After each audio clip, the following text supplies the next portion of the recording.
charts spread for us all. On the opening call, we rise and shine. Trading minds working overtime. Charting the course through the market sprawl. Let's gear up for the opening call.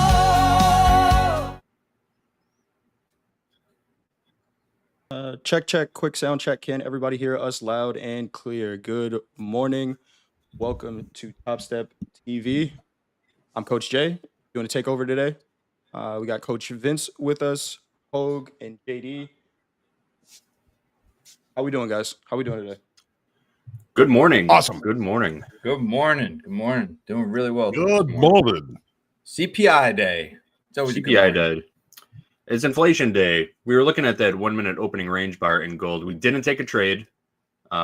We discussed it in the green room whether or not we were going to take it. We decided to hold off because of the 730 number coming out. Going to be a market mover, more than likely. So house count is flat, no trades, working nothing done, and waiting 2.5 minutes till CPI. How you guys feeling about this? Can't wait. Can't wait to get it out of the way, right? Yeah, I can't wait to get it out of the way, really. Domes are looking pretty thin. Real thin, all the way around. Mm-hmm. They are. Gold looks like it's picking up a little bit here. 260. Let's see what happens here. Let's pull up the gold chart. Gold did trigger a long signal. We could still technically get in not too far from high of the opening range. But again, we got 90 seconds to this number. Expected CPI month over month prior 0.2%, consensus 0.2%. Looking for no change year over year. Looking for a small increase. Prior 2.3%, consensus 2.5%. So looking for a little pop in consumer prices. We did get some updates from that from the meeting in London as well. We did hear that a deal is done. Still needs approval, but it's done. If you've ever made a deal, I'm not sure that's how deals work, but it's progress. Right. It was like a handshake without the handshake. Right. Still pending approval from Xi. We got 45 seconds to the number. How we feeling today, guys? Do we think that this is the number that brings us to all-time highs? Does it finally break us out of this range? Or is the market waiting for more data? In my opinion, the most important thing is this deal done with China. Now, it's not done. Apparently, there's an agreement, but it has not been agreed by the president of China, Xi. So if that happened, then I see air horns real soon. And that was the tape bomb that went off at about 7:02 Central Time. 10 seconds. We saw a nice rip and dip.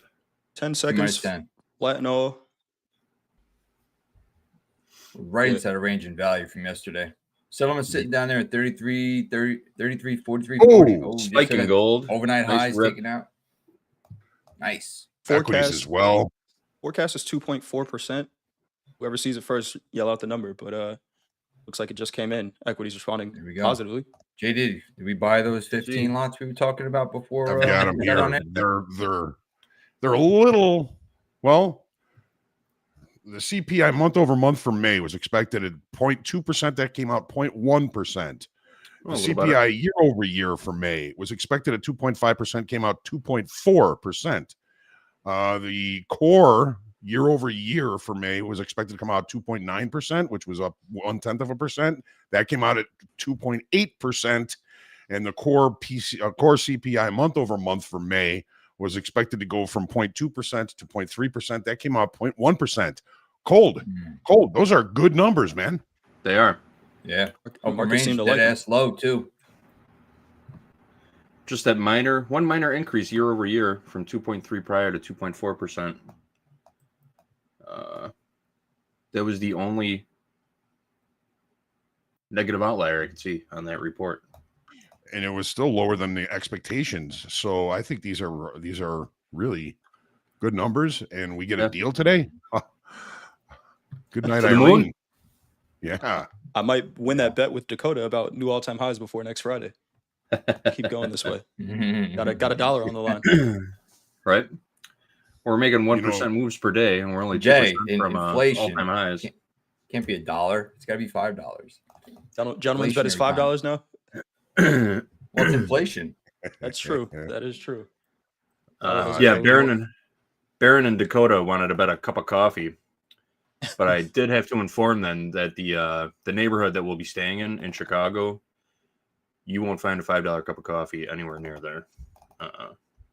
No. Nope. Your latte is going to be a Costa latte. Costa latte. Latte and a cab. coffee. A latte and a More? cab ride to the office. You're looking at $50. Seriously? Wow. Oh, Does I it guess come with the a cab shot ride. of bourbon in it at least, or what?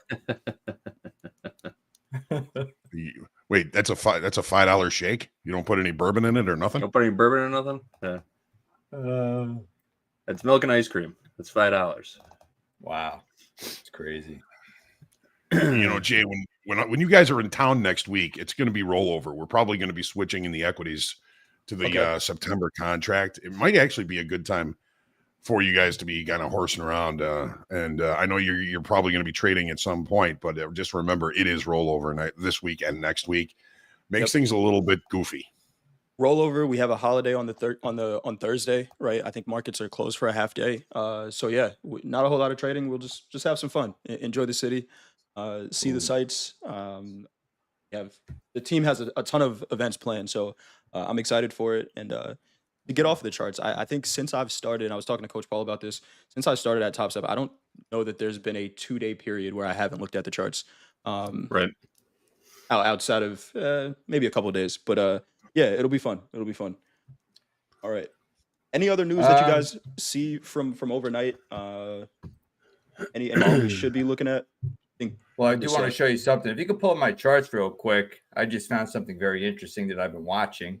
Okay. Look what just happened.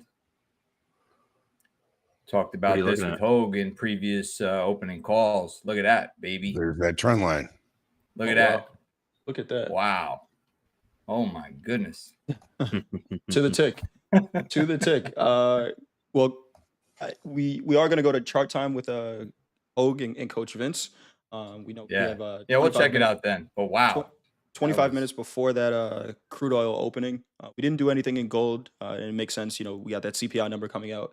Not really want to take anything. You guys seeing anything on the news, or do you want to get right into the charts, Hoag? Yeah, there was a little bit of news earlier. Trump actually tweeted or whatever it is that he's not seeing any good progress with Iran, and that kind of boosted crude oil off those lows from yesterday. Pretty good tape bomb about 5 o'clock this morning after that came out. So crude is back above that weekly kickoff high. We can talk more about that as when we go through the charts, but that was one of the things that happened in the overnight that affected one of these markets. We do have Oracle coming out after the close today. We were, kind of everybody anticipating the CPI numbers. Those are out with, positive results. No real big signs of inflation creeping higher. Got that 10-year auction as well. Yes, we do. Yes, we do. We get the 10-year auction. It's tentative on the schedule here that Besant might be testifying at some point today. It's on the schedule at 9 o'clock, but it does say tentative. Now it doesn't say tentative, so it looks like maybe that has firmed up at 9 o'clock. We have the EIA petroleum status report today at 9:30 Central Time, and again, that 10-year note at noon, that could be a market mover. But as far as other news, I think we've pretty much got what we were looking for from the CPI. We've got potential deal with China that is going to be huge, and a little bit of possible supply questions with the things going on over in Iran, and that tweet from Trump earlier today. That was what time was that? I'm looking for it. It was right before we got on. Right, yeah. I think the exact time was 7:03, 7:04 a.m.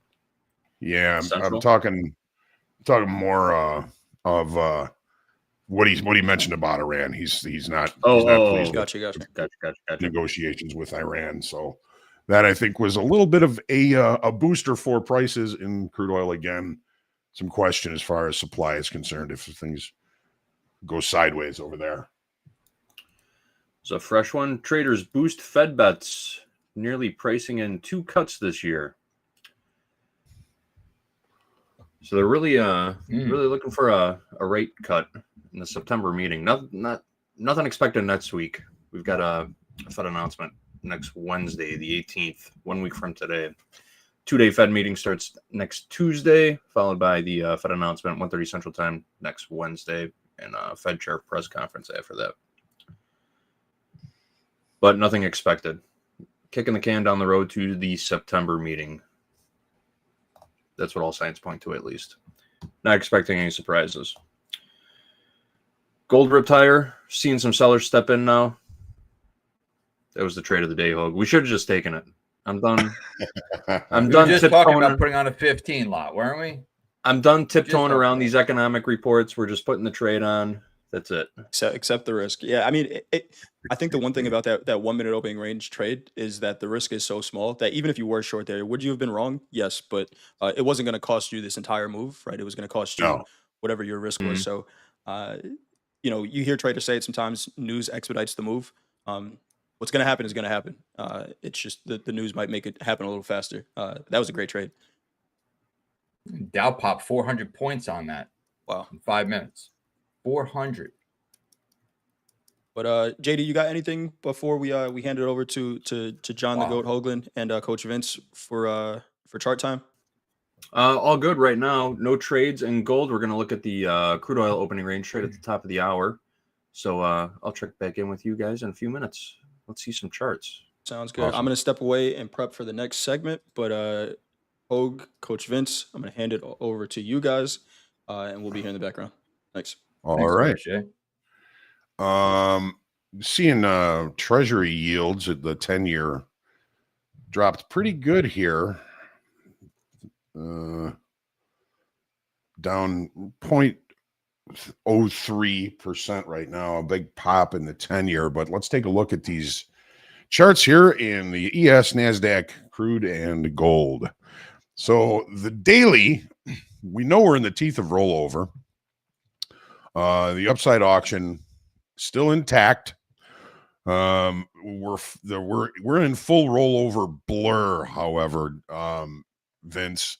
The volume is going to be difficult to read. Open interest is going to be difficult to read. We added 72,000 contracts in open interest yesterday, which would normally be huge, but it is rollover. One thing I do find interesting about this, Vince, is the fact that the expiring contract, which will expire a week from this Friday, added 30,000 contracts. The September added 42,000 contracts. These are, of course, the estimates, and they have a tendency to overestimate during rollover. But this is some pretty good buying coming in even during rollover. What do you think of this daily chart there, Vince? Yeah, so we are getting close to trying to test highs, right? We're at almost a 6,100. Where do we have the high at? All-time high, 62.40, 38, somewhere around there. So we're getting really, really close. I mean, this was a beautiful recovery, right? A nice V bottom retracement, but we are getting up into an area where there might be some sellers, right? We have a congestion zone up here at the highs. So we started to round it. Oh boy. We started to round it out up here. So we're getting back close to that level. Let me take that back off there. So this is an interesting area in the NASDAQ as well. We'll see that later. But we are, this was beautiful recovery. So not much I can really say here, just that I'm hoping we push and we take out these highs and make higher highs. If we look at the moving averages, we do have the 200-day. So we are clearly above the 200-day. So money's been piling in since, right? So that's on the long time frame. It looks like they are starting to add money into this market. The 50 is still down here though, but we're above the 200. So if this crosses over here, we got that golden cross. Maybe we'll go to 12,000. 12,000 in the S&Ps. I would love that, right? Everybody would love that.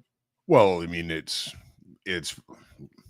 bound to happen, but hey, you never know. You may be waiting a while for that one. Just get long now.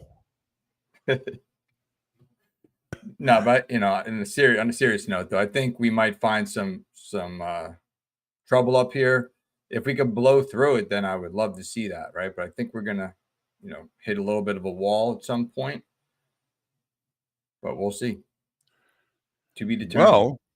Well, we've been talking. There haven't been a lot of adults in the room here. This might be enough to bring those adults into the room. We're going to take a look now at the 30-minute chart. Before the number came out, we were inside range and kind of at the high of value. We now have overnight inventory to the long side. We are going to be opening with a gap. So we remember gap rules. If we can't close the gap relatively early, we look for opportunities in the direction of the gap, which would have us looking for longs. We got some good CPI numbers. We got a potential deal with China for the tariff deal. So right now, everything's coming up roses. These markets will be hypersensitive, I think, to any news that continues to come out about this China deal. If Xi denies the deal, that is going to be a deal breaker for the upside, perhaps for a period of time. And Vince, as you were talking, we're kind of getting up into a sticky area here.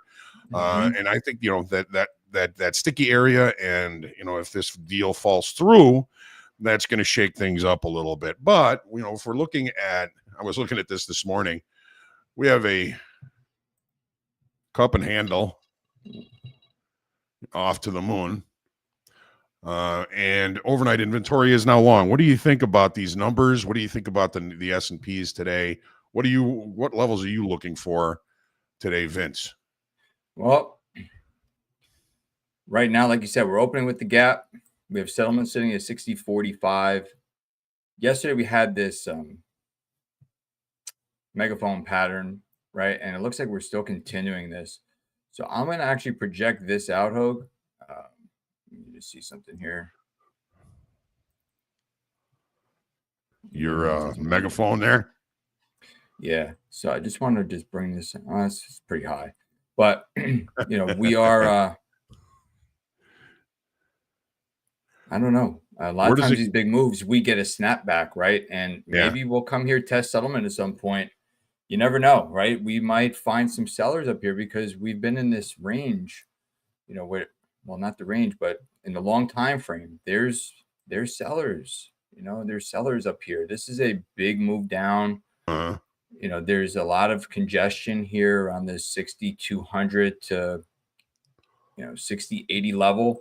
You can see that we had like a little bit of a range right here in that area, and we're approaching it. So if these guys want to defend their positions, we might find some sellers up here.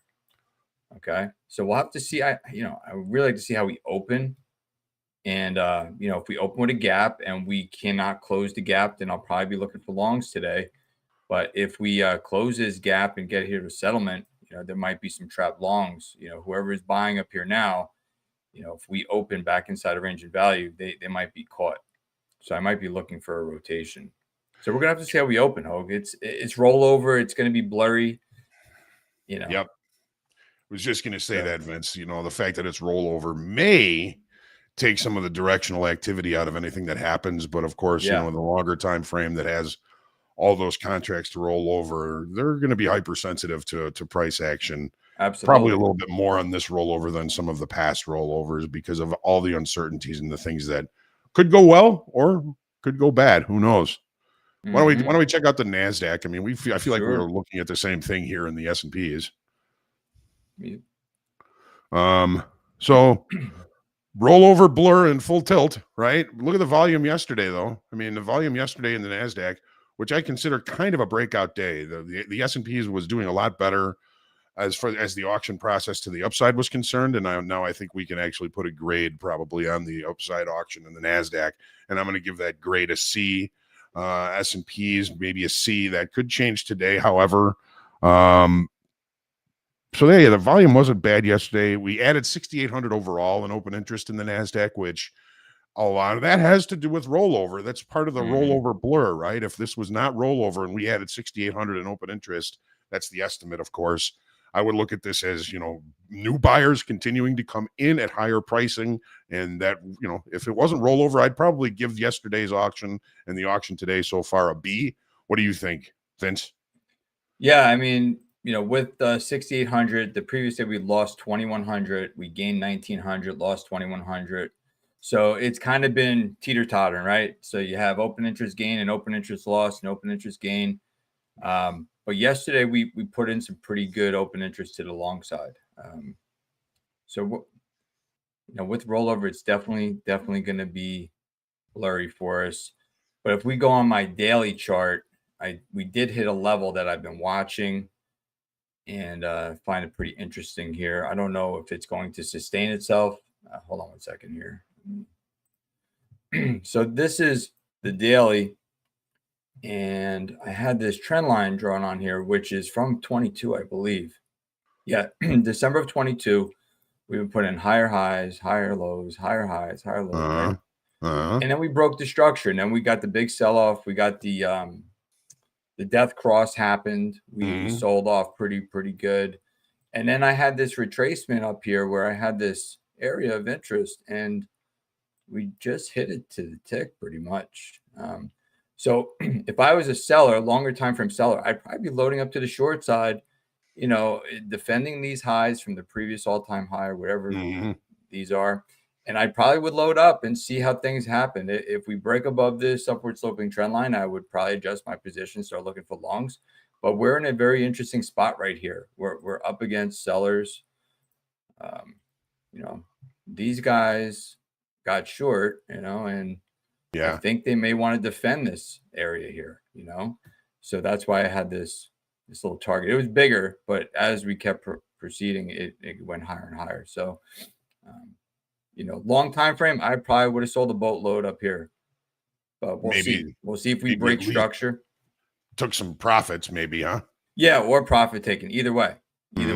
Absolutely. So we're going to have to see how this area plays out. This 22,100, 22,125 level. Right up there. Let's keep an eye on that. Yeah. What's that? Right at that trend line.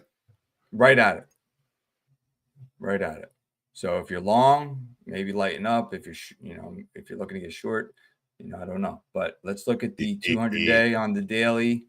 We have the 200 down here, so we are above it. We broke above it, tested it, rejection candle long, right? We had a bull flag breakout here on the daily. All right, push. We had another little bull flag here, so it's been pumping. Where's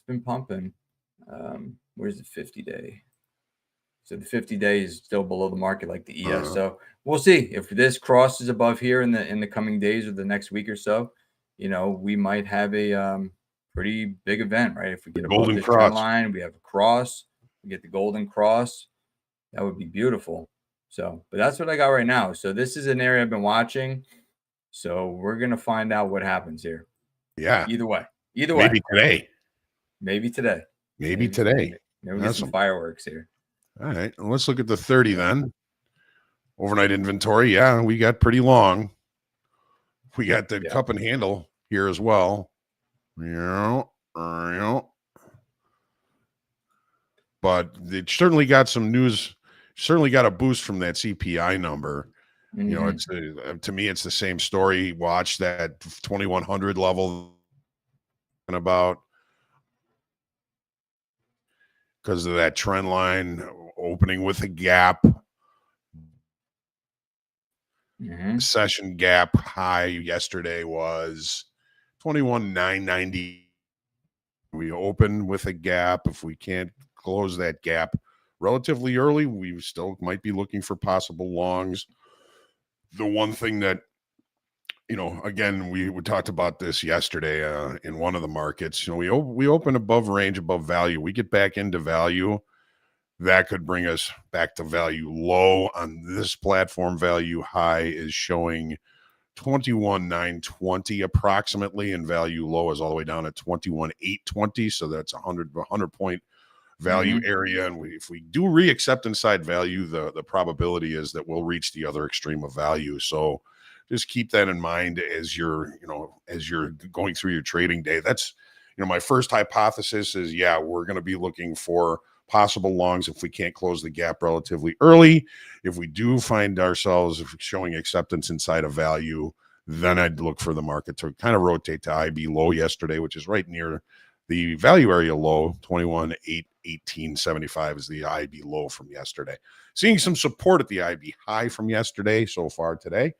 21,893.75. Vince, what are your thoughts? Yeah. So flip over to my charts there. Let me make this smaller here. This was on the daily. All right. So, we got the big CPI candle, right? Spike up. You can see we're kind of selling off. Settlement sitting up here, 21,962.50. Like Hoag said, I do agree. If we open and we start to accept back inside of value from yesterday and we cannot push higher, we could get that rotation down here to this 21,820 level. There's a 200-day moving average on this on a 30 minutes, a very short time frame, but down here around 21,800, which is just below value. I do like this area for longs if we can get down here, but I am definitely going to be watching for this value area play, Hoag. If we cannot rip to the upside off the open. So definitely think that we need to see where we open, really. Do we open with the gap? Do we not?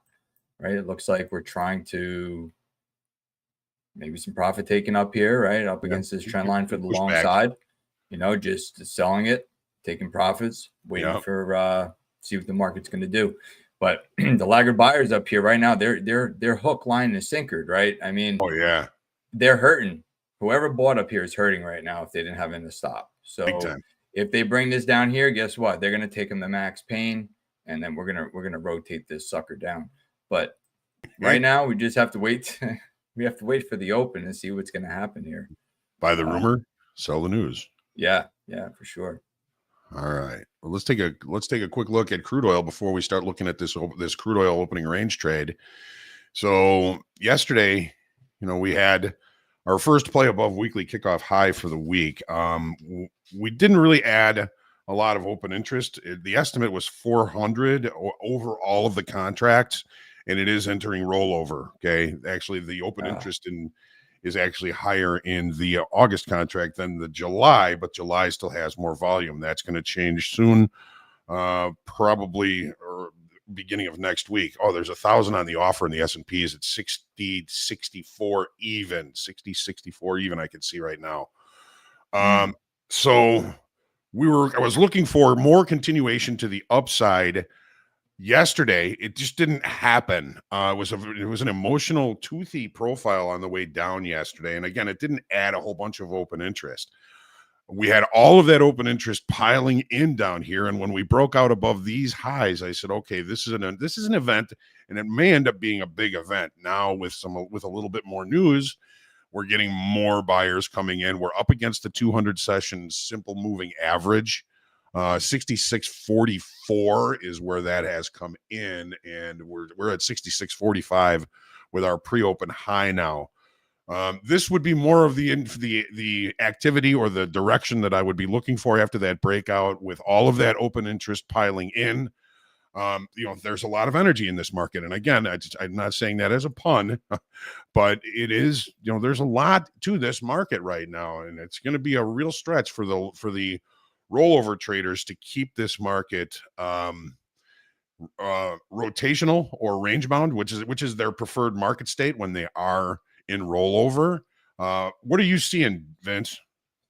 Yeah, so if you remember, like we were talking about this last week, this $64 level. So we had all these sellers, right? So it was I would call it what they call a true level, right? So we have buyers It was supportive. It became resistant. It became resistant, supportive. We broke out, right? So we took out the $64 level, and we pushed high, right? We pushed up. We came back. We tested it again. Kept going. You can see we're still getting a push higher today, right now. This is a short time frame trend line from June the 6th, and the markets, they like to be in balance. So, right at the end of the day, the markets like to be balanced. They go from balance to imbalance, back to balance. And, it was pushing up, it was pushing down. This is the balance area, right? This is kind of in between both, the trend up and then retesting it. So this is going to be interesting up here around the 66.50, 66.60 level. We are taking out yesterday's high at the moment. So this is a pretty nice reversal. What's today? Today's Wednesday. We have inventories today. Yeah. Yes, we do. So we have inventories today. So that's going to be interesting to see how the inventories play out. But, we reversed this entire move from yesterday. So we are pretty much, these are the extremes right now for me. So crude's a tough one to call right now, Hoag, I think. We have settlement down here at 64.98. Yeah. We have the yesterday's intraday high sitting at 66.28. So if we open with the gap here, I think I might like the long side because these shorts that came in, it was 432 in open interest, right? But we're in rollover. Yes, yeah, man, rollover is tough. Yeah, it rollover is tough. Yes, it is. We have a naked point of control sitting out here at, see, about $66. Yep. Will we get a if we open with a gap and we cannot push higher, there's a very good likelihood that we might get back inside a range and value from yesterday and rotate down here and get a settlement play. So let's see, we're opening up in 2 minutes. Let's see if we open outside a range of value. Maybe there's an open range trade here. Yeah, well, we're going to be doing that opening range trade, Vince. Right. I was liking the long side yesterday until we gave up that weekly kickoff high of 65.70. And if you look at this like on a 3-minute chart yesterday, I mean, it was a perfect head and shoulders, shoulder, head, shoulder, neckline was right at weekly kickoff high. Once it gave it up, it was just all sellers from that point forward. But now we have new information. This was after that tweet that Trump said he's not really pleased with what's going on with the negotiations with Iran. So that was kind of what put the spike into the upside here. And as long as we're holding above weekly kickoff high, I like the longs. Yep. And if we open with a gap and can't close it, well, then we're going to have to use gap rules. And remember, yesterday was a very emotional, toothy profile. And emotion, when you sense emotion in the market, you're usually not making good decisions when you're making emotional decisions. And I believe that this sell-off was relatively emotional. And we were kind of recovering before that tweet came out or whatever it was. What do you call it? What do you call something on Truth Social? Is it a truth? Is it a lie? I don't know what to call it. But once that came out, everything changed. And as long as we hold above the range from yesterday, range high yesterday, 66.28. That would be the gap close, which could end up being supportive on its own. But we're going to see how this plays out. I know we're working on getting into the opening range trade as we speak. Yep, we're open. We got 8-10 tick opening range. We are opening with a slight gap, very slight gap, only about 2 or 3 ticks. Yep, we are right underneath overnight high also. 66.48 overnight high, trading just below there at the moment. Seeing a lot of size in the S&Ps right now. There's still that 1,000 at 64. There's 500 at 63. There's a bid for 530 at 58 and a quarter, 60, 58 and a quarter. Just kind of bookmarking both sides with some pretty decent size here in the S&Ps. This is going to be a fascinating day. I'm excited for it. I'm excited. All right, we are working our orders, our stops to enter above and below the market. 66.44 on the upside, 66.30 on the downside. 12 tick opening range.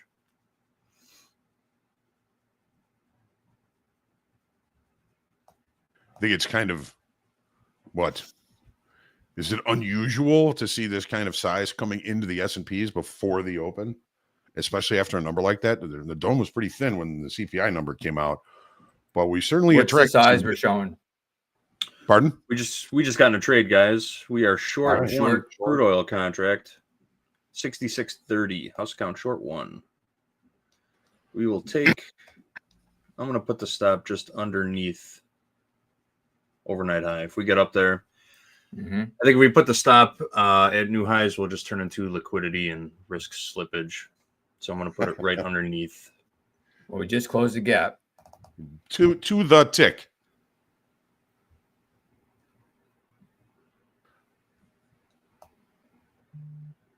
I mean, to the tick, stacked right up on top of the high from yesterday. Mm-hmm. We really need to get back into range and value yesterday if we're going to be in this short. Yep, we get some acceptance in there.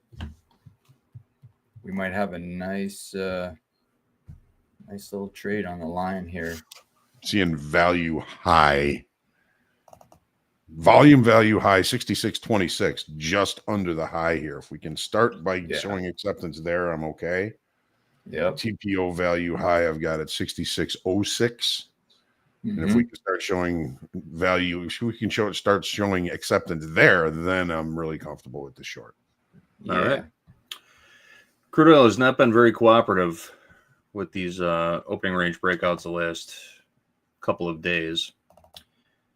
So we get a turnaround. I would have loved to put a 2-lot on, but it just hasn't been a good week for crude oil on this trade. Yeah. JD, I mean, these opening range trades are really streaky. I mean, what was it? Yeah. 3 weeks ago, we had 4 out of 5 days where the opening range remained either the high or the low of the session in crude oil. Yep. People notice it. And then they start jumping in on it. And the more people that jump in on it, the less likely it is to actually play out. The worse it is. Yeah. Yep. We could always add to later, JD. You know, if we start to get this value acceptance, we could always add at some point. But we need some structure to hide behind, you know, the CYA. But, you know, we'll see how it goes. Yep. And once everybody abandons it, then it becomes hot again. Yeah. Right? Isn't that how it usually goes? It's like your equity curve, you know. You start to make money, you're good. You start to lose it, and then your strategy jump, and then your strategy works again, but now you're doing something different. Now you're doing something else. Yep.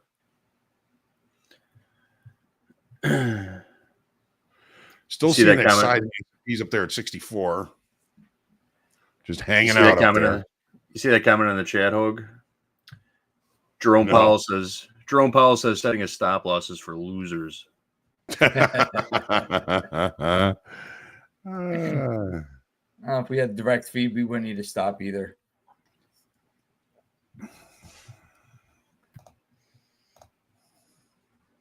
It's 20 with this value higher. Well, let's kind of keep an eye on this crude oil trade for a couple of minutes, and we still want to go through those charts in gold, although gold has been pretty range bound and centrally located for the last week or so. They just gave up that, and they gave up the entire CPI rally. And look at that 30-minute candle in gold. Wow, look at that. Straight up, straight down. Yeah. Right side, we're inside range and value on gold. Settlement sitting at 33.43.40. Look at that selling tail, though, right? Look at the selling tail on the 30. Wow. Yeah. That is a pretty good selling tail. Access. And if equities keep rolling higher, gold might get hit. Yeah. Yeah, they've been doing that. Equities have been going up and gold's going down, or vice versa. Yeah. Kind of doing what it's doing lately. Have you noticed a leader or a laggard? Who's in front? The other day I noticed the NASDAQ was pulling up the ES. It was pulling it up and down. What about the gold equities correlation? Yeah. What typically moves first? Will gold move first or equities? Have you noticed? You know what? I haven't taken notice of that one. I would think equities, but there have been so many foreign banks buying gold. It's Yeah. obviously it looks like they've taken a break on it, but why don't we go through the gold chart here and we'll just take a look. Here's the daily. All right. So we got all the way back up, closed the gap to that 2-day island top back in May. And we've just been kind of rotating inside last week's range, right? This is last week's low, 33.1940, last week's high, 34.2710. Price is pretty centrally located between them. We've got, weekly kickoff high 34.21 and 32.60 to the downside, and price is centrally located in there as well. So the market has found balance, at least for the time being. In the short time frame, we're still putting in higher highs and higher lows, but rotating, in part of a larger range. We added 2,900 in open interest yesterday on a doji, very indecisive daily bar here. Yep. So how do you add up that open interest on a day that doesn't move? Questionable, right? Yeah. Vince, what do you think of it? Yeah. I mean, open interest is what, 28.91? 28.91 gold, Hoag? The estimate? Yeah. For open interest. 28. We added 28.91. I always just round it. 2,900. 2,900. Okay. But then the 2 days prior to that, we lost 35. So, I think they're just jockeying positions around, just waiting. I think a lot of it was waiting for the CPI, which so far has been a non-event, right? But it's to be expected. What did the inflation number come in at? What was the number? 2.4. 2.4. 2.4. So we ticked up one from last one, or what was it last? That was the only one that was hotter. Yeah, came in 2.3. Yep. Prior year over year, 2.3% came in. Yeah, 2.4 so it today. only ticked up a little bit. So I don't think it got what it was looking for. I think we're gonna battle for some sort of position here. If you have my chart up there. Yep, that's Yes. your chart. Okay, all right. So we have the 200-day way down here. You can see we're bullish over the long term here.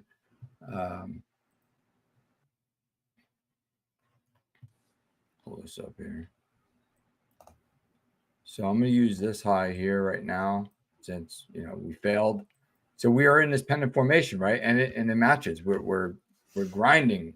We're trying to find something, and we just haven't found what we were looking for yet. I mean, this is a big move in gold, right?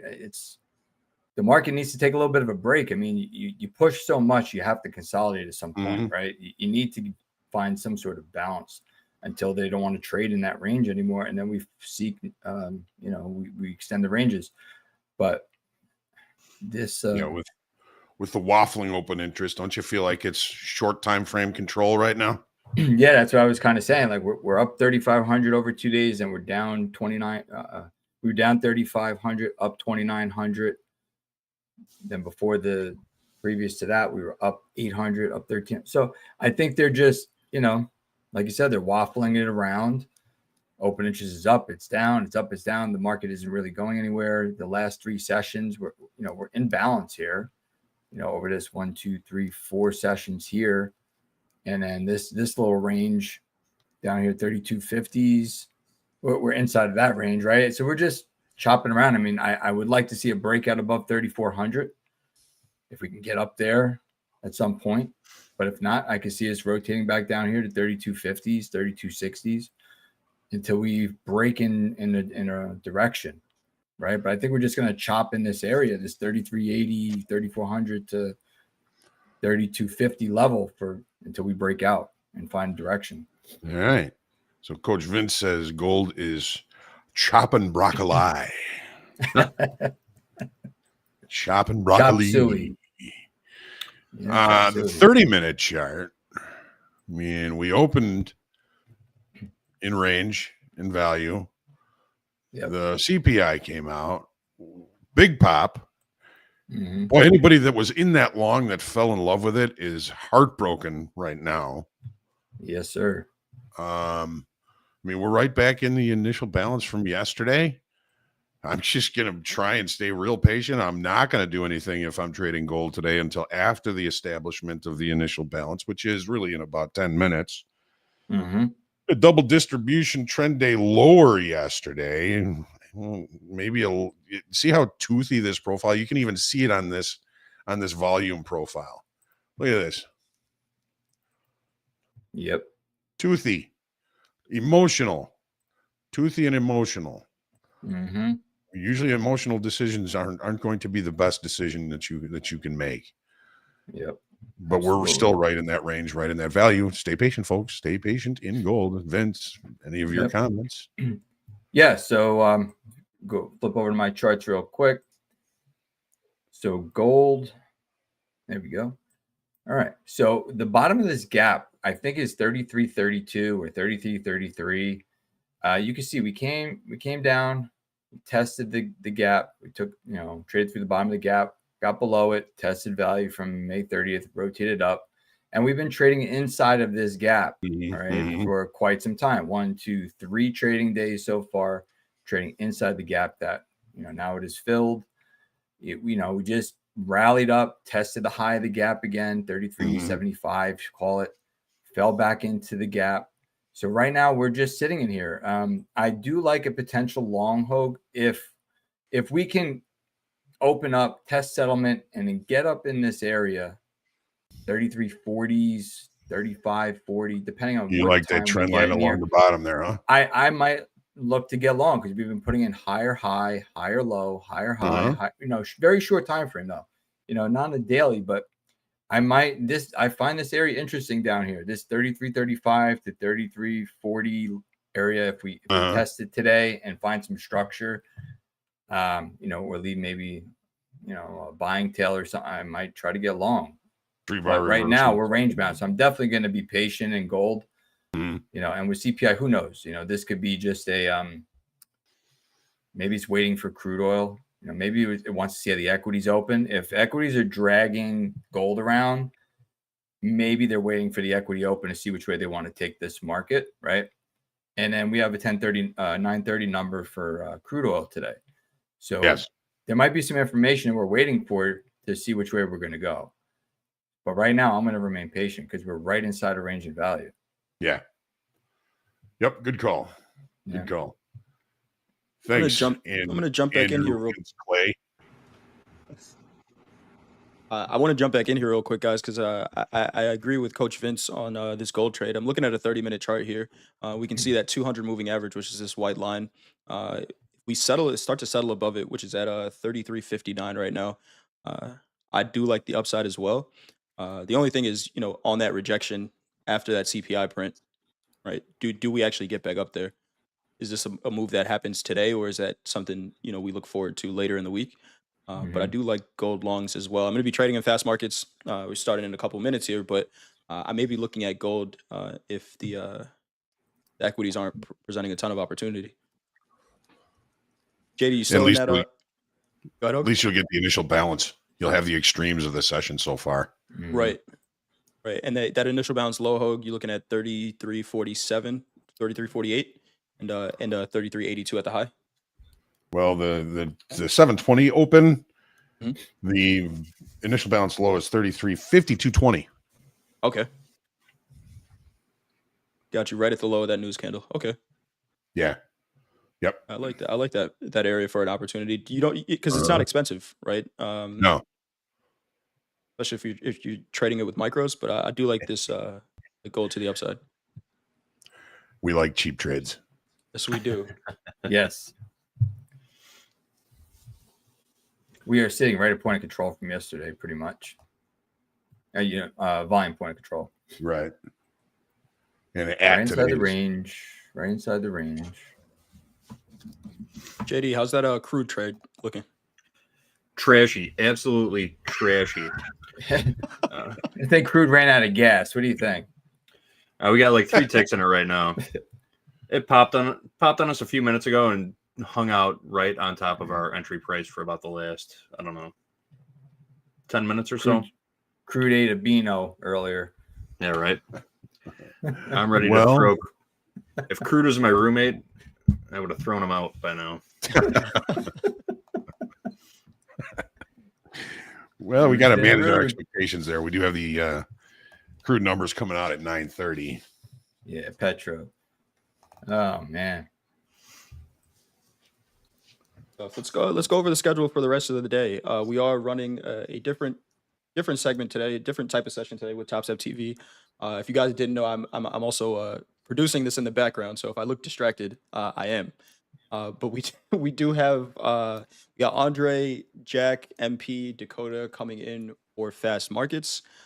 Gonna trade it up there, see how Coach Dakota is doing. And then the rest of the schedule, I'll pull it up on the side. Give me 1 second here. DJ Cook is cooking it up. I had the schedule, but I lost it. Help me out, guys. I got it. How far we got? Okay, Rising Stars after fast markets. MP's going to be jumping in for fast markets. Coach J just said that. Then we got Chad Nash coming in from 11 to 12, Rising Star. Coach J, Hoop, and Vince are back for Lunchbox Trading at 12 o'clock Central Time. Back to the Future is Coach J pulling a marathon day today.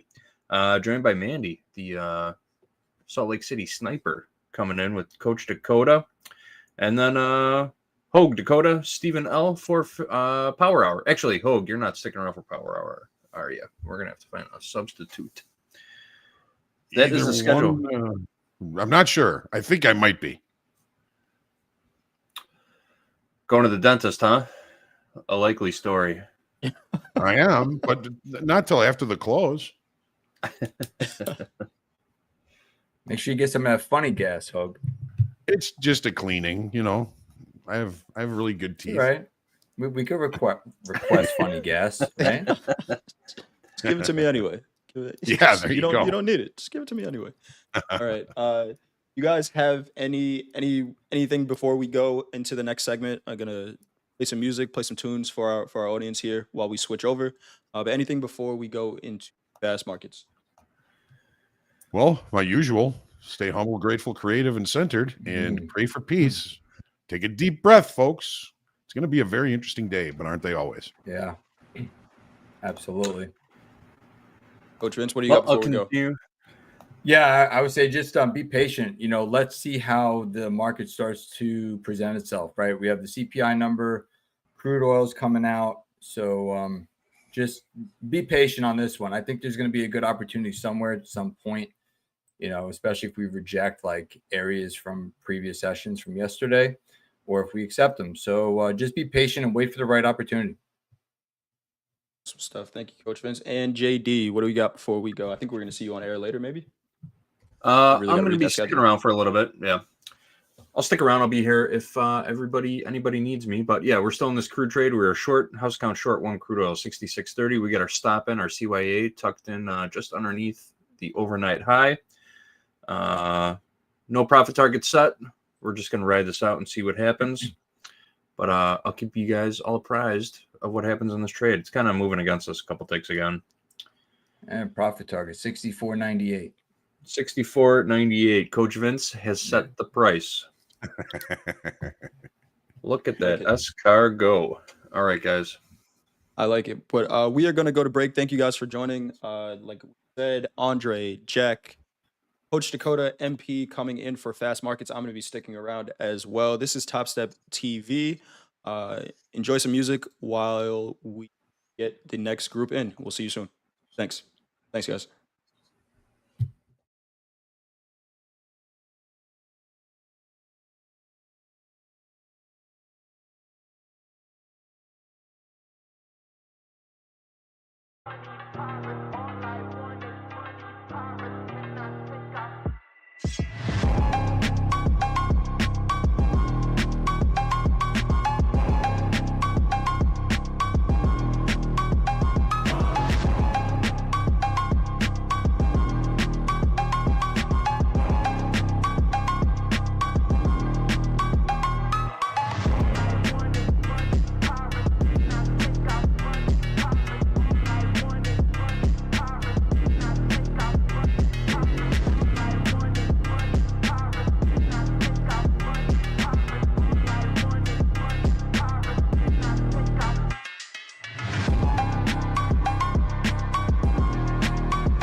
And we're in. Welcome back, everyone, to Fast Markets. This is TopstepTV, a little maintenance edition. I'm sure you guys saw it on Topstep X as well. We are aware of the pop-up setting and a little bit of maintenance. We're working on that. Let's get that out of the way so we can trade it up today. Who we got in the house? Just beneath we got Dakota.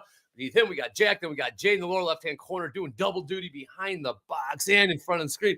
Let's get right into it. Mr. Dakota, thoughts coming into this open? We got 30 seconds. We got a China deal. We got CPI. What are you thinking here, Dakota? I mean, when are we going to start seeing all-time highs, man? This is a buy the dip market. We've been seeing it. I talked about it yesterday. Buy the dip. And looking at continuing this new strategy I'm testing, just kind of scalping. I've done it before. I've done it last year. I tried it last night during slow markets. It played out really well. So I'm going to continue to test it out this week. And I get traders asking, why are you in a combine? Why are you testing this? Because I've been freaking struggling in my live account. So it's happened before, man. This is like, I can't even count how many times, like maybe 5 or 6 times since I started in this live account here at Topstep, where I've taken a step back, tested a strategy when I'm struggling, try to get back into rhythm, so here we are again, back in a simulated environment, testing out a strategy, and trying to get better every day. Absolutely. And we are open 30 seconds in. Let's take a look. Look at the ES ladder. We do have some size on the offers to the upside. I got 1,000 offered at 60.70. Got 500 offered at 60.65. We are now open. Take a look at the NASDAQ. We are above 22,000, trading 22,020. ES trading 60.53. I'm looking at all these 500 and 1,000 lots coming in on the ladder. Keep an eye out for that. Jack, thoughts coming into this trade? Again, CPI in line. China deal, good. Thoughts? Where do we buy it? What are you thinking? What a morning. What a morning, yeah. yeah. And a little behind my research compared to usual, but as is tradition, CPI came in on the screws. So we'll talk about that later. I'm with Dakota. Buy the dip. We're going to dip now, so we can't complain that we didn't get one. That's true. Take a look at gold. Gold saw a pop on that CPI number. Retraced the entire move back to 33.55. Look at crude oil. House account short from $66.30 as we trade 66.18. Jay, you're trading, you're producing, you're on TV. We're selling off in the NASDAQ. What are you thinking here, my man? I'm just throwing everything at you. What's up, Jay? How are you? Yeah, you are. So I'm looking at gold, to be honest, man. I'm looking at gold with this 200 moving average on the 30-minute chart here. I'll pull up my screen in a second. But this 33.60 area in gold, if we can find some buyers above that, and I'm paying attention to the markets, I do want to get long gold, kind of back up to 33.70s. Looking at the equities really quick. See how we're responding to the CPI print. Closing in on the bottom of look at the this guy, where man. we were at Look CPI. what Jay's doing, man. You want to be a lunatic. I'll tell you what, you want to be a lunatic. We'll teach you how to produce behind the scenes too, man. You can learn it all. What do you got there, Jay? What are you seeing there? Yeah, so I'm that 22,000 level, right? We looked above it. I'm looking at the low of the CPI candle, which is 21,950 pretty much. If we can kind of come down here and hold that level, we're holding VWAP from last night, it looks like. Yeah, I like Bounced buys 3 points here. in the ES, just exactly kissed where we were at 730. Yeah, I like longs here. You do like long, so so if you do, I agree. What are you taking them? Yeah, I'm looking to get in long down here, just waiting for the setup. We're only 3 minutes into the open, so a little bit of patience, But the scalping strategy, I mean, volatility is king, and I'm not too hesitant to be jumping into trades earlier than normal if the trade sets up, of course. But we are selling off. Are we gonna retrace this entire CPI move? Almost there. Might be turning red. We're at settlement. We might be turning red for the day.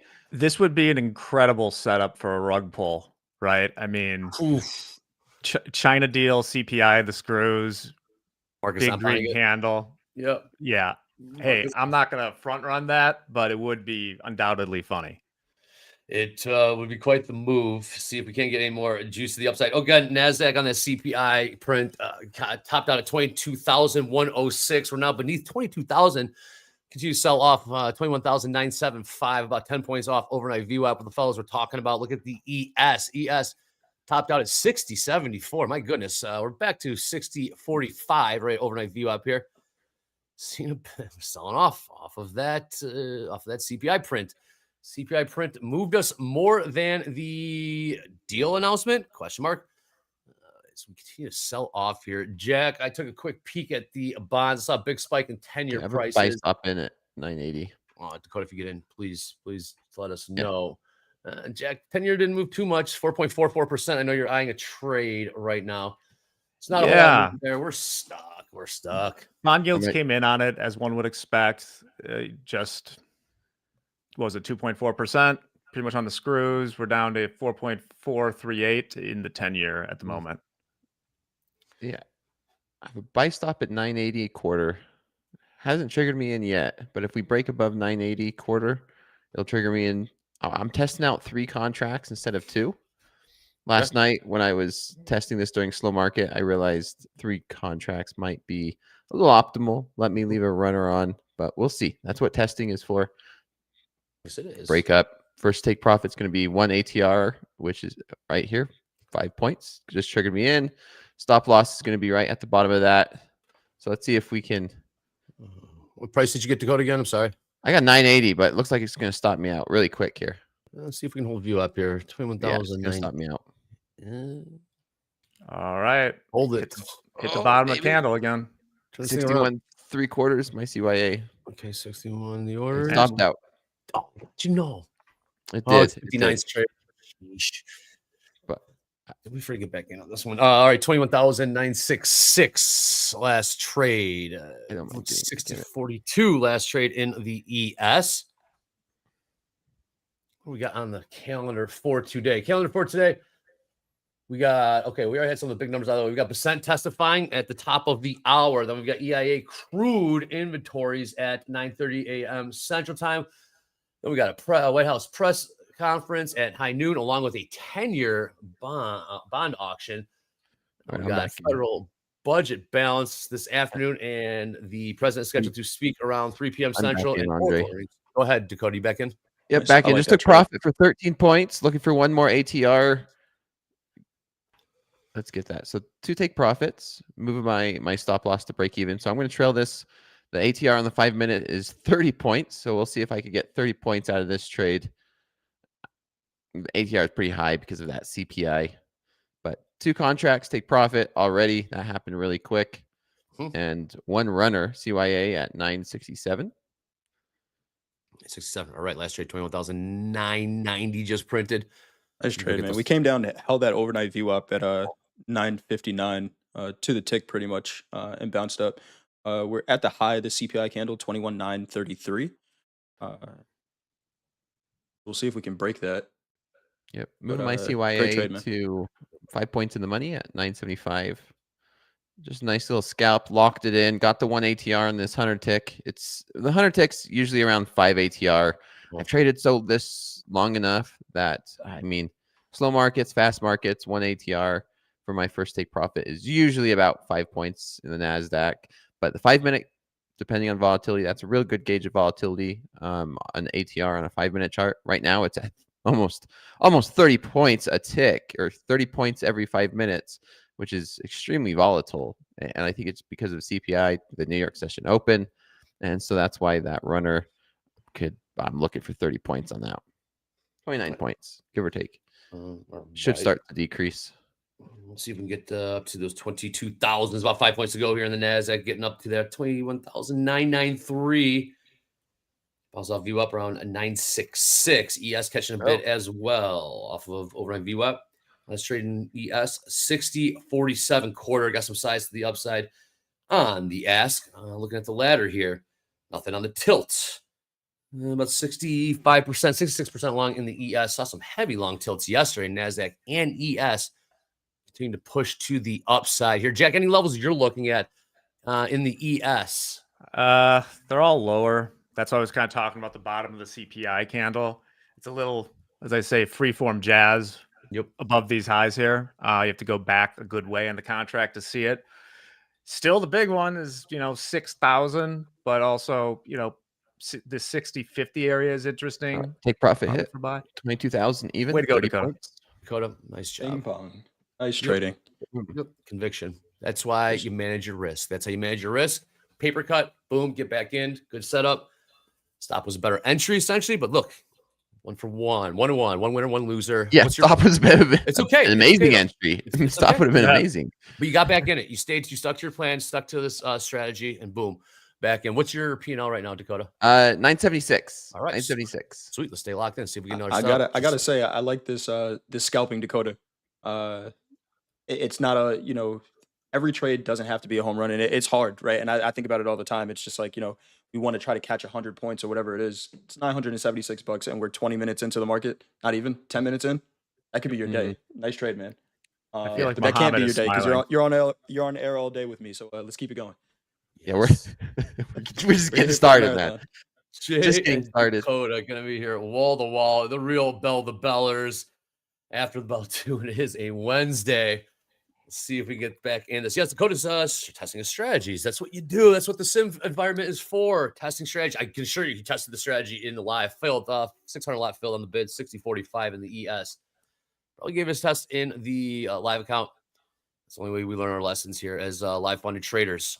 Real profits, real losses. So go over sim, test, go over the data, and you can apply it as you want. So great job, Dakota. Pro ball trading. As we close in on top of the hour, about 20 minutes. Let's get some formalities out of the way. Pinned to the top of the chat, Topstep daily levels. Those are refresh, updated before every New York Open. Yes, every New York Open. Click on that link. Have a little real estate on the screen. We'll be referring to those throughout the day. Or do you one better? Topstep X. See that indicators tab at the top of the screen? Click on that. Type in Topstep daily levels. Have them slap overlaid on top of your charts. Get those visual targets. Not indicators, not signal, but prices of interest. Go ahead, Dakota. This buy stop just got triggered in at 86 even. 86 even. 986 even. 986 even. Okay, first take profit hit. Look at this. Look at this new trader. Yeah. A lot less stress when you have a higher win rate strategy, to be honest. Okay. You ain't kidding. You ain't kidding. Shout out to Eric watching out there from WCA. Thank you for tuning in. Click like, click follow, click subscribe, click notify, click that bell in the upper right hand corner. Also, you see the hashtag fast markets. It's gonna get you. Yep. Take profit hit. Then the runner got closed out. So sounds this strategy, you're going 1-to-1 on an ATR on the 5 minute for half the position, and then the second one you're looking to let run. 5 points. Yep. Nice. I was doing 2 contracts to start Okay. the week out, tested it out, but realized last night 3 contracts are going to be better. So I can have one at 5 points, one at 1 ATR, and then have one as just a runner. I was trading gold last night, and it worked out beautifully. Just to allow this market, hey, if this market's going to run, this allows me to have one as a runner. So it's kind of a little bit of a hybrid to allow me to trade, have one contract trading like I used to, and then still take profits as it goes in my favor. So you could take a look at these statistics. It has a really high win percentage, which is abnormal for me. But then can have an upside down risk reward. So the risk reward is upside down, which it can suck. That's why I'm trying to adjust and tune it. With the 3 contracts, leave a runner, that should bump up my risk reward and lower my win trade percentage, which is kind of what I want. Ultimately, the end goal is a profit factor, positive expectancy. But so far, so good. The 2 days I've been testing this, the 2 slow markets, 2 fast markets, and we'll see. We'll see how today is. I'm on with you most of the day, Jay. So Yes, sir. we'll be scalping throughout the whole day. Dakota, That's I don't know if exciting. you saw the name of this stream, and Dre, I'm gonna give you the keys back to drive in a second. No, Maybe, go ahead. I see right. So the name of the stream is Coach Dakota and Coach Jay's Excellent Adventure. So what I'm thinking is, I saw that name and I said, you know what?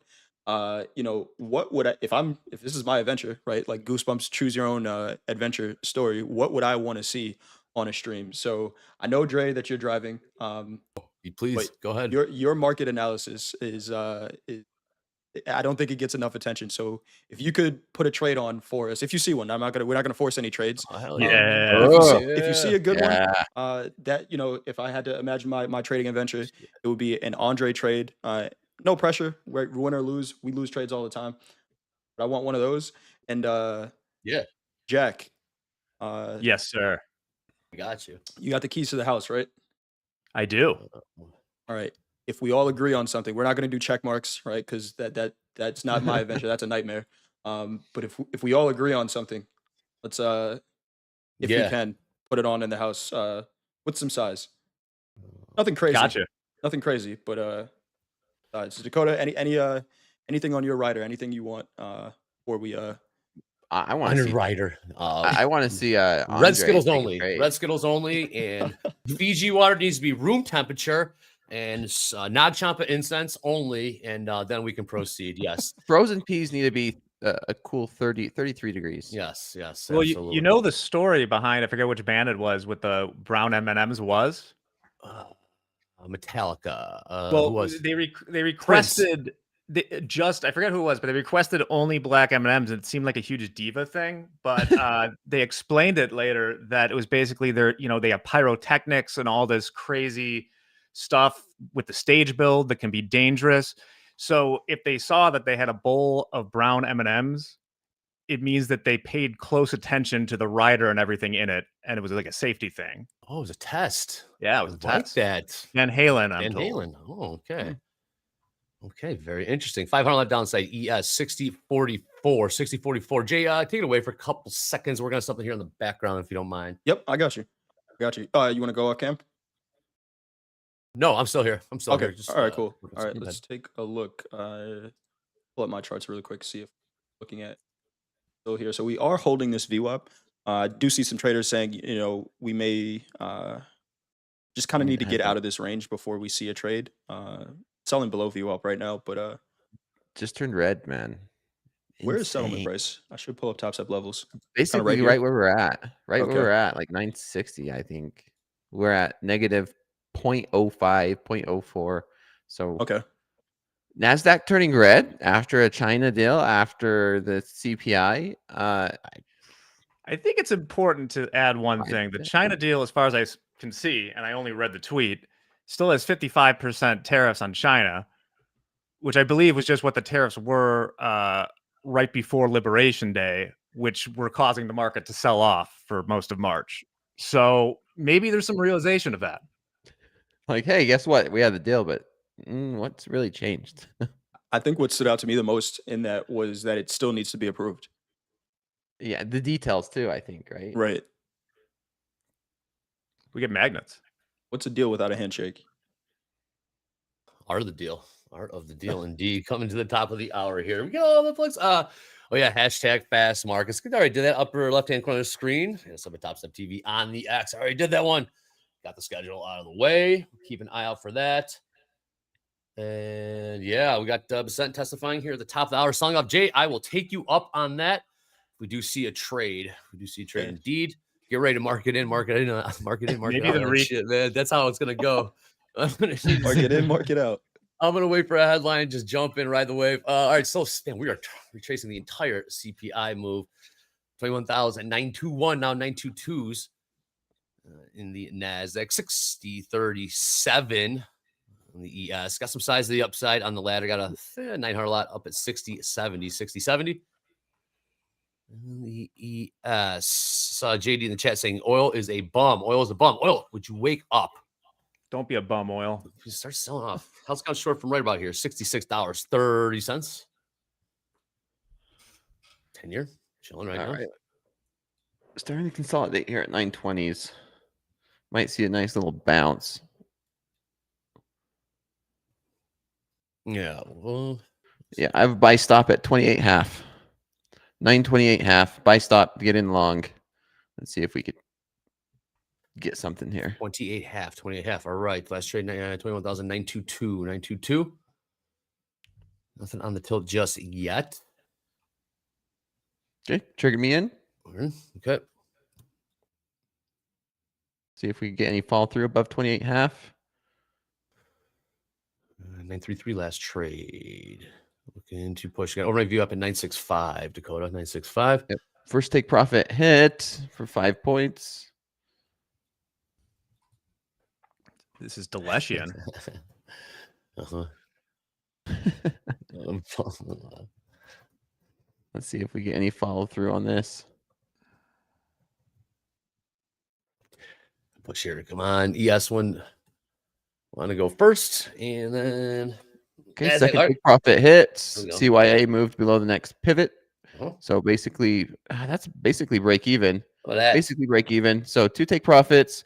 Runner ATR on a 5 minute is now at 32 points. Yes, sir. And so take profit is going to be moved to 32. And right now we're 21 points in the money. Let's see if we could get this as a runner. I'll trail the CYA for this last and third contract. And man, I don't know what's going on, but you buy this dip. Yeah. Well, ranges. It held. Got in there. ATR thing is confusing. ATR essentially is looking at the average range. Essentially, what are the movements like? How much is the Here, market moving? it's just like the average of the candles over a period, right? I mean, Correct. When you're setting stops and things like that, it gives you an idea of like how much your risk is compatible with what the market has been doing take in the near past. Profit hit 32. Nice job. Nice job. Do you want me to explain it? I could explain it. Yeah. I mean, I explained it Sure. last night during slow markets, yesterday during fast markets. They are recorded on YouTube. Essentially, I'm using ATR, which is an average true range. It takes in like you see these candlesticks on the 5 minute chart. This is just saying on average, over the past 14 candlesticks, on average, they've been moving right now 30 points. So, the next 5 minute candle, you can expect on average, it's going to be about 30 points from top to bottom. Same here. This is a 100 tick chart on the right. This is saying 4.4 points. This is on average, each one of these candlesticks is about 4 points. Now, I have traded this long enough. The ATR on 100 tick typically hovers around 5 points, give or take, depending on the volatility. So first one I usually have as a 5-point scalp, locks in profit, limits my risk. I can move the CYA, and I could trail it just like I did. And I use the final trailing ATR as like this 5 minute chart setup. I mean, you've seen it. There's 2 back-to-back bangers. I'm up $1,600. So basically 2 for 3. Took 3 trades today, and yeah, so far so good. Excellent. So good. Yes. Just what the average moves are in that candle. So it kind of gives you an idea. Target, if you will. So look at this, pushing a little higher here. 21,979. 978 now above overnight VWAP. Slope is flattening out a little bit there. 60.48 last trade in the ES. Still got that. We got that 800 lot up at 60.70. That'd be about 4 points off the highs there. Sounds good, Jay. I got you. Nothing on the tilt. I'm going to take you up on that offer for a trade. Something tells me we got some more fireworks in store today. I know, right?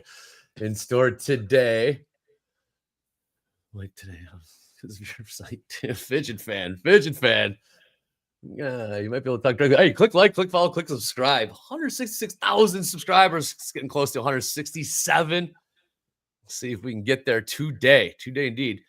As we push higher in the S&Ps, 60.50 just printed. Tilt 50.50. We got again top of the hour. We got Basant testifying. Yeah, buy the dip is right. Can we get out? Can we get out of the range? So we tested below the CPI candle. Yep. Now we'll go from here. Yeah, did give it a test. Again, we got that 800 lot upside in the ES. Stay locked in. Again, hey, Jack, for this quote-unquote deal with China, it needs approval of Xi from what I read, just quick headlines. So obviously, balls in their court. I mean, I know. So I don't know. You know what I mean? Like, yeah, I know. Just balls in their. Even the market kind of took it with a grain of salt. And although CPI, they liked what they saw in CPI. We got FOMC meeting a week from today. Yes, a week from today. Make sure you're here for it. We'll have wall-to-wall coverage of that, piping that in as we always do here on Top Step TV. 99% probability of a pause, but what's most important is the language, the prepared remarks, and then the Q&A after that. So make sure you're here for tune in on Top Step TV. 60, 51, 52 straight. As a quick reminder, we just had non-farm and it came in above expectations, even though you revised down a little bit. So there's not a lot cooking in the job market right now. So the Fed's probably still wait and see mode. 2.4 is above 2. Where's Barron? Barron was calling for a rate cut. Barron is calling for a rate cut. We're not there yet. We're not there. We've got 70% longs in the NASDAQ, 72% long in the ES from average price of 60.45, about 5 points to the money. Shout out to the longs there. What's your upside target? What is your upside target? Sounds good. 10-4 and 21,983. 983. We're just trying to figure out what to do with 22,000 even. Looking for some size on the ladder. Upside. Just the ES. Seeing some size coming on the ES as we approach.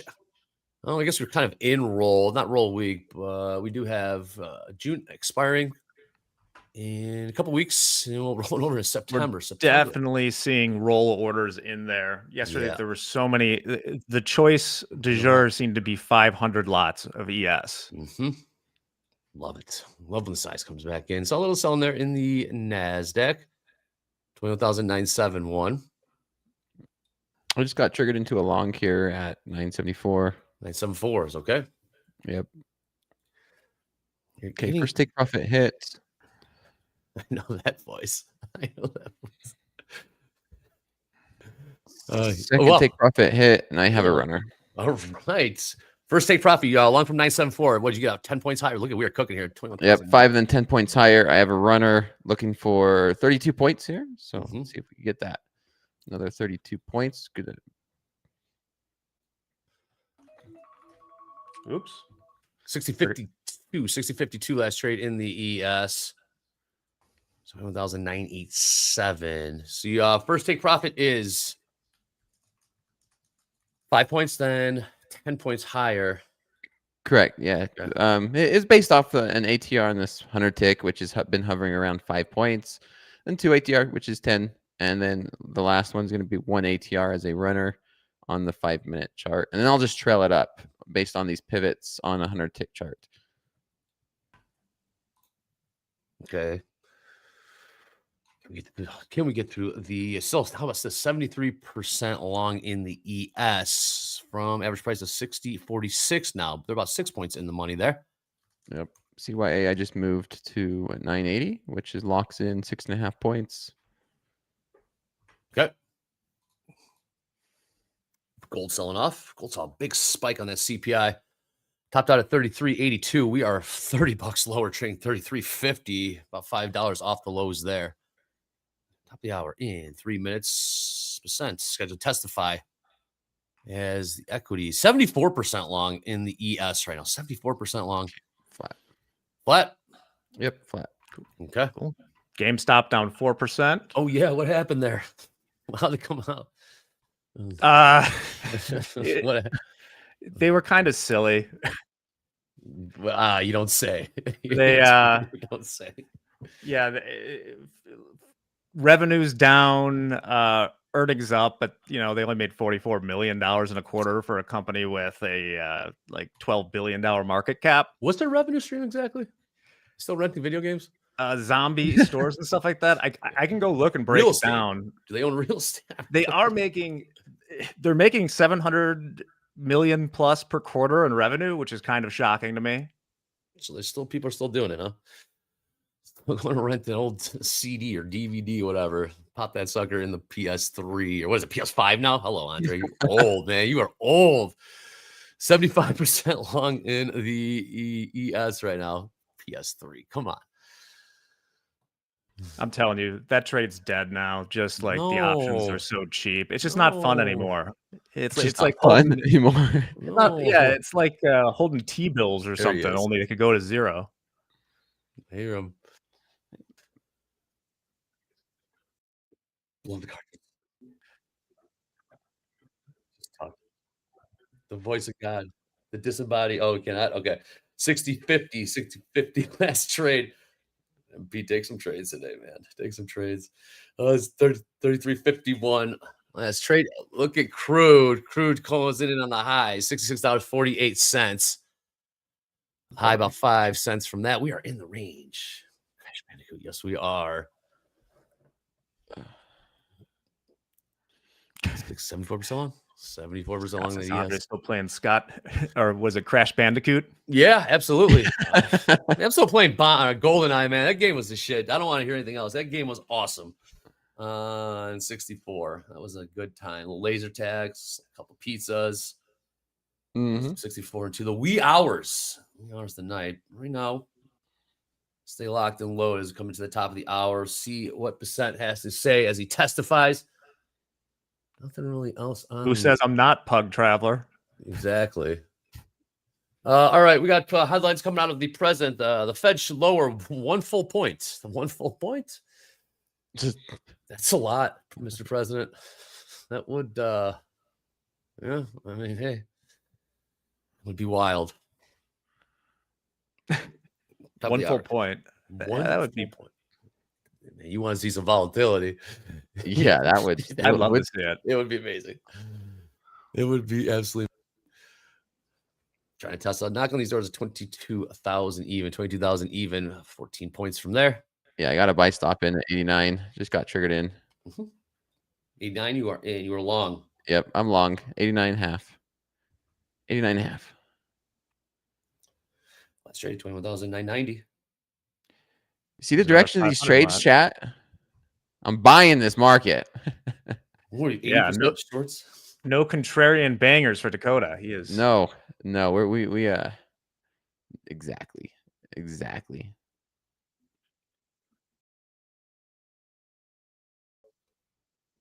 What's up, Michael? Okay, first take profit. He's fucking. Please bring him in. Andre, you said you wanted some volatility. What we've seen on the air recently is that when this guy comes in, the markets Volatility? start moving. So, Mr. Volatility himself. Where is he? What's going on, look at MP? upper right hand corner. What's up, man? How are you?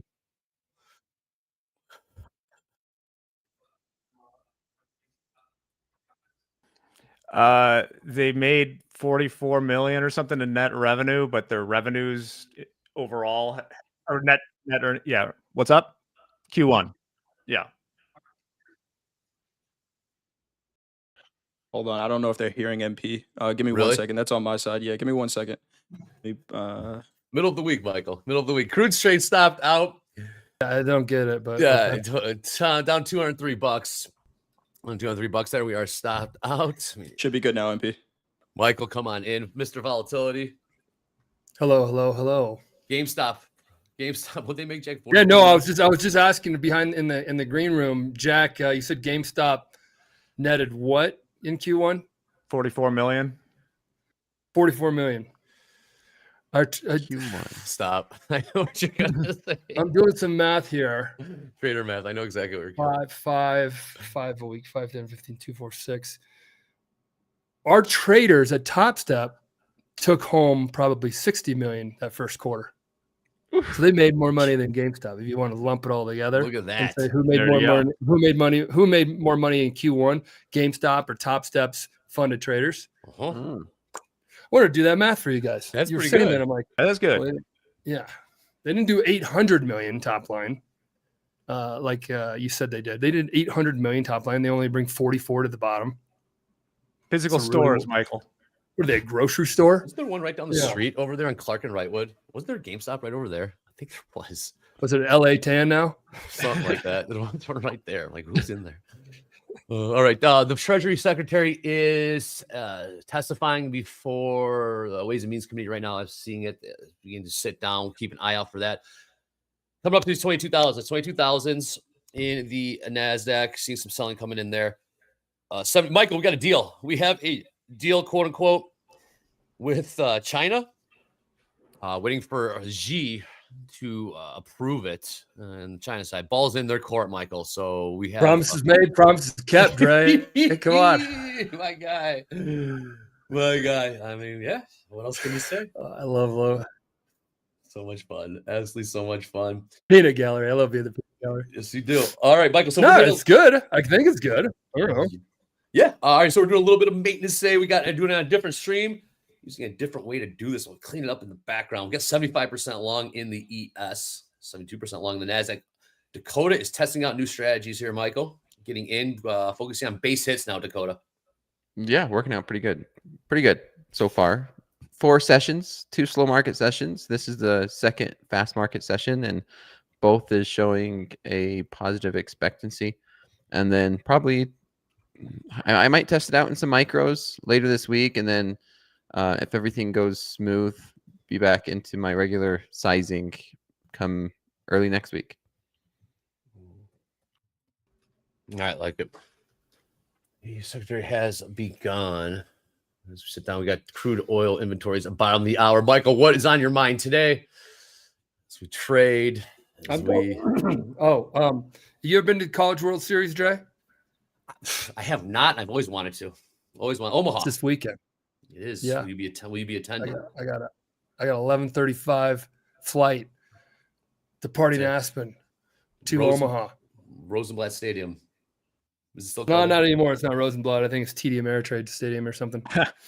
Oh, the Ricketts. Ricketts money. Oh yeah. Their tentacles spread far and wide. Couple rich people in Omaha. One's the Oracle of Omaha. Mm-hmm. I used to go to his neighborhood, or they used to hand out big candy bars during Halloween. The ultimate flex. Yep. Yeah.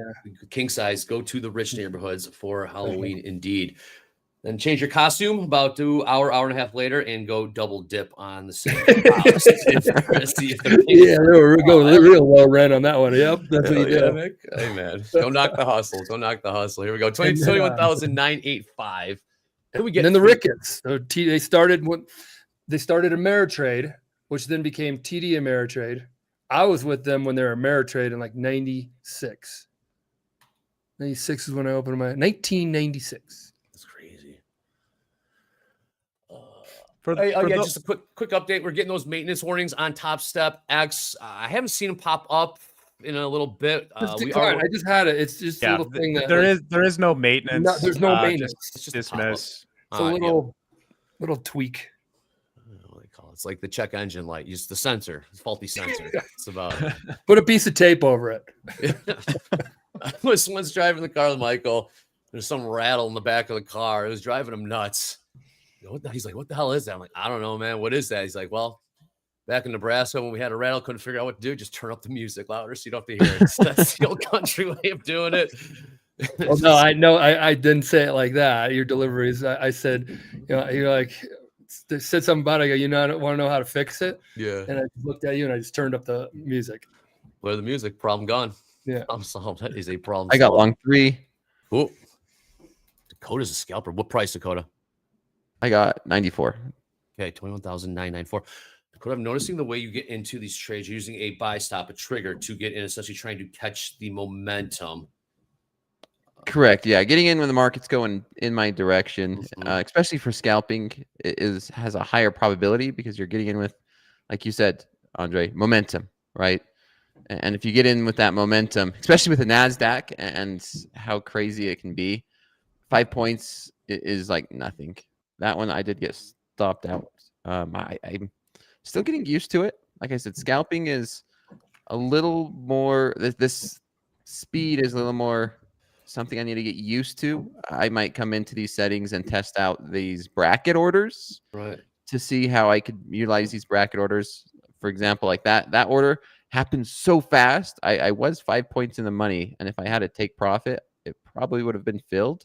So little details like that, fine-tuning little details can make a big difference in the long-term expectations of a strategy. They are slinging those 500 lots back and forth in the ES. Yeah, it's an interesting occurrence because I never see like 300, 700. It's always like 500 plus whatever's on the bidder offer. Right. And once again, I'm sure that's calendar spreading to roll. Okay. Michael, any trade setups you're looking at? Anything you got your eye on? Any levels? No, Hoag I'm levels. catching a flight in a couple hours. I want to stop in. Guys, thank you for coming through. Who are you pulling for in the World Series? I think Kansas is in there I now. don't know. I don't even know who's in it. I know I'm going to Why are you going? You just got tickets. You're going. because it's a long story. My wife's taking my daughter to Chicago, and then I'm taking my two boys to Omaha. So my dad's Boys picking us up. trip. My dad's picking us up in one of his race trucks. He has a race truck. I'm like, all right, bring it. The kids are gonna love it. Let's do it. Oh wow. Very cool. Like, Junior, it would be great for I got this new race truck. What is his collection of cars? What's the car LSU, count? yeah. LSU always. Yeah. It's I'm gonna actually root for LSU. Yeah, it's actually a great. I've done it. I mean, I'm from Omaha, outside Omaha. It's if you ever want to go to Omaha, which is usually Nebraska's a flyover state. I'm from there. It's pretty flat, but I do like the Panhandle out in Nebraska, but area. North Platte. Yeah, Sand Hills, love it, beautiful. Grand ranches Island. out there. There's a nice golf course out there. Very Yep. nice golf course out Yeah, there. but Omaha is where you go during the College World Series, and it is absolutely fun. I mean, it's a bunch of college teams in town with their fans, and then these guys they're metal bats still or whatever. So cool. Those aluminum bats. Yeah, Ping, aluminum bats, just dinging it out of there. So unsafe. Michael, Uh-huh. I've actually stayed in like tons of places in Nebraska because it's like the midway point drive into Wyoming, but I've seen it all. Grand Yeah. Island, Kearney, Omaha, Lincoln, North Platte. Sounds Are there other Jack was on- towns or do they name them all? That's really Jack was it. on I-80. Sounds like Jack was on I-80. Yeah, sounds like you were on I-80. It stopped, you got gas. Hey, slept at a what do you call it? Hampton Inn. I like No. Hampton Inns. There's a All right, got that 700 lot. 700 lot bid on 60 51. 51 quarter on 700. Long. All I'm right. long again, Andre. 22,000 evens now. 22,000 evens. All right, Dakota, you're playing the breakout here. We're seeing some resistance up at 22,000. If it goes, it's going to go. You need some stops to get popped here, and you're trying to catch it to the upside. That bid just came up to 53s in the ES. They are moving this size. Okay, first take profit hit. Go. Let's see if we could get follow through above 22,000 evens. Hey, if you're going to be for all the Nebraska talk, I want to throw it out there. I want to plug my grandpa's winery, James Arthur Vineyard. Somebody just said they're in Lincoln. Go out to take your significant other and go out there. They got a little winery you can walk around with these gazebo here where you take your wine and cheese. 80% long NASDAQ. 80% long NASDAQ right now. 78% long ES. 80% long NASDAQ right now. Average price 21,988. 80% long. That is very heavy. That's a big one. That's the biggest we've seen in a while. 21,000. We're trading 22,005. 80% long. And like 78% long ES. Going into about 12 minutes after here. Right, Will it grow? Will it grow? There we go. Get some follow through. Move my CYA to 97 3/4. Basically as haven't close seen one as of these, I'm Michael, in a risking while. 2 points. Okay, sounds good. 80%. This is especially NASDAQ. This is heavy. Second take profit just hit, and I'll leave a runner on. See if we can catch that. 31 points right now in the 5 minute. Nice trade, Dakota. Come on. Let's see how this plays out. 80% long in the NASDAQ and current price 22,006. Should be interesting to see where it goes from here.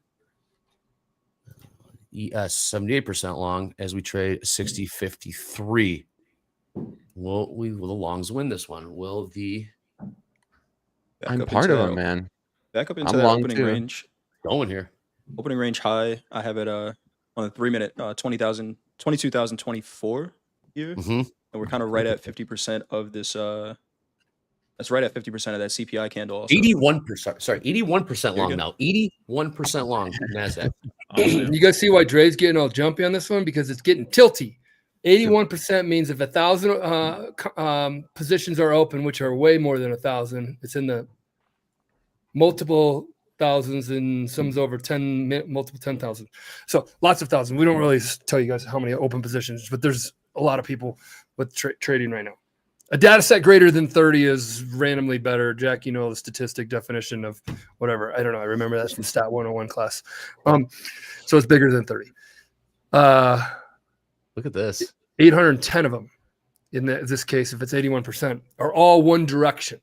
All one direction. Great The markets are making it up of buyers and sellers, buyers and sellers. But then, like, so many people are long. What does that mean? Now, the market's slowly starting to pay them now because it's a little bit higher. But just annotate it, put a note on your charts and say, hey, tilt was at 81% right now. Yeah, as we're creeping higher, I had around 06. This is very interesting. 81%, 8 and 79% long in the ES right now as well. This is a big one. We have not seen this long heavy of a tilt one way or another in a while. Anybody here start covering? Yeah. You guys ever heard the line of, you know, when you get into a cab and if your cab driver gives you stock advice, short it. Yeah. Short it. It's the top. Yeah. So 95% long would be like your cab driver giving you advice. That pretty much means the individual so far removed that they're the last one to know. 2% long now. Look at nothing against any of those because I was in Nebraska and I got smoked on trades when I first started because people were like, "Oh, buy it. This is a great trade." Jay, you want me to take a trade? This is where I would take it. I'm seeing it. The excitement's building a little bit. I know what you're looking at, but I would sell this shit. yeah. 80%. 82. It's high. A lot of people though. This is think that a lot of people are long. Yeah. The world, Oh, everybody. 11s. You could have sold 11s. Could have sold 11s on this. Look at this. We're gonna have a little bit more advanced tilt coming out. This will get removed as far as being free, and then Project X is making it a part of their add-on for the API. So you have API access plus you'll have a Tilt Pro, I think it's called, which gives you just more data. You know. Yeah. Tilt is just a sentiment indicator. I see some people in the chat saying, you know, you're not helping people that are in trades. You know, could you build a strategy around trading the tilt? You 100% could. But if you're in a trade right now, manage your trade by whatever fits your playbook, right? Fits your strategy. Yeah. Nobody should be picking up new indicators, new anything right now when they're like, you do that mid trade, pre-market, you do that studying over the weekend, or now in the U.S. markets are open and an hour into it. Yep. It's result. Look at S&P's grinding higher, 79% long and pushing higher here, 60.56. This is interesting to see this play out. 78% long in the NASDAQ. Will it go higher as well? But the longs are in the money. Average price in the ES, 60.50. 6 points in the money there. NASDAQ, average price, 21,994. They're about 20, 25 points in the money there. So this might be the entry. This is very interesting. You got the Treasury Secretary testifying. Nothing earth-shattering just yet, but we do have a developing story. This tilt and congruent with market direction right now, Michael. Wait, what? We're going. Hey, my guy. Watch this. Just watch it. Man, absolutely. Dakota, are you still in this trade? No, I'm flat, Andre. Okay. Locked it in to take profits, and then my third contract got stopped out for I think 8 points. So three profitable contracts right there.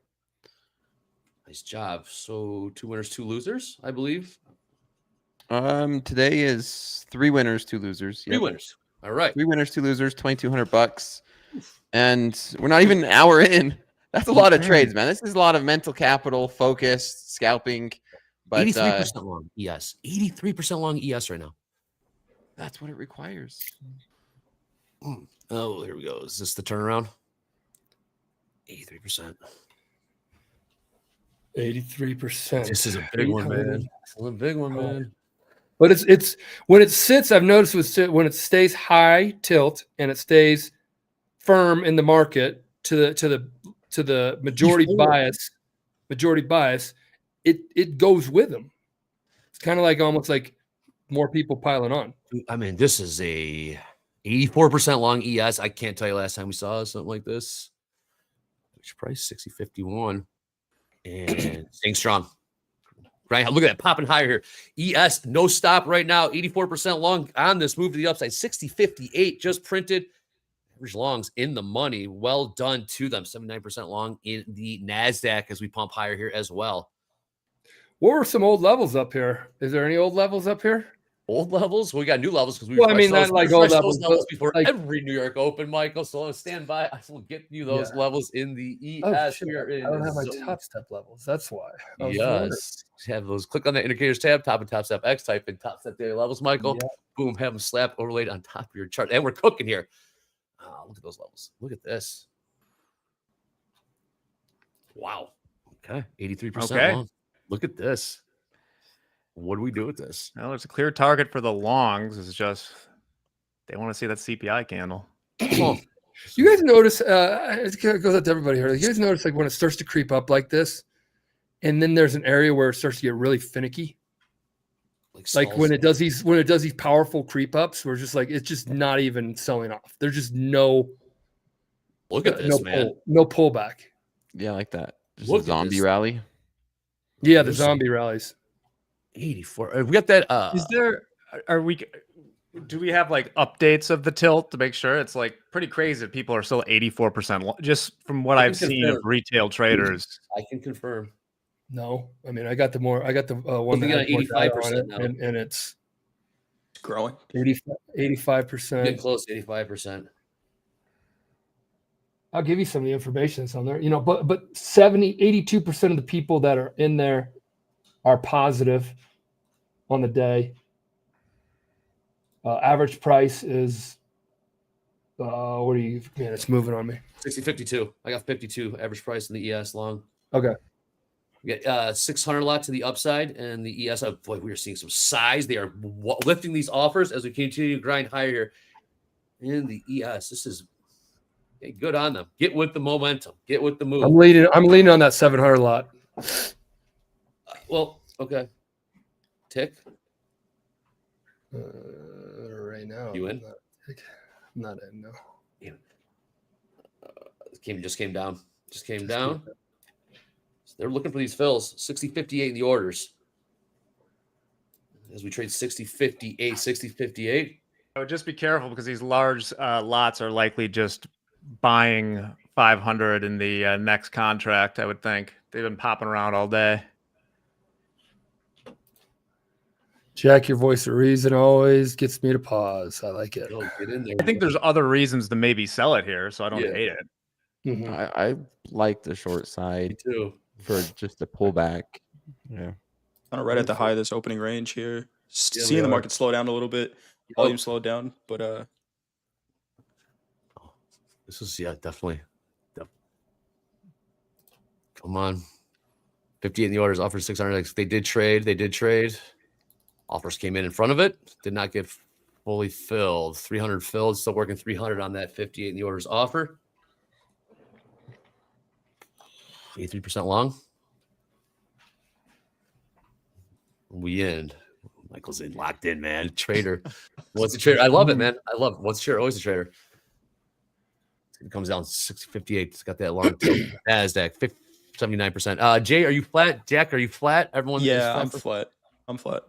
All right, great. Well, while we watch this play out, we're coming into the bottom of the hour, about 8 minutes. Hey, a little bit behind because markets are moving. We're getting headlines. Let's do a tip of the week.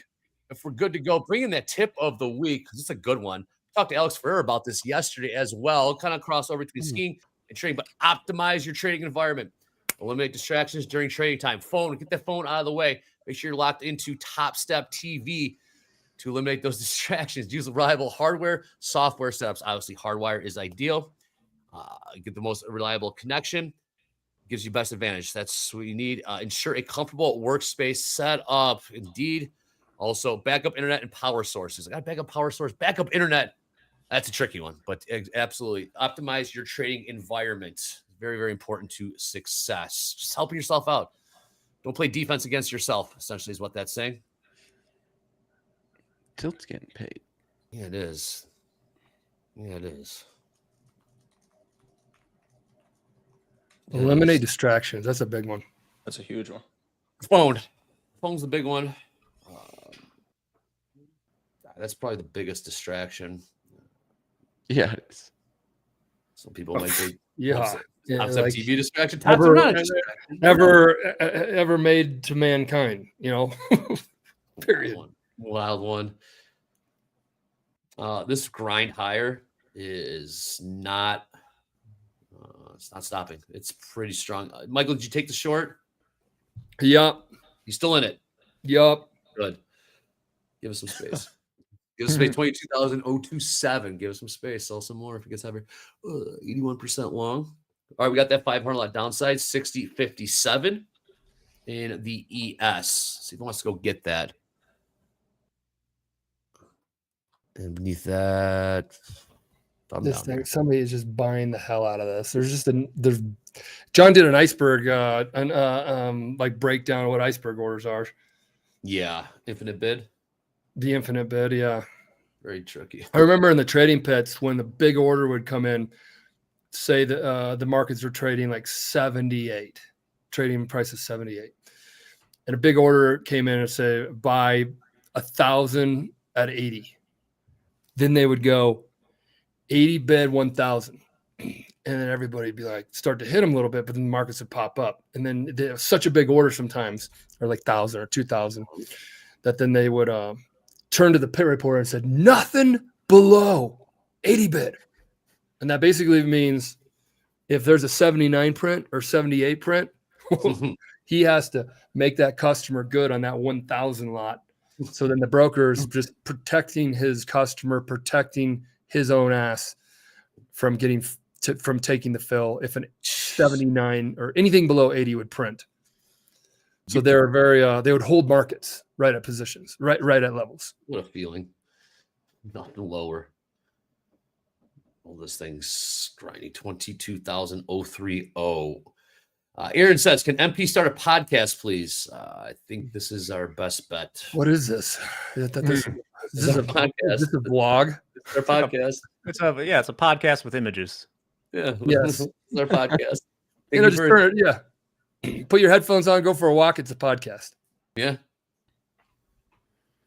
60. That top Good, pull they're back a little actually- bit, or is it? Oh, No, they're not going nowhere. Wow. Not leaving. No. Not yet. Not yet. Not yet. It's got to take time. Got to play out here. Got that 500 lot to the downside in the ES. We're seeing the 500 lots getting filled. Don't get it. See this thing turns over. Any news? We do have. We got bottom of the hour. We got crude EIA inventories. Last trade crude $66.46. I do not like it when it does not. Tilt is where tilt also, it's like when it's whippy, the markets are whippy, and it gets everybody's on one side of the boat. Everybody's on the other side of the boat. That's another part of this thing too. Everybody's getting long, everybody's getting short, and the markets are really whippy. This one's just building up with strength feeling behind it, you know? Growing legs. Growing legs. Yeah, guys, this is trader pit talk. This is what we did all the time. It's just like talk the markets out. It's a lot easier to talk them out when it's slow. Everybody's pretty glued to their screen when the markets are really volatile. You don't get too much conversation. Mm. Wow. Grinding here, 60.62 in the ES, 82% long ES, 81% long. Still getting paid, says CZ. So far, they are. Good job. Average price, they are about 8 points in the money in the ES, 35 points in the money in the NASDAQ on this one. If we see any tape bombs like we've seen earlier this week where we sell off 50 or 100 points, it could be another buy the dip opportunity. Yes. So, yeah. Is that what you guys are thinking here? I mean, I'm a perma bear or perma bull now. Dakota, I changed.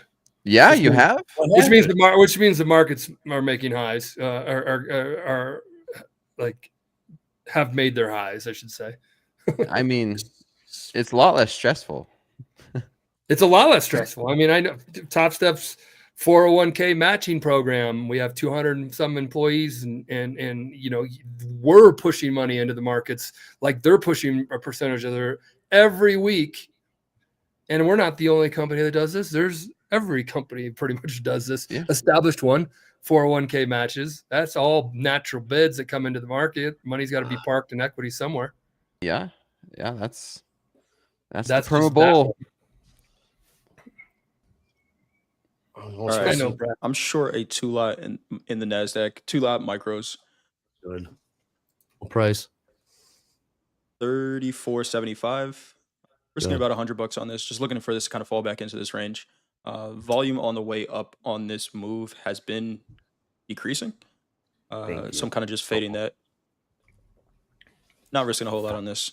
I'm very aware that this is counter trend right now. But Is it? Okay. is it? Yes, Is it's it? 100% counter trend. It is? Is it? Yes. That's the wrong screen. Back up here. You're telling me we're not gonna go back down to 22,000 today?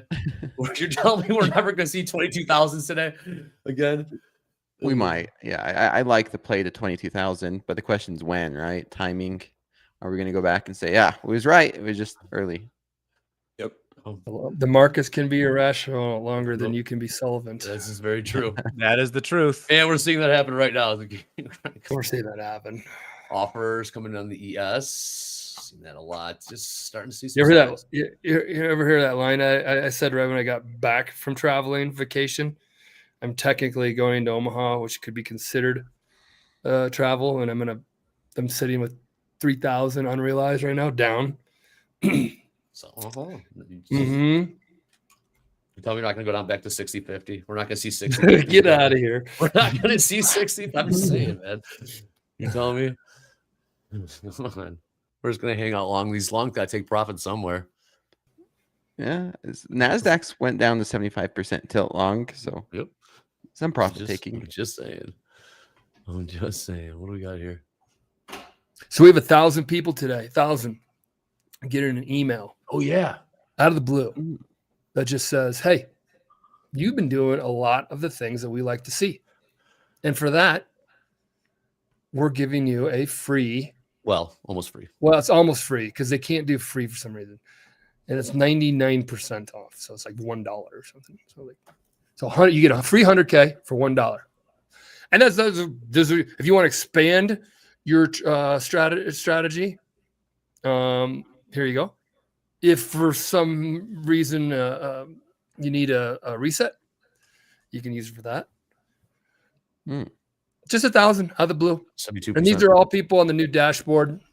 Only people trading on Topstep X. Topstep X is the future, guys. You got to move over to it. You're going to know more and more about that coming in July and August and whatnot. It's just so much just being built on it for prop traders to get funded, stay funded, and help them take consistent payouts. And it's really what it's about. Get funded, stay funded, and take consistent payouts. If you can do that in the prop world, you just generated a new income stream. And Topstep X, Project X, those guys are able to hear everything and put it all into action. Just Swiftly. a year old too. Just Yep. a year It's old. just a year old. It's the fastest growing platform, hands down, in the futures. Because you want to say Robinhood because they just opened up their platform to futures, and then you're going to do that comparable. But go try trading on their ladder. Oh, God. You kidding me, man? They make all their money from the crypto #1, then options. 50 cents micros. 50 cents micros. That's their 50 cents minis from what I've seen and heard. You guys can tell me if I'm wrong. 50 cents per micro and 50 cents per mini. Okay, so 10 micros make a whole mini. Mm-hmm. So like they're just screwing over their customers over there. If you really look at it that way. All I know, if Topstep had a brokerage, it would be way cheaper than that. I know that.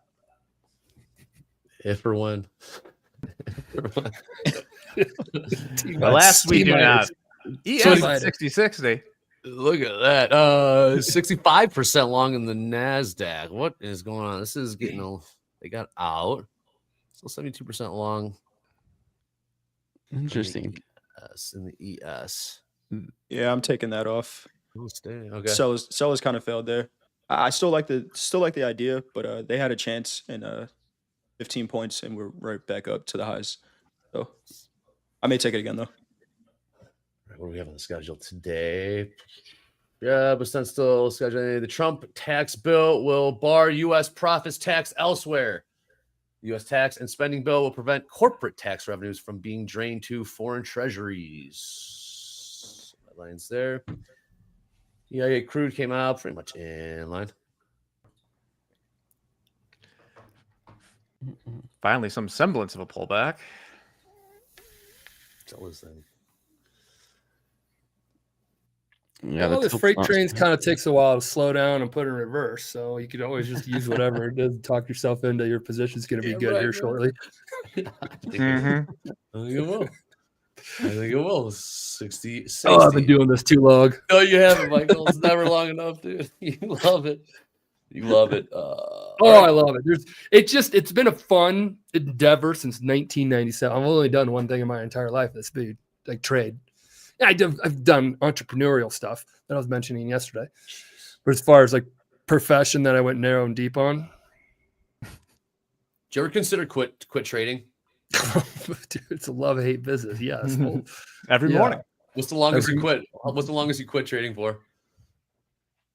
like a month.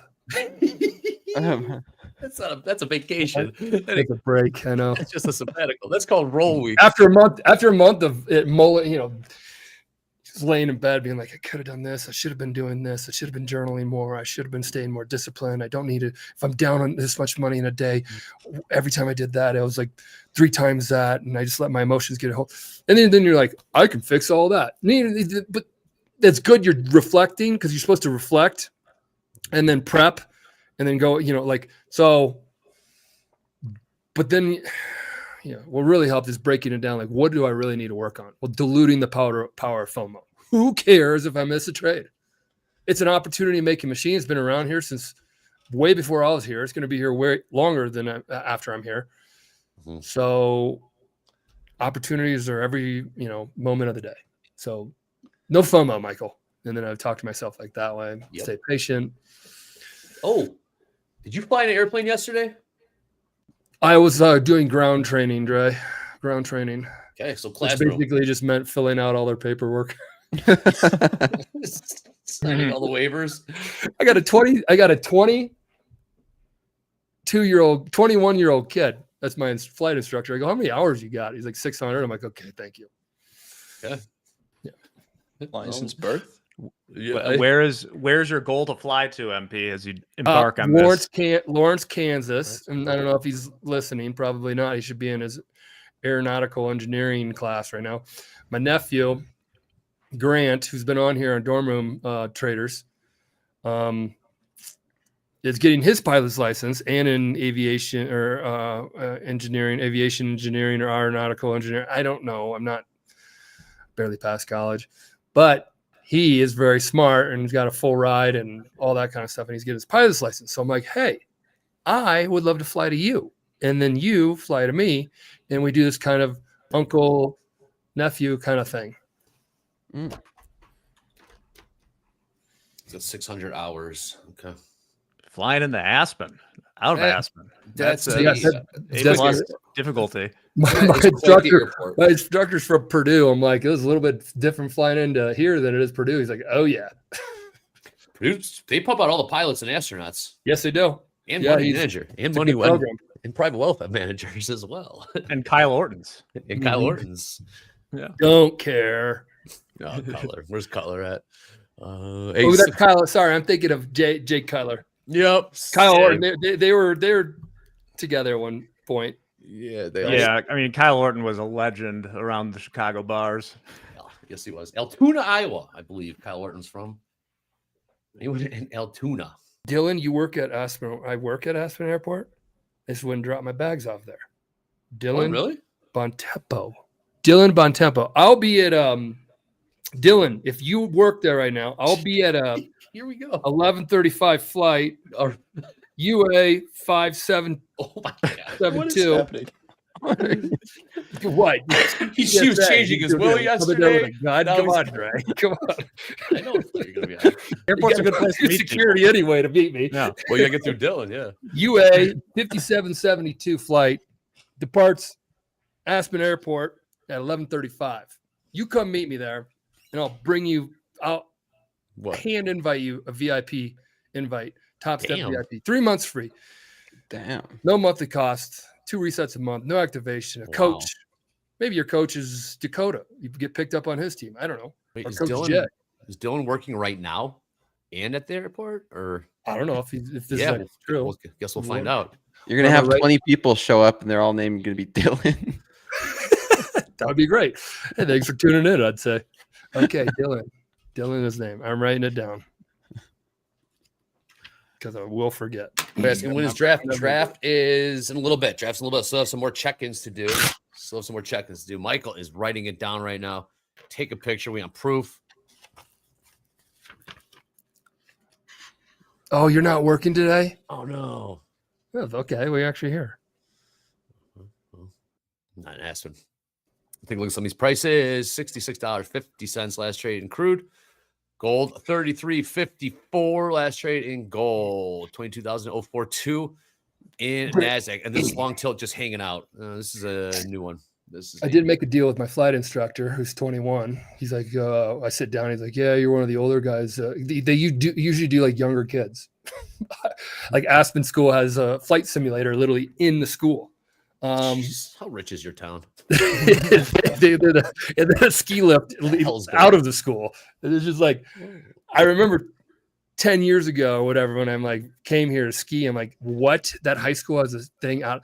I go, I was dating Casey at the time. I'm like, we got to figure out how to get here and have our kids go to this school because they can go skiing and right from school, like lift out the back door. Good deal. So I made a swap with him. I go, I'll teach you how to trade and you teach me how to fly. And he's like, deal. Because he, when I sat down, he had his computer up. He's like, I just looked you up. I always look up. He's like, Topstep TV is pretty cool. I just watched you. I'm like, what do you think? He's like, I don't know anything about trading. I'm like, hey, you got to get your feet wet. You guys got flight simulators. That's how you teach people. Then we started getting the flight simulator, helps you learn how to fly. Does it really? He's like, yes, it does. Gives you scenarios and helps you prepare for the real world. And I go, well, this is about as real world as you can get with a trading simulator and should prepare you and help you see a lot of different situations when it gets cloudy and you got to use your instruments or you know, like whatever, the markets are grind and you got to do this, or the volatility and you got to do that. You got to have all these experiences, situational experiences. So we broed out a bit about simulators for a while. Is your instructor watching right now? Do you think? Greg, you're watching. Take care. Take care of Michael. You take good hands on Michael, please. He can be. Because if you don't, Audrey's taking care of my kids. You got to really wrangle Michael in. He needs a lot of downside risk protection. He's going to need a symbol blocker, contract limits. Michael's going to need a lot of that when it comes to the flight I'm simulator. going to ask him how to do a loop-de-loo when we get up in the air. First day. First thing. All right, got 20 minutes till the top of the hour here. Hey, we're bringing it up all week long for the last couple of weeks now. We're very, very excited for this. We got Jay, Dakota, Barron, and other guests going to be joining us for next Wednesday. Next Wednesday, June 18th, okay? Bring it in. There it is. We'll get the link pinned to the top of the chat. Yes, you're invited to the Topstep Trader meetup, all right? June 18th, 7 o'clock to 9 p.m., 7 p.m. to 9 p.m. at Woody's in Chicago. We'll get that link pinned to the top of the chat. RSVP, got to do some planning, see how many people are going to come. I know the response has been very, very good. Everyone's invited. You're going to meet Dakota. You're going to meet Jay. You're going to meet Barron. Some special guests as well. You meet Jack. You meet Hoag. Man, you get to meet Hoag in person. Hear that voice in real life. See how tall Barron is, man. Are you kidding me? How tall is he? He's 6'6", man. 6'6". 6'6". Yeah, he's tall. You cannot tell. You cannot tell in this video world that we now all live in. Yeah. His dad is 7 I guess feet that's tall. why. That's right. No, wow. Was he? Yeah. I mean, There ball it is. player, Apparently not. athlete. He was like a roadie for like all the big bands in the 80s and 90s or something like that. Like, Oh. Yeah. All right. Yeah. Pin to the top of the chat, please. Are you guys all invited? Come join us. June 18th, 7 to 9 p.m. 7 9 p.m. in Chicago. We'll pop here in gold. What's up, Dakota? I've been getting messages from people saying, "Hey, I booked my flight. I'll see you in Sweet. Chicago." I'm like, "Damn, okay, Yeah, it's gonna man. be fun." Yes. Very, very excited for that. Open bar, music, some announcements. Yeah, there's going to be some cool things going there. I heard, Dre, I want to confirm this. You're singing karaoke, is that right? Yeah. I Nice. guess I There will. is karaoke. Yeah, I he told is. you. Sabrina Carpenter. The whitest song ever. I sing Oasis Wonderwall. That's the only one I know. That's all. I would do other stuff, but it's very inappropriate. I would like to do some, but quite inappropriate. So keep it Like Cardi B PG. stuff or what? WAP. I would do WAP if they let me. Oh no, I would never do WAP. I did get back Little in a pop. short. I did get back in a Okay. short. Short 4 micros, 36 half. Risking about $200 here, but VWAP. see. VWAP. Thank you. VWAP. 3361 little pop here in gold. Jay is short again. To the top of the chat, please. RSVP. Looking for What? Hey, why doesn't chat share us what their favorite karaoke song is? You should have one. Just What's because if you're yours? ever at a party and they're like, "Hey, got a karaoke machine," and you actually stick to one song, maybe you get a clap at the end of it. You know, better Nice. than I don't know, I can't keep up, or you know, blah blah. blah. you You gotta know, do like a song where the crowd's gonna know give it it too. give it a college try. Yeah, Busy and that's Mark. I can see Andre singing to Busy Mark. Biz Marquee. Yeah. Busy Mark. Yeah. You got what got- I need. Yeah, I can do that one. Say you just right. International Players Anthem. That's a hard one, Joseph. Oh, Man, that's a good one. That's a good That one. is hard. Saying so. That's a good one. T-Pain Bartender. I like the Josie's on a vacation far away. That's a good one. That was mine. Bartender. Yep. Josie's on a Anything Wu Tang? vacation far Oh away. wait, Wang Chung. I said Wu Tang for a second. Wu Tang. No. Everybody Wang Chung. I don't see you keeping up with that beat, Dre. Rap's very hard. Rap is very tequila's the best. The Mhm. real answer is tequila, Kyle Armstrong. That is the Oh, that's an ultimate easy karaoke one. song. That is the Yeah. ultimate. There's literally one word. One word. Tequila. That is the ultimate karaoke song. You best not mess it up. Yeah, that is a banger. 62 quarter. The ES. Journey, Don't Stop Believing. That's a good no Tequila. Dun, The dun, Gambler, dun, Kenny dun. Rogers. That's a great one. Yep. Got No one to no hold us. wind to hold them. There you go. No wind to fold them. No wind to walk away. Look at this. No wind to run. What else you get there? That's what we would say all the time in trading. When we're sitting there viewing, you got to know when to hold. Because the same, like, you got to know when to hold them. You got to know when to walk away. You got to know when to run. In your, like, when you're trading poorly, that's what we would always use that as kind of like, well, it's kind of Kenny Rogers said it, you know. You gotta What know was when to it? hold 'em Don't, and then it's the don't count your money while while you're there's sitting at the table. sitting at the table. That's true too. That's sort of like the equivalent of don't screenshot. If it's good enough to screenshot, it's good enough to get out. You should clip Yeah, that it for every is. influencer out there. Yeah. It's fantastic. Exactly. That's the ultimate Topstep X feature. Screenshot, you're locked out. Yeah, that's, I want it. 100%. All right, take a look at these markets again. There you go. Dude, I this know top- on Interactive Brokers mobile app, they won't allow you to take a screenshot on your phone. Is that true? Yep. Really? Yes. Who won't? Interactive Brokers, be. the mobile app. If you try and take a screenshot, they won't let you. It won't. Didn't The app will know. not allow you to screenshot. Interesting. Huh. That's interesting. I tried. I tried. I was going to say there's only one way to find out. I didn't know you could. I didn't know you could override an Apple function. I don't know. I have Samsung. Oh, that's I right. don't know. You're the green That, Android that guy, probably green knows as chat. well. That's right. You have the green chat. Someone says Canada allows it. It's a security feature. Do you get a pop-up message? Like what happens when you try to take a screenshot? They call you? I'll let you know right now. I haven't done it for a very long time. Like, are you still in this trade? Me? Yeah. Good. Yeah. Good. Yeah, let's run out of gas here. Pyramid, yep. Come join us in Chicago. Absolutely. Very excited for that. Nice part of town, Old Town. Mm-hmm. In the area of I'm gonna BRB. That's cool. Michael, take us to this trade. Jay, I'll be right back. Sounds Right good. Sounds good. Yep, right back. I am still in this short. Yeah, in the chat, this is my screen that's up right now. I'm short 4 micros from 36.5. Stop it's is working at now. 68. Yeah, we'll see. See, I kind of like The this same. this area. Are you still in that short, MP? Yeah, I'm still in the short. Yeah. In It's the letting me S&P, take a right? screenshot now, so I don't know. I don't know what I was experiencing. Maybe it was my banking app. It was Yeah. some app. I've with- seen it happen. People mention streaming services. I forget exactly what happens, but here's our 500 lot. Doesn't Snapchat have the same thing? They you should. can't- I've never used Snap. Can't take a screenshot. Should. I think what happens if you try to take a screenshot of Snapchat, Everybody's like, I don't know, man. It should. I think it tells the other person that you took a screenshot of this snap. They also tell you it's forever gone. Yeah. Yeah, Mhm. right. Mm-hmm. Tribe said it tells the other person that you did it. So maybe that's what it is. Let's see.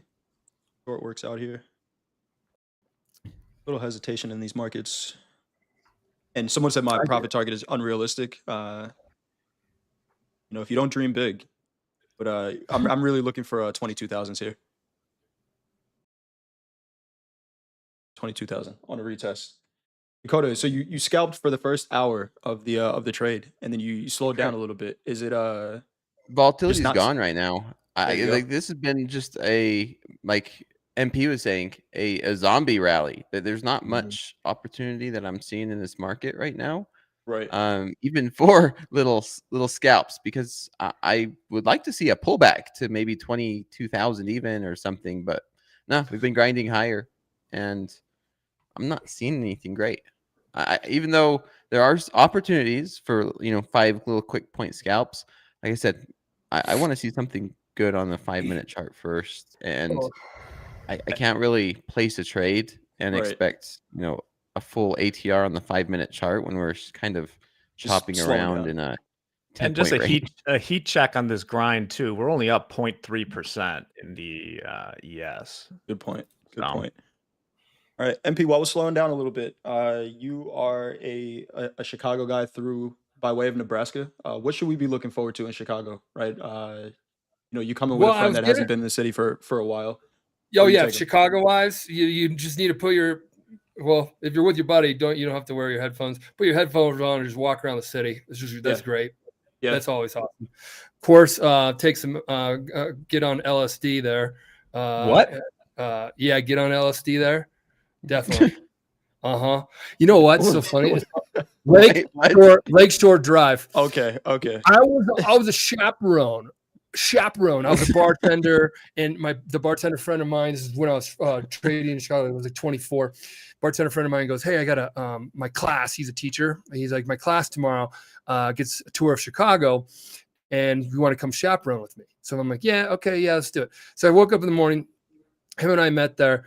We get on the bus, and these kids are like second grade, and we're on there, and this bus driver narrates the whole thing. And he's like, "All right, kids, you ready to get on some LSD?" And we're like, we all look at each other like, what the hell is he talking about? Like, adults that are chaperoning this. He's like, Lakeshore Drive. You're like, oh my God, come on. So I got you guys with that one. He got me with that one. Yeah, that was good. I'll get on Lakeshore Drive. Walk the beaches there. Go to the beaches there. Go to the pier. Go to Viagra Triangle is what they call it, Russian Division. The streets rush and division when they meet. Okay. Oh, Make a triangle. Yep. Go There's some hang good out in restaurants there. Sit Logan outside, Square. get a table outside, have a bite, and around 2:00 in the afternoon is always fun. 3:00. Lakeshore by the If they were gonna beaches have- are nice. That's where I hung out last summer. Mm-hmm. Beautiful out there, right? It's don't know about getting in the water, if people really do that, but it's just nice to kind of sit out there, city views and beach at the same time. It's a great city. Great city. Dakota, have you been to Chicago before? Yeah, but not Okay. for pleasure. Not like, I mean, karaoke night, LSD. We're gonna have some fun, Jay. We're gonna. So at Lakeshore Drive, like I've heard people say that before. I had an idea what you're talking about, but I have a personal pet peeve for like abbreviations that are just as many syllables as the word itself. Like you don't need LSD because Lakeshore Drive is also the same. Oh, I same amount of totally, energy to say. I totally agree. It's just people in Chicago call it Lakeshore. That's what I always say. Lakeshore. We also call it Shy City, not Chicago. That's just in my I network. love MP Chicago. I'm making a coffee book about MP Chicago. Nah, you guys are more Chicago than I am. I moved to your great city. Danielle says no Shy City.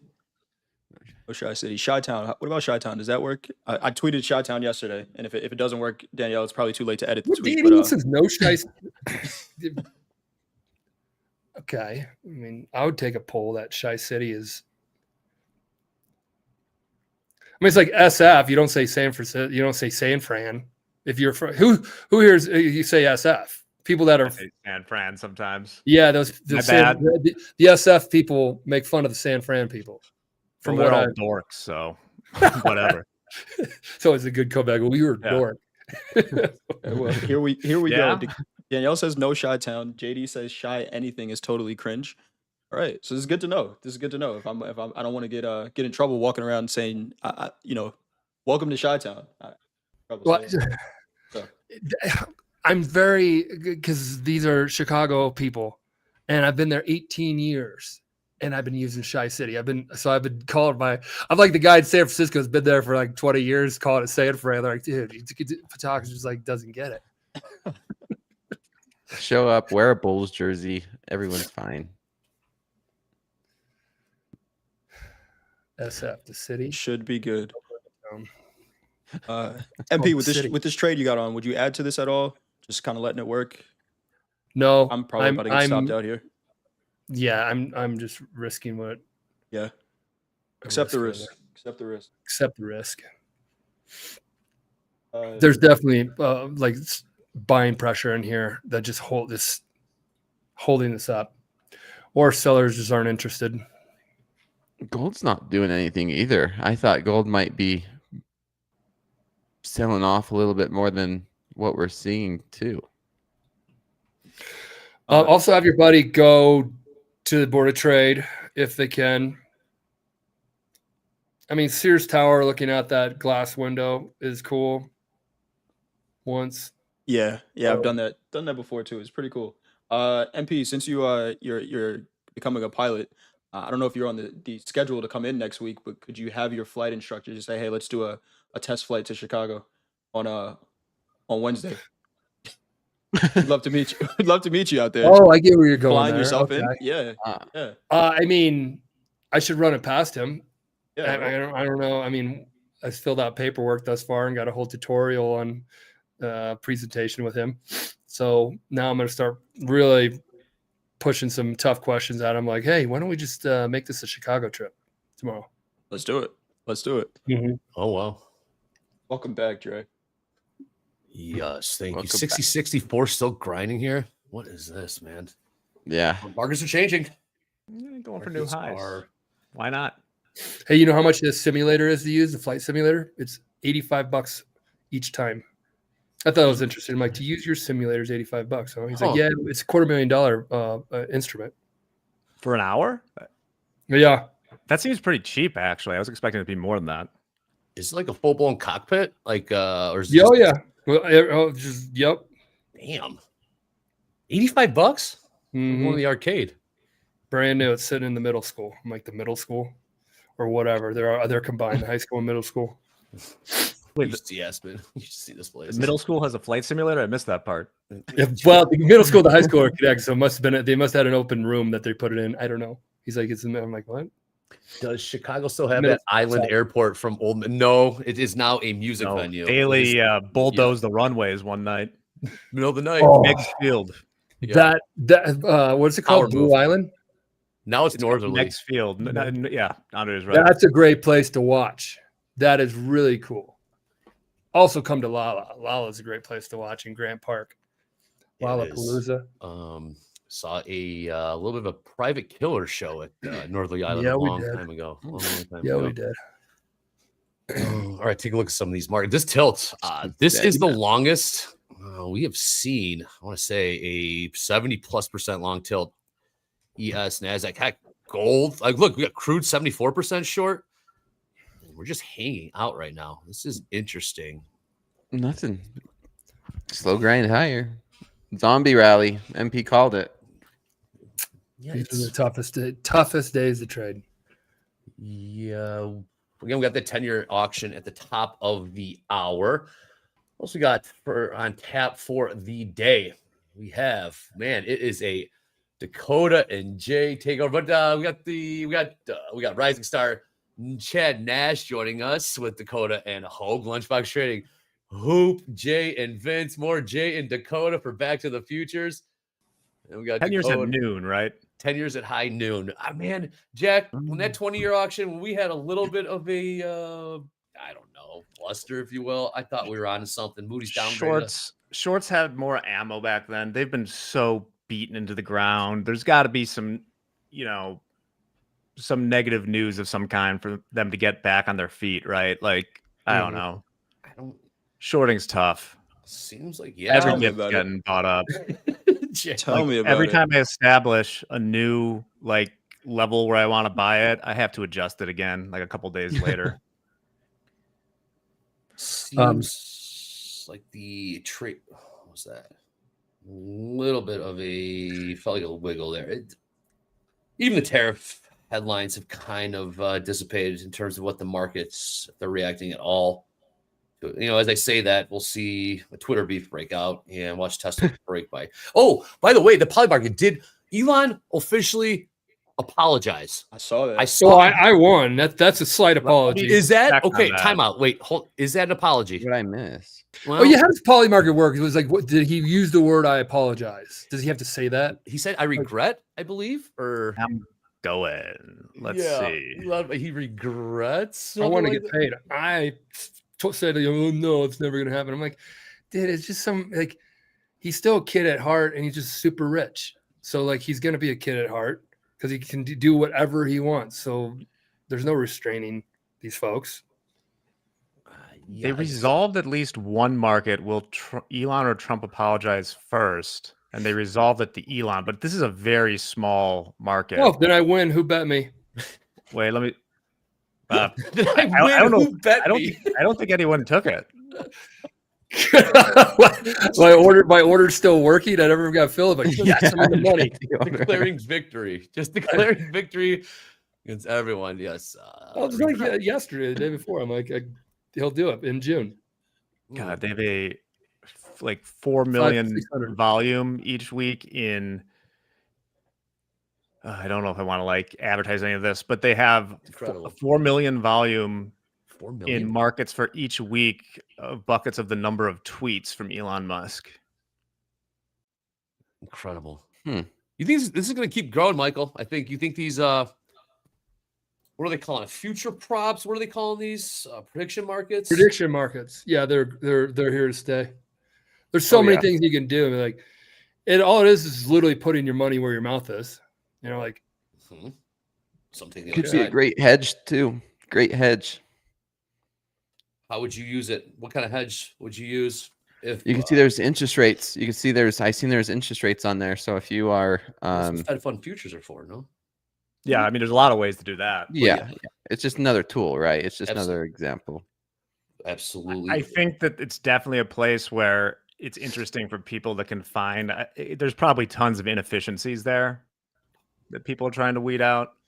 You got it. Yeah, you could do the happiness hedge. You That used to be the way it predict it back in the day when it was still open and technically was running as an experiment by some university in New Zealand. The limits were very low. It was you couldn't do $800 on any one bet. Mm. And so what happened was just like very inefficient markets, right? Because a whale couldn't come in and push it right. So that was like the golden age of small time prediction market trading. Nadex. You can have Wait, hold on. That was started when prediction market? Predicted, I mean, I don't know, probably at least 6 years ago. I don't know how long it was around, but they got shut down, I think, or they're close to it. The founder of Kalshi is a very, very smart woman. I was in Boca at the FIA event, which is where all the futures and derivatives and clearings and exchanges and brokerages and IBs and props. We were the first online retail prop one that's there. I think they're going to see a lot more there because they're starting to open up to that prop world. So we were there, getting more and more familiar with everybody in the industry. Kalshi spoke. Robinhood was there speaking about prediction markets. And then Susquehanna was talking about making markets, partnering with Kalshi on prediction markets and the algo that they do to make markets. So Susquehanna was there. Susquehanna, guys, is a big trading group that are market makers kind of in every market. One of the biggest. Yeah. So they're like, well, we had to figure out how to make markets I mean, market makers are there when nobody else is there. That's kind of the whole thing about market makers, right? Yeah. Market You maker gotta- rates. you gotta be Market able to maker lay that rates. off. Get that rebate, man. Get that rebate. Eldorado was all about that rebate. For prediction markets, Michael, where do they think the first what do you call it? First bet, first event, or Jack as well. What elections? Where the biggest draw be in prediction markets? Something It's like elections, It's for elections, sure, or at least it okay. was when I was doing it. And prediction- movies then probably, right? Look, what's up? Oscars and stuff like that. Yeah, those are smaller Yeah. markets, but it was Yeah. really like Congress, Senate, presidential elections, like U.S. ones were massive. So you do the happiness hedge. You vote for the candidate you want to win, and then you place a wager on the candidate you do not want to win. Either way, you're happy. If the candidate you don't want to win wins, you made How many some people money. are going to bet on that and then not go vote? Well, I mean, you can A do lot of them aren't in the U.S. I did my duty. I'm short. short the opponent. There was some French guy who had like 38 million in bets on Trump winning the election. I remember that. Yeah, and like he won, and it was like the way he talked about it was, you think like, oh, they must have something inside. He was just like on vibes. It was awesome. He made a lot of money. Did he say how much he made on his bet? Like risk to reward there, risking 38 million to make 3 million. That would be a pretty poor risk to reward ratio. Yeah, I would think he made probably less than double because Trump was favorite for so long, but it's still a lot of money. Yeah, it is. It's amazing. We got Euro close in about 24 minutes, and let's take a look at some of these price equities. 22,057 last trade in the NASDAQ. 60.63 last trade in ES. About 12 points to go for the highs that printed off that CPI print. What do we have tomorrow? We got CPI. That means PPI should be right around the corner. We have Oracle earnings after the bell as well. Yeah, To this point, poly markets and all this prediction stuff, it is to me, and this is kind of how they put it, and I'm going to say kind of a bad way. They didn't say this on stage, but it's the gateway drug into the trading world. It will be the gateway. They used to be like kind of micros or binary options. Well, I guess it was it was micros, I think. Like, hey, try a little bit of this. Try a little bit of this.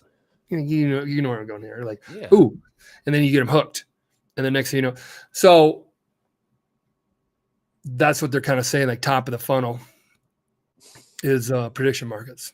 Anybody has an opinion on Oscars to election, and then they start to get familiar with that, and then they start to get familiar with the futures market is going to be in. So it's the biggest thing I think that's going to hit the futures market. That and single stock futures. When we're all able to trade in here, Bringing Tesla. those back? Or they're bringing back. Yeah. Yes. Because that's what Yes. quad witching was, right? The option. Well, All right, a little bit of selling here. Heads up. See Yeah. where they want to take this. 60.59.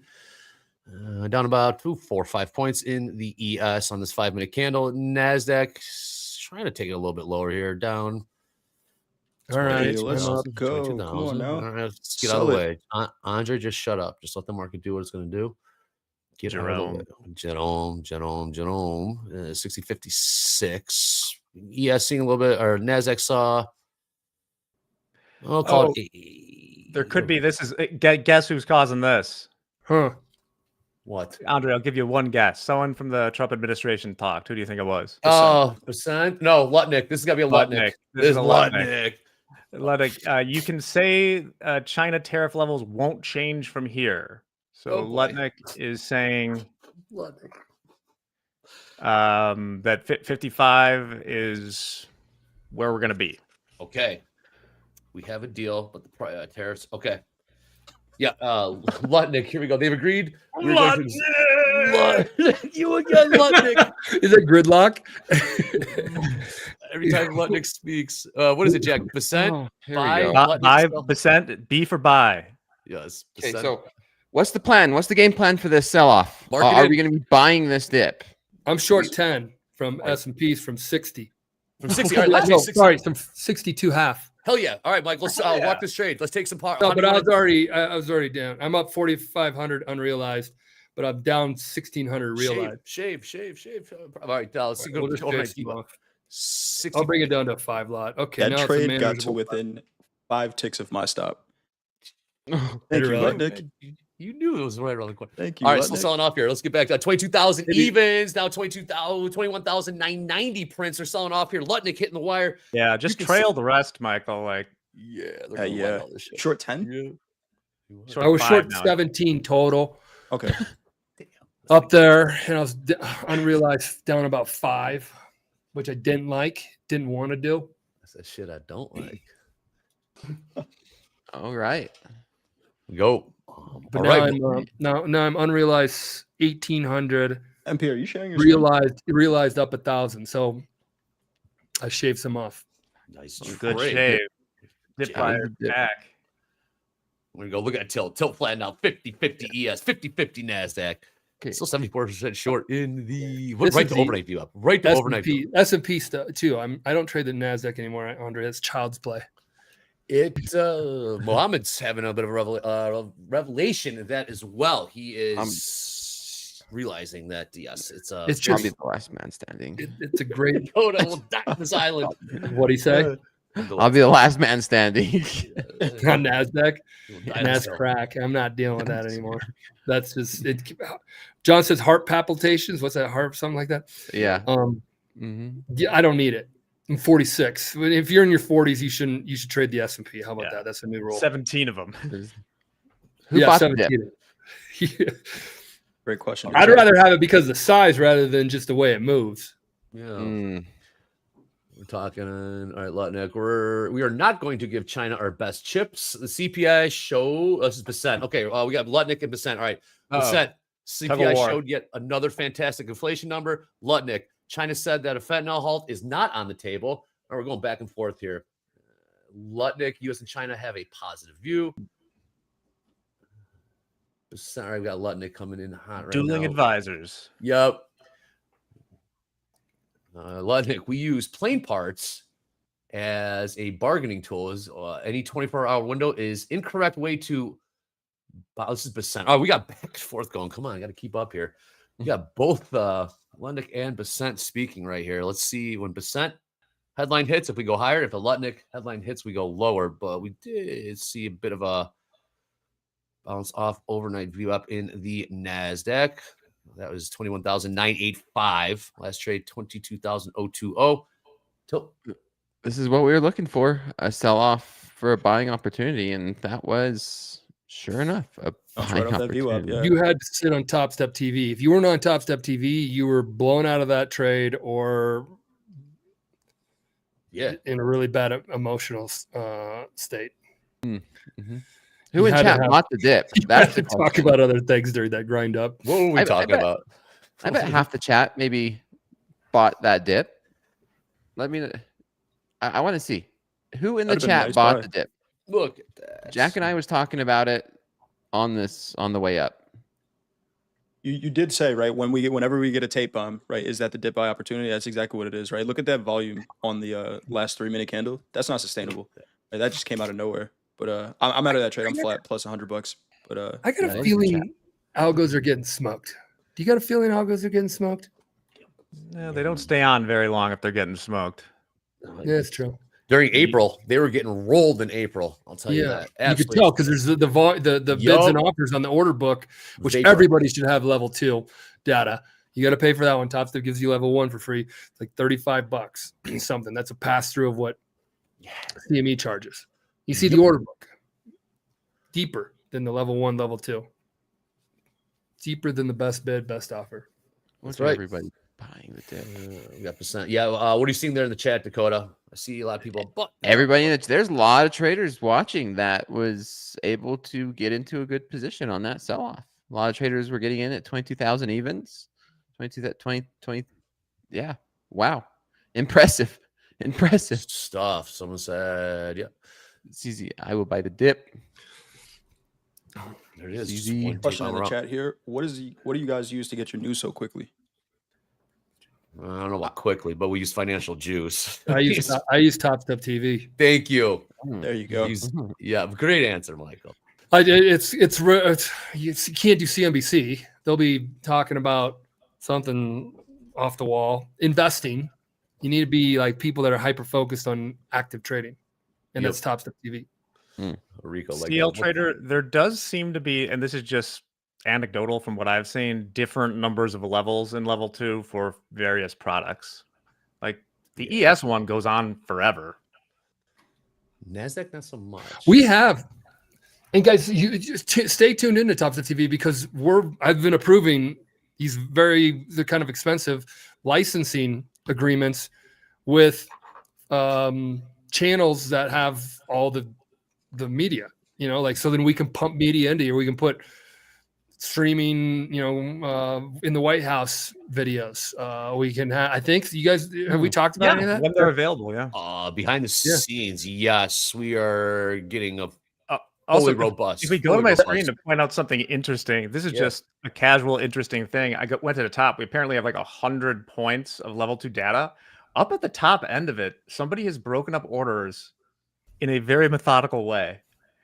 A 5 lot, then a 12 lot, alternating every tick. Look at that. What is going on here? 12, 12, 12, 12, 12. Like, Starting at and these are 100 points off the market. 61.45 up there. Holding that Q position. There is Fulfilling their There's your role algo. as a market maker. yeah. Yeah. But yes, Michael, Topstep TV is getting weird. The most robust newswire services, cameras, boots on the ground, access all around the globe. We are working on that. It's going to. Damn, I mean, we're it's a 6-figure contract that we have to pay to get this, just the data feed alone. But we'll have like literally access to so much that we can be your real time. We'll have real time, and it's going to be relevant to things that you're trading, absolutely. or that may affect the things that you're trading. Yep. And also, I don't know. Yeah, What else absolutely. We get. Elections. We're not going to tell you who we're getting it off from, right? I don't know. Well, Reuters, is that we get a feed That's from what we're using Reuters for right now. We don't need to say anything else right now, Mike. Always. We don't need to give those other TV guys who just follow our coattails the strategy. Whoa, they said they. Sounds good. Yes, we'll have cameras, especially boots on the ground on all 7 continents. We are going full blown news. Are we a news source now, Michael? Are we a news network? I don't want to say that. I don't know. Speaking of boots on the ground, my wife needs my boots at the airport, so I gotta go. All right, did you close out this trade? Hold on. Yeah. Just close I'm it. realized 900, but unrealized 400. I'm just getting out of this flat now. Thank you. Okay, up 1300. Michael, safe travels. Nice trade. Thank Yeah. you. Mm-hmm. Good Everyone stuff, guys. show some Even love. look at even boring markets can be fun. Tradertainment, I like it. You guys have a good day. He's in a good Yeah, mood. see you later, man. CMB. Later, man. Take care. Safe travels. Talk to you later. Yeah, Michael is out of here. All right, we got Dakota. We got Jack in the house coming into Oh, Euro close man. at about 12. He's got to fly the plane. No, he's not ready for that just yet. But Buy the dip, man. Buy the freaking dip. Right off of That Burger King, was man. a beautiful example. Jack and I, we talked about it, looking for that tape bomb to buy it. The hardest part about buying it, though, Jack, is how big of a dip is it going to be, right? Yes. Because when it comes, it's very fast, very rapid, and violent, and so stops getting hit, traders bailing, and then here we are right back up. I mean, in the Nasdaq, 22,000 040s, and so how do you buy it is probably just as important of the idea of buying it. I mean, the And only trade today, Dakota, that I was really thinking about taking but got scared off it was like the reacceptance coming on the way back up of the bottom of the CPI candle. But I was looking back through it, and even that trade, like I would have probably needed 8 to 10 points in the ES of risk on it. So I don't know if it would have worked out or not for us. Yeah, I didn't. I was waiting for an opportunity. I didn't get one. It was a complete V shape, right? There was no reversal. There's no hesitation or consolidation before we started to rally. We just basically we hit 986 and just V shape, just straight up, and then just a little bit of chop and grinding up since. So I know there's a couple traders in the chat, which is true. Some great suggestions. You either need a great location or you need a wide stop. And that's what you kind of have to do is you either need a wide stop trying to buy a dip like this, have a wider stop, or be very accurate with the location of where you're buying it at. It's like catching a falling knife in a way if you don't have a process to buy a dip. Unless something concrete and bad happens, I feel like the shorts are just so uncommitted. Like they get it down there and then are immediately looking to get out when it bounces a little bit because it's just been traumatizing on these dip buys. Just like that. They're fueling the fire. Nah, it's all good, Danielle. Yes, they are 60.59. 60.59. Is that the only slot we're getting? We had that long tilt. That didn't really see the turnaround. You heard Jay talking about volume drying up, but then we just kind of hung out. And then we got the Lutnick headline. What was it? Jack, 55%? Is that the number now that we're stuck on? That's my understanding. Yeah.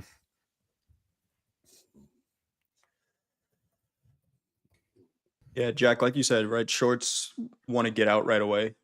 For that trade, could I have wanted it to go lower? I could have, but there's that momentum died right away, right at that VWAP, unsustainable volume.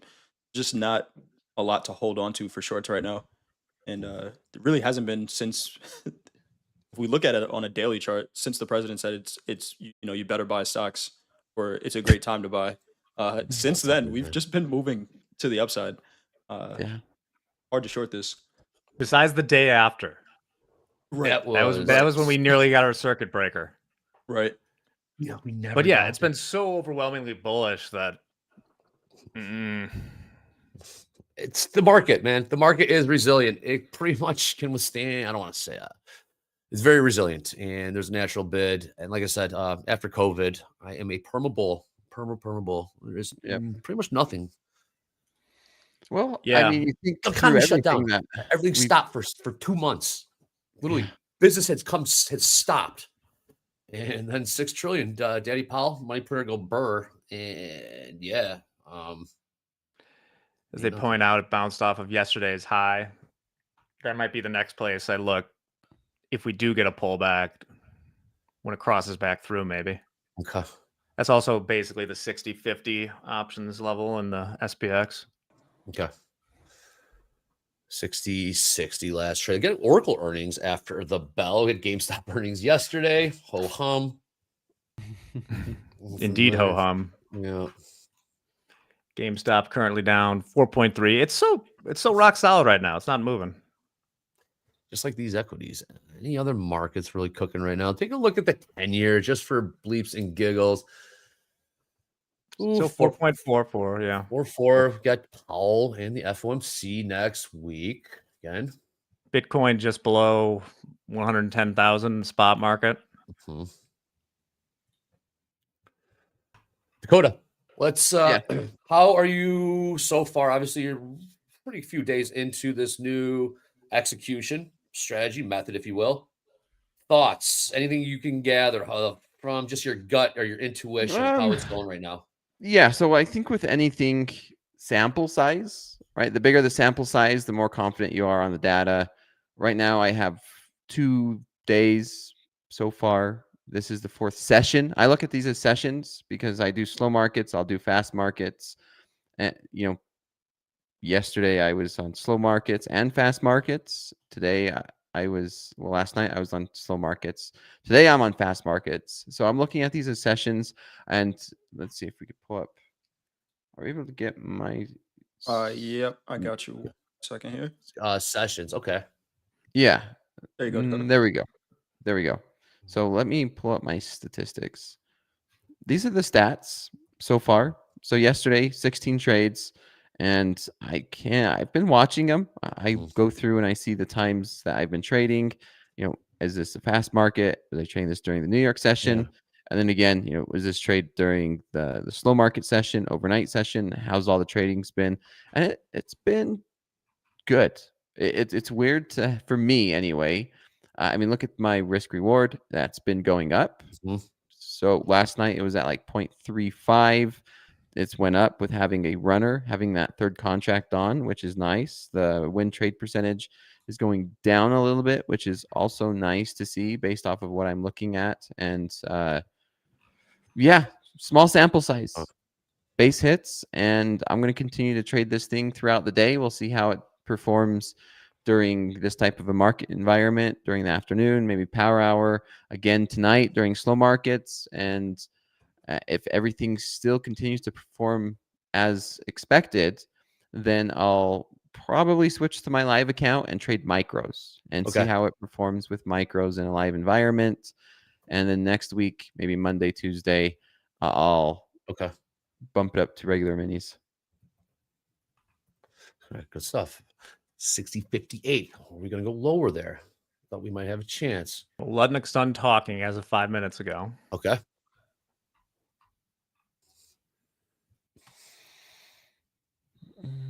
Did I backtest this at all? Yeah, I've traded this strategy before, and that's why I have the confidence to move it to a live account relatively quick. If I've never traded a strategy before, it's going to take longer than a couple weeks until I have that confidence, for sure. Here we go. What was on here? 22,018. We were trading the 42, 22,042. We're down about 20 points off of that. These moves are muted. Ranges are getting tighter. Wedge formation, Dorito, if you will. 60.56 in the ES. Down about 4 or 5 points. On this 5-minute crude, taking a peek higher, about 17 cents off the highs there. Trading $66.47. Gold bottomed out at 33.45. Now we're trading 33.60. As Dan pointed out, we're having trouble staying above that IB high. Sure isn't looking Yes, bad that now. would be 60, 62. 3/4 for those are truthers. Just Euro close about 3 minutes. I think on the I got that 10-year auction in about 90 minutes. U.S. federal budget balance 1 p.m. Central. I've actually seen that number really move markets. Wait a minute, back in last year, that number would come in either higher or lower. Big misses. That number will get the markets moving. So we'll stay on alert for that. President is scheduled to speak at 3 p.m. Central, closing bell, and Oracle earnings after that. Yeah, 10-year auction at noon. Long. You're in. All right, Dakota, getting aggressive with the dips. Yeah, go ahead, Jack. This one, same thing. Long from 022, CYA 012, and looking for 5 points for a first take profit. ATR on the 5 minutes slowed down, so it's only at 27 points. we shall see. We'll see how this one plays out. 10-year auction at noon will likely be nothing. They tend to matter more when the yields are in the news. But I still think it's worth knowing that it's there at noon to at least move or adjust your orders, cancel them, because there could be some movement. Let's do a quick crash course in auctions, bond auctions, treasury auctions. Jack, real quick, what is it the treasury is offering? We finance our debt by announcing auctions of different maturities, ranging from a few months to 30 years. Mhm. And then everybody puts in their bids. Some big banks have to. And then basically they allocate how much they have a number that they're trying to sell. They allocate it, and whatever the high yield of the lowest accepted bidder is where that comes out, or is where they get it. To entice bidding. And Yields if go that's up. different, if that yield that goes to the auction is significantly different from where the market is trading at that moment, then that's when you see movement. When the demand is less than expected, that's when people go, uh-oh. Or more. Like, given how bullish this market is, a strong auction is going to be rocket fuel. Rocket fuel for what? Upside for equities, correct? Is that how you would? Yeah, gotcha. My first take profit was hit for 5 points. Good. What'd you get in, Dakota? I got it in at 0.22. My first take 22. profit was hit at 0.27 for 5 points. And I might just close this one out. I might have made my first mistake. We'll see. London close coming in a few seconds here. Yes, it is. We got some more coming from Percent. Percent, yes. Okay. Said the T word. Percent saying if prices go up due to tariffs, it will be one time. Dakota, is that how it works with tariffs? Why would it be one time? Is that how it works? No. Okay. Right. Well, Treasury Secretary seems I to don't think understand otherwise. that. Well, Saying it's like a one-time tariff or what? the quote: if prices go up due to tariffs, it will be one time. Maybe it's one of those things where he's just already assuming that in 3 months we're going to take the tariffs off. Dakota, what do you do with the tariffs? All right. Are you flat, Dakota? I'm not managing this trade. It's just I'm letting it play out. So go ahead, hit me. So they pay it at customs, correct? They pay it at the border. That's how it works. It's the tax that is essentially paid right there on the spot.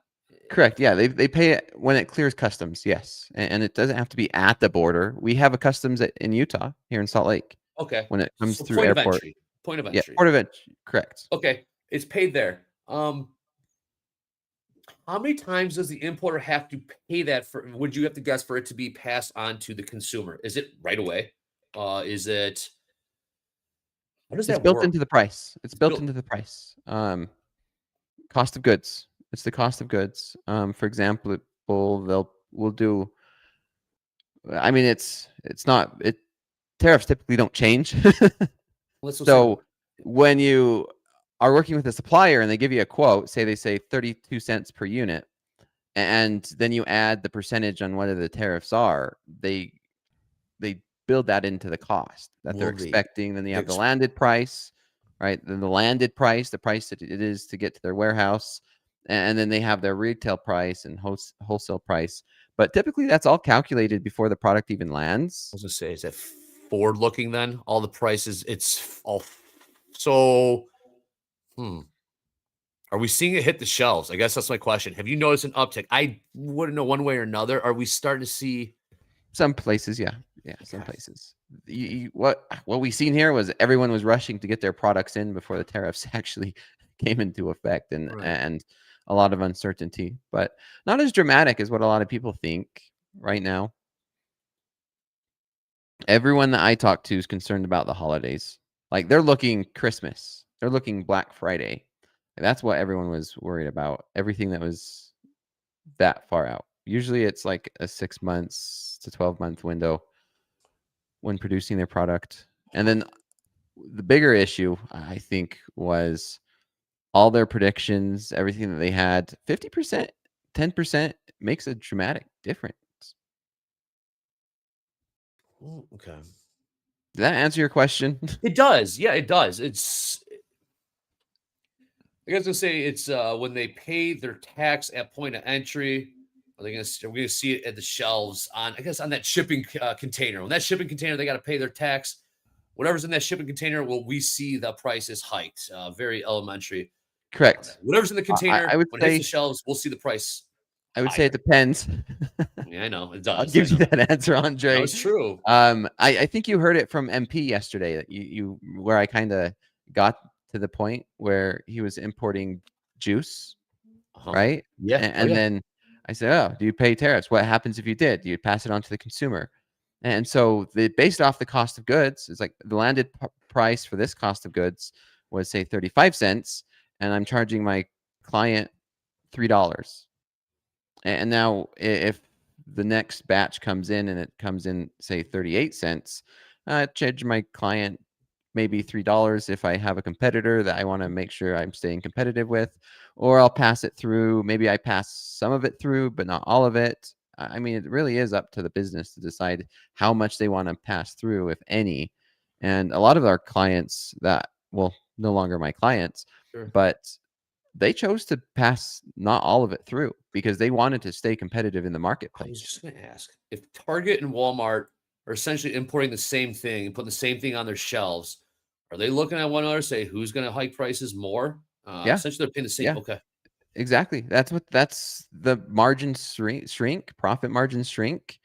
And if you have a lot of competitors, of course you don't want to be the one bumping up your prices first or bumping up your prices. Like gas, right? You drive to the gas stations and you see gas is cheaper on this side of the road than it is that side. And then you see everyone's buying gas across the road, then the other gas station increases their prices. Yeah. It's an example. It's a price war, right? Capitalism, competition. Good stuff, Dakota. We got about 20 minutes here in Fast Markets. So, hey, we got 4,100 people. We only got 700 likes. Come on. We got to Coach Dakota and Coach Jay's excellent invention takeover today. Click like, follow, subscribe. Jay, you got to say that. I don't know how many times you're going to have to say that today.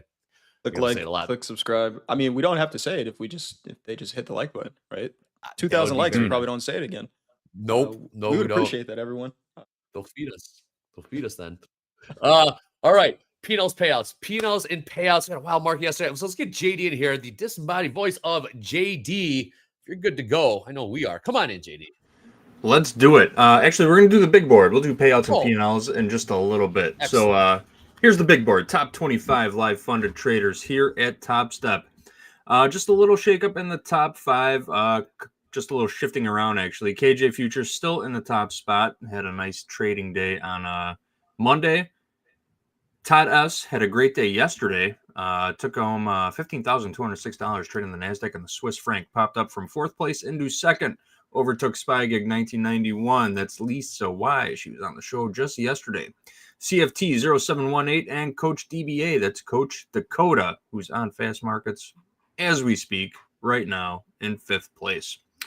A couple of traders to note here. Down there in 13th place, Andrew S. took a $55,000 payout yesterday. Big shout out to Andrew S. Lying in his pocket with that hard-earned money from the real live markets. 14th place, Mark T. picked up $5,500 trading the NASDAQ yesterday.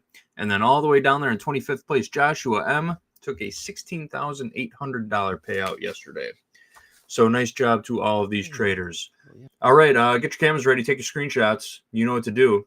If you're going to post to social, please tag Topstep, hashtag TopstepTV. That's it. All right. We'll get payouts and P&Ls during the next segment. Throughout. Nicely done. Stay tuned. I know where this is Stay right here. Right here on Topstep TV. Jay, they're saying, Jay, you've been quiet. You got no idea what this guy is on my ball. He's spinning so many plates behind the scenes. He's and taking trades and producing and bringing people in, man. This guy, what can't Coach Jay do? I'll tell you what. You want to be on the Lunatics. You want to be on the Lunatics. You got Coach Jay. He coaches as well. He is spinning all these plates. I was submitting a Uber Eats order. My bad. Wow. What are you getting? Tell me what's on the menu. What's on the order? After a day like today, I don't know. I might be a spicy ribeye day. Ooh, Oh, I cattle. might get that delivered. Sloppy Ugh. steaks. Well, cattle trading all-time highs. Who? Let's get that delivered. Yeah, I'm still long 22 quarter. Nice. So how many contracts do you have on now, Dakota? 3. Yep, it's 3. And looks like we're just gonna hit my first take profit here. Oh, I didn't have a. Well, I mean, we did hit 5 points. I need to get better at being quick at closing off for the first 5 points. NASDAQ moves so dang fast. We hit the 5 Yes. points, take profit, and immediately back to my entry.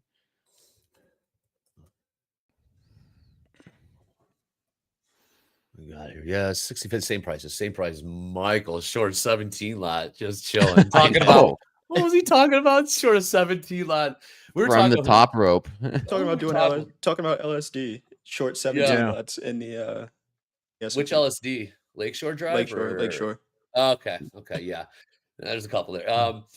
We had Cameron on with us the other day, and he's like, man, I hate sitting in these trades. He was chilling in the green. He was chilling in the green, and he's like, I'm sitting in this trade for too long. He was unrealized in the green. And then Michael's just chilling in the red. And that's like real. You think that's a pain? All right. Later, lame. You're gone. Always one. So dumb. Be cool. Be cool or don't be here. Be cool. Yep, be cool is right. Coming up to the top of the hour, we got this is very cool. Everyone, you know how we came out with the API release? You guys got to stay tuned after this. Right. Oh, that's next week. My bad. I hinted at something. We got that API class with Robert. That's next week. Sorry about that. Speaking of which, though, Coach Robert is yeah. going to be a guest on At the Buzzer today. Sweet. So we are going to talk a little bit about it. I know he's doing a full class, but we're going to kind of run At the Buzzer as it normally goes. But Coach Robert as a guest, we'll talk about what he might be looking at, maybe plug that course that he's doing, the API class next week. Yeah, Coach Robert, guest on At the Buzzer later today. Love it. Good stuff. It looked like I want to take a peek down the 22,000 evens. Somebody was talking about whether there's parking at the Topstep event. There is. I'll give you a little insider because I parked there many times. Actually, my now wife lived over there, her apartment. The parking is sparse. Like, it's tough to find. There's a lot of places. What you don't want to do is get towed. There is a parking garage on North Avenue next to Second City, which you can check the prices on that. It won't be cheap, but it won't be like, River North $50 or something. Spot Hero. You Spot Hero. But there are a few parking garages in the area. So you can get off the Brown line at Wells. Yes, you can. Absolutely. I just added a journal entry for this. Oh, what does it say? Yeah, this one trade during the New York session, too slow to close out for a 5-point take profit, got stopped out. So first, that's like I said, mistakes. If I make any little errors, I want to make note of that, because that, like I said, it changes it's a big difference. One little detail like that will change the statistics. You could see over on here the win rate, win percentage, and I'm keeping track of everything I can. Little details. I still want to find opportunities to buy on these pullbacks. Just buying. That's kind of the market environment we're in. And keeping journal going forward. So when I review this over the weekend, I'll make note and say, is this going to be profitable? Yes or no? And little details, little tweaks probably make the biggest difference. Should I start Dear Diary? Dear Journal? Your diary, yes. Selling off. Are we? Back to See if we view can up. test the Lutnick. Yeah, what we got here? Let's say He finished with one more banger, by the way. This is from 10:30. yeah. There's no text on the deal, just an agreement after China's President Xi approves. Do we need a dictionary? That's not What's a deal. going on, man? Come on, man. It's a no deal. No damn deal. Come on, man. I mean, even the markets, even the algos are like, I don't know about this one, Mr. President. I mean, They need to put that guy in Taco. like some sort of Truman Show situation where like just fake reporters, fake congressional, like whatever you can do, but it's not broadcast outside a bubble. We on the outside just don't hear from Lutnick. Love it. Lutnick lower percent buy. Yeah. Look at that, $66.70. Imagine going on, Navarro, no longs. it's like going on Deal or No Deal. They open up the $1 million case and they just say, "Yeah, you got a deal," then they just never hand it over to you. That's not a deal. That's not my million. Yeah, I love That's it. not my $1 It's- million if you don't give it to me. Like, What are you talking about? That's Art of the what are you talking Deal. about? Art of the Deal. It's a book. I've ever read it. The whole playbook, Jay. Oh, by the way, Gotta pick Jay, one up. I saw Danielle in the chat say, anyone on this panel ever read a book? And I saw you come in there say, yeah, for real. What was that, Jay? No, You that's just- not what I didn't say that at all. I said that's a great Mhm. question. I said it was a Have you great guys question. Have I read a Fuck. book? Ever Felt read, like Yeah. read a book? Yeah. Yeah, I read a Ah, Yeah. lately? Lately, Oh yeah, I read all the time. No, not lately. No. really? What's the Although- last thing you read, Jack? I'm just finishing the I forget what the series is called, but it starts with the dragon bone chair. It's kind of like Game of Thrones. I've enjoyed it. Okay. So I'm last thing reading you read, Dakota? fantasy right now. I can't deal with the markets and stuff anymore. Reality. You're going on. So read a lot of history. What's up, Doom Lord? Doom Lord, I'll see you in Chicago next week. Doom Lord's gonna make an Yeah. appearance. All right, 60.51. Seeing a little bit more selling here beneath 22,000 in the NASDAQ by 4 points or so. 21,997. Oh yeah, I forgot. I also read 2 books every night, such as lately it's been Hop on Pop, The Circus Ship. What else has been a banger? That counts. Good Night Coast Guard. Have I told you guys about this? Oh, Go on. Go on. Okay, wait, we're selling off. I'll get to that. We should write a book, children's book. That would be incredible. okay. I'm long. 21,999. 21,999. Okay. You playing the 22,000. Did you get in with a buy stop or how'd you work this one? Yep, Or did you work the stop- bid? a buy stop order. Okay. I have my take profit already in for my first 5 points. Let's see how this is going to work out.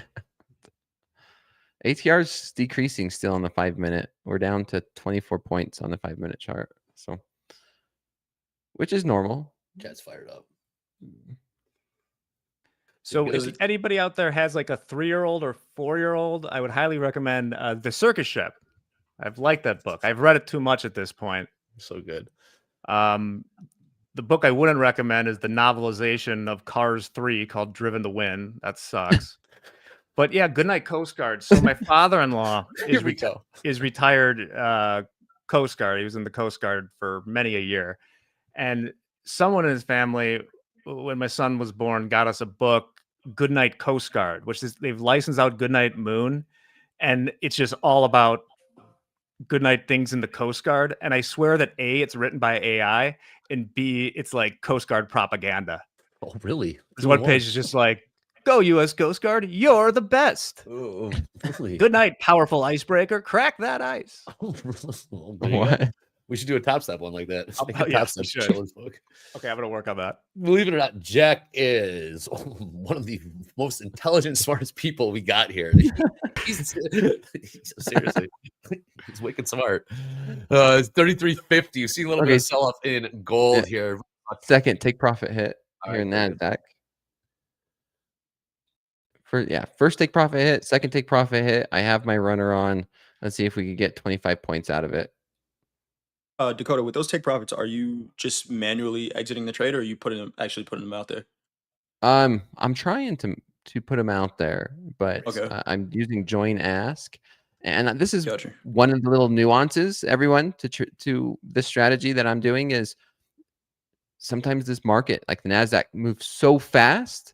Even though I might have a take profit at 5 points, if I have a hard take profit, like that's it, 5 points. But sometimes if I manually get out, or I'm watching the market and I let it break out, I can capture more, gaining, like taking advantage of that momentum. And so that's one of those little fine details of trade management, getting in, getting out. When I'm getting out, do I like how much of the momentum do I capture?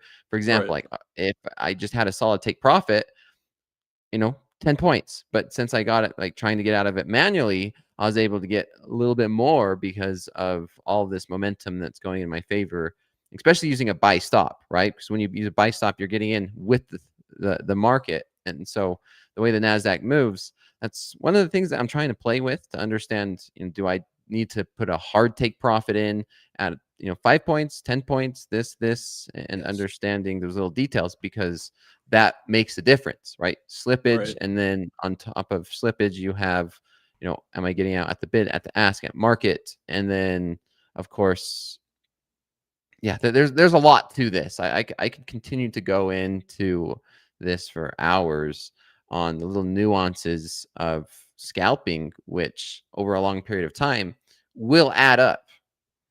Yeah, I mean, it's Ooh, added up 200, today. 200 came in. 200 just came in. And I think it just got filled at 85 Yes. to the sell side. Yes, might want to make this move. Might want to at least here. 60.48 just traded. Let's see if NASDAQ wants to go now. 21,983. All right. We're almost back to settlement. What Ooh, price? We're pounded down. 60.45. 45. All right. Settlement I plan. could have held that short I was in. Somebody said my profit target was unrealistic. Getting pretty close to it. What was your Another 50 PT? points. I might get back into this. Let's see. I got long one. Love it. Okay. We're gonna buy a dip. You got a good fill, I bet. Not the best, but Okay. we got 60.48. All right. Yeah. It's long. 60. I would add another 2. 48. Get back up to 60. Let's see if we can get back up to 60 here. 60.48. Our last trade, 60.49. NASDAQ, 21,993. Crude up and to the right. Let us know what you add there, Jack. Now 60.50s trade. House count is in. House count is in. Boy, just fade everything, man. Just fade everything. This thing can't go one way or another. Jay, you are flat. Yeah, I'm flat. I'm looking at gold. We just had that spike of volume that. into that 33.50s. Kind of low this range here, seeing if there's a buy opportunity here. Okay. And just trade right back up into the range. But yeah, flat right now. All right, cool. 60.50 last trade. ES 21,994 and NASDAQ. Let's see. Dakota is long, I do believe. No, I'm flat. Oh, they got you. Cool. Yeah, They're all first flat? 2 was take profit. Third one basically scratch, minus 4 points. Okay. Jack's log low. Yeah, let's see if we get this. Not risking much. It would be just our luck if this is when it finally fails through. But 60.50 is kind of the only support I see around here. Yesterday's Where's this high, thing gonna go? I know. Where's this thing gonna go? BFRN, sort of. Where is this thing gonna go? That's my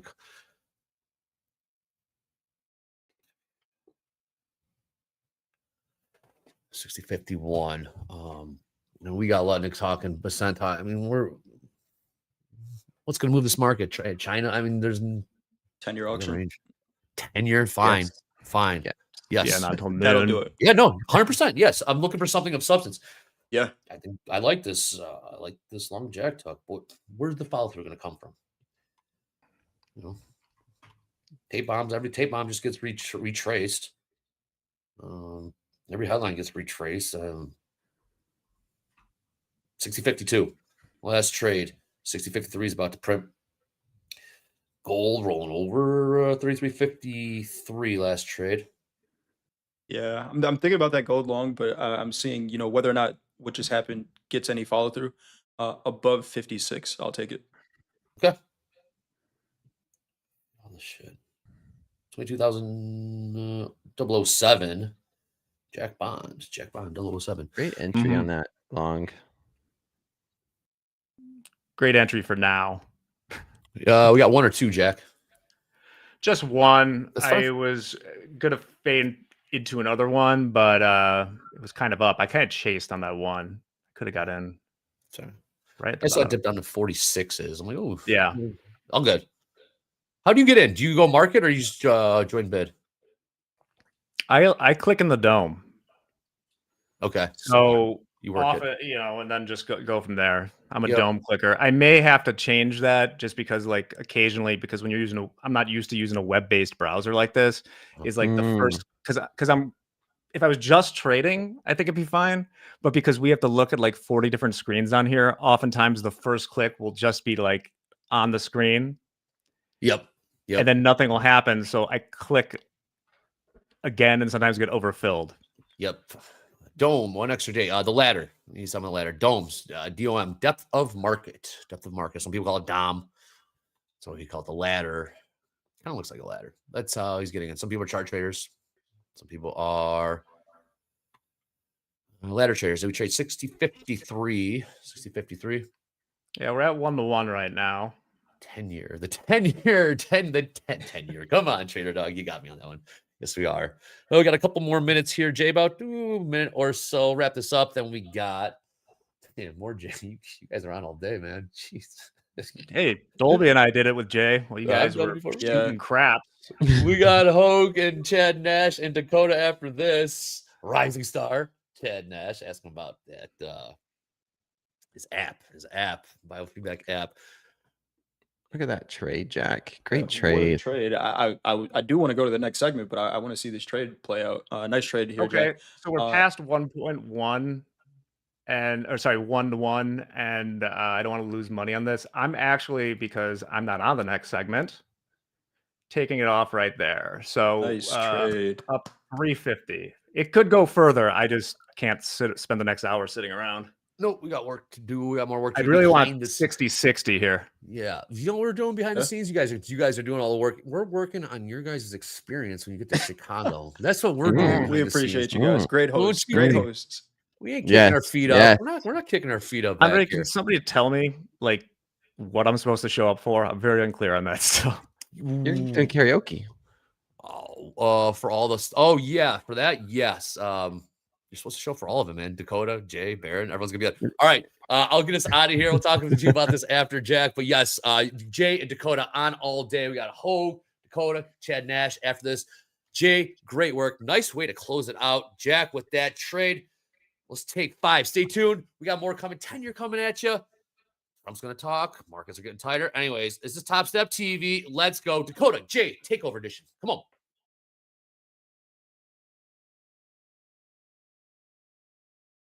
All right.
Welcome, traders. Welcome to Rising Star on Dakota and Jay's excellent adventure day here. Jay's going to get a little break here, but no rest for Dakota. And we have Chad with us this morning. And Chad is originally from Denver, Colorado. He is from Denver, Colorado, but today he's trading from Hawaii. He's got the shirt to show it too. Chad, how are you? Good, doing great.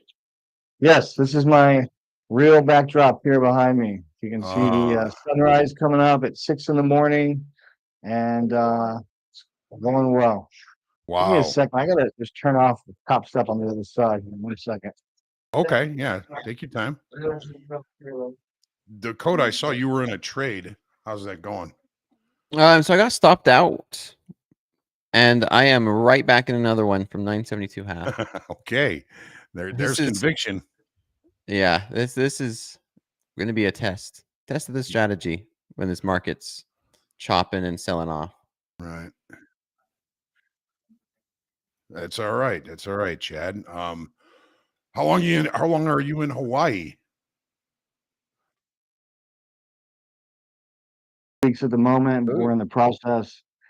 It's I don't know. We're actually moving to Maui. We're going to move to Hawaii, but the options here are a little fewer, especially when you bring in 2 fur babies. Getting dogs into Hawaii is a process, let me tell you that. Really? Yeah, they've never had rabies here, so they used to be like a mandatory 120-day quarantine or something. Now, at least, if you do like 4 months of proper paperwork and tests, and even tests that have to go through like University of Kansas that gets sent to Hawaii. If you go through all that stuff, you can actually bring the dogs and pick them up at the same day. But it's a big process. So big process sounds like. Wow. Yeah. Well, we love our fur babies. You know, MP just got a new dog. He Yeah. doesn't have it yet, but you got a Saint Bernard. I am. He loves his big dogs. So you just started another XFA yesterday. Yes. Have you traded today? So I'm in a trade at the moment right now. I'm 1 micro long. I'm going small for a bit. I'm going to get my rhythm going, some momentum, some mojo going back. I've had kind of a harsh couple weeks. I was on a live account.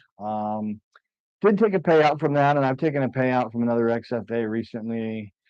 Quite some good payouts, but had just a couple day losing streak on the other XFA. So just gonna go small. I feel like it's the same story, different day where I'm fighting the market, and I don't know.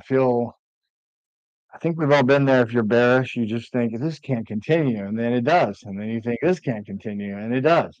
Does your travel have something maybe to do with that? I have noticed, like, if I'm in Europe traveling, I tend to do a lot better. And I don't know if that's because I'm avoiding the, just open, and I'm probably kind of pre-market. I don't know if it's, maybe we have too much going on here. My husband's going to surfing school, so I'm trying to follow along with that. And we got, a little bit of vacation time. So maybe that hurts a little bit, but I don't know. I think sometimes in the after hours, which is where I do best, it can really go well sometimes, and it can really like not go well at all. Especially if you have some high volume against you in the after hours in slow markets. Sure. Do you watch slow markets in the after hours? I do. And I watch. I mean, it's interesting to watch it. Here I'm not always getting up. It's 6:10 in the morning, so I was not up for market open or the CPI for sure. Which I think should be helping me, and staying out of that tends to be not my best trades. Well, we really appreciate you being here with us. It's very early in the morning there. You're on semi-vacation, so we do appreciate you being here with us. How did the trades go today? Short one micro from around 22,000, and it's not a huge. It's just a single micro. We'll see NASDAQ. on the Nasdaq. Yep, down about $100. Nothing too crazy. We'll see if this holds. If it doesn't hold around 21.9, I'm out. Even like 21. My stop is set at 21,867. And then we would see. I don't want to, like, if it doesn't hold there, I don't really want to be in either way. Yeah. So you're long. I'm long. Yep. The long one. Okay. Which tends to be, it's like okay, fine. I'll go long. I'll buy the dip. And then it's like, I don't know. This week's, like I And it- said, last. and then it doesn't stop dipping. It's funny. It's a funny world. It's a Truman. I call it Truman Show. I mean, trading, but yeah. All right. Yeah, I'm just kind of looking, on my charts here, and in the ES and in the Nasdaq, we looked above that IB high, which something I'm sure are probably familiar with, especially like waiting until after that first hour of trade just to get into trading. Right. We took out the IB high in both the S&P and the Nasdaq, and we gave that back. And there's a good probability of kind of a return to the bottom, the lower IB low, when that happens. It's not really a true failed auction up there, but we are seeing some pretty good rotation back to the downside here. But as long as we hold that IB low, Chad, I like think if the we long hold it. here. Yep. I don't want to add, but I do like it.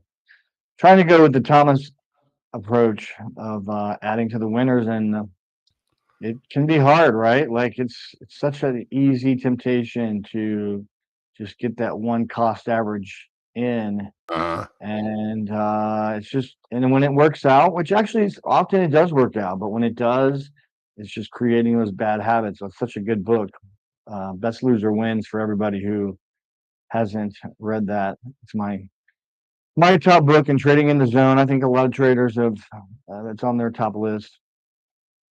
Yeah, I saw that on your list here. I was gonna talk to you about that. So have you been working on trying to add into trades and holding for longer hold times and doing all the things? I have been, but I'm also more. I tend to be more of a scalper, and like right now we're in kind of like a larger gap in terms of my stop loss and my profit target, and I think that's because I don't focus as much when I'm on with you guys live. Sometimes I can, but a lot of times I'm only in a trade or a combination of maybe 3 micros at a time for a pretty small amount of time, and I don't necessarily want to be in on that with when I'm on with you guys live, just because I can't really like if you guys say something to me, I'm hard. like, ah. It's yeah, hard. right. Yeah. To keep that focus, it is very difficult. I mean, it is something hard to do. I know, Dakota, I think we all deal with it to some degree when we're trying to trade on screen and people are talking the opposite direction and everything. It really kind of throws a horseshoe into things. I'm looking now. Oh, sorry. I'm looking at the ES just because I have a good friend of mine who trades that really uses the 1200 SMA on the ES, and it seems to have bounced pretty hard off of that, and it's holding above it. So until it's not holding above it, I'll probably stay long. Still looking for longs. So that's a 1200 SMA. Yeah, on the 5-minute chart. On an ES. Yep, he lives by it, I guess. Pretty much. Uses it pretty heavily. I would take it as my own credit, but thanks, Brad. I'll have to put that on the chart and watch it. Chart. Yeah. We use your key levels pretty regular. I mean, just on TradingView and our Thinkorswim account too. Like we refresh on Sundays and wait for those to come out. So Nice. They matter a lot. Well, good. I hope that they're really helpful, of course. Dakota, you were going to say something. We were talking about trading on screen. Yeah, it's got, the more you do it, the more you get used to it, the more you get used to the YouTube chat, trolls and drama and this, and this has its ups and downs, right? I think a trader having the opposite opinion is less, I guess, affecting to me than someone just coming in and I'm trying to think of the right way to say this, but I think what bothers me more is when traders come into the YouTube chat and they spread misinformation. Misinformation sucks more than just coming in and say, I'm going to fade you, or you're a bad trader, or this or that. I can deal with that. That's just a regular troll, right? But when someone comes in here and starts spreading in misinformation where others can see that, and then that's how misinformation spreads. You start with one and it's like a chain reaction. And the next thing you know, everyone thinks and is thinking the wrong way. So that's what bothers me now, and it has nothing to do with trading. My trading has What been, would be an example, Dakota, of saying different levels of prices, or it's already broken, opening range, or what would be the misinformation type example? to be honest, man, it's less about the markets and more about kind of what we're doing here at Topstep. Like a good example was the life funded account payouts. That was huge. And then as soon as I start seeing traders like just start drama for no reason, and traders like, oh, well, you can't do this. You can't, it's not really withdrawable. And that spread like wildfire. And I'm like, oh, turns out that was not true. That was false.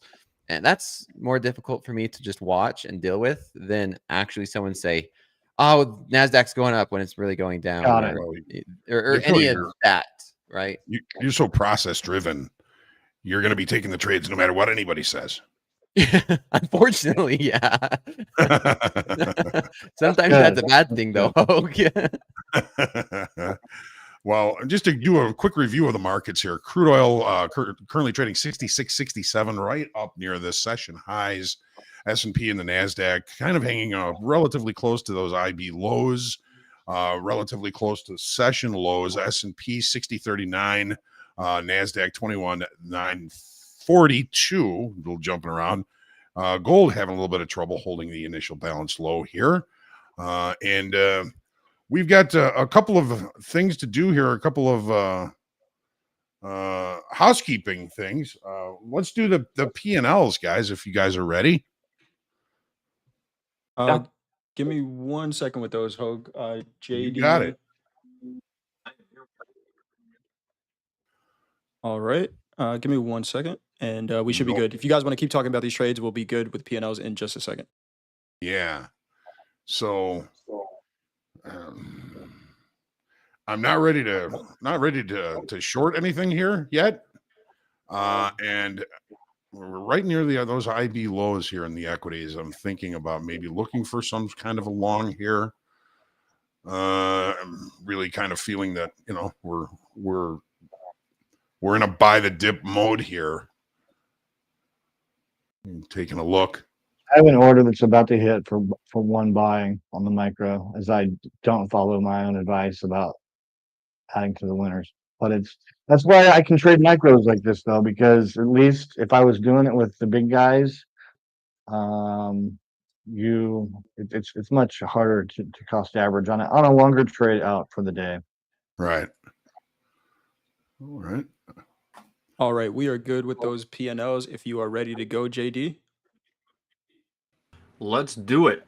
What do we got today?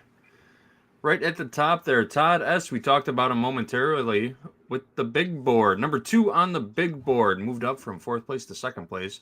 Picked up $15,207 trading the NASDAQ and the Swiss franc. We don't see a whole lot of Swiss franc traders around here. Interesting. Very interesting, right? So mixing it up in the markets just a little bit. There's a market for everyone out there. Aaron S., $9,933 trading the NASDAQ. Steven also trading the NASDAQ. $8,485. Then we've got Jordan trading the ES and the NQ, $7,474 in total profits. Pulled $42.85 out of the ES and $31.88 out of the NQ. Nice job mixing it up there, Jordan. And Shane rounds out our list of P&L leaders, $6,419 trading the NASDAQ yesterday. These are live traders pulling money out of the live markets, folks.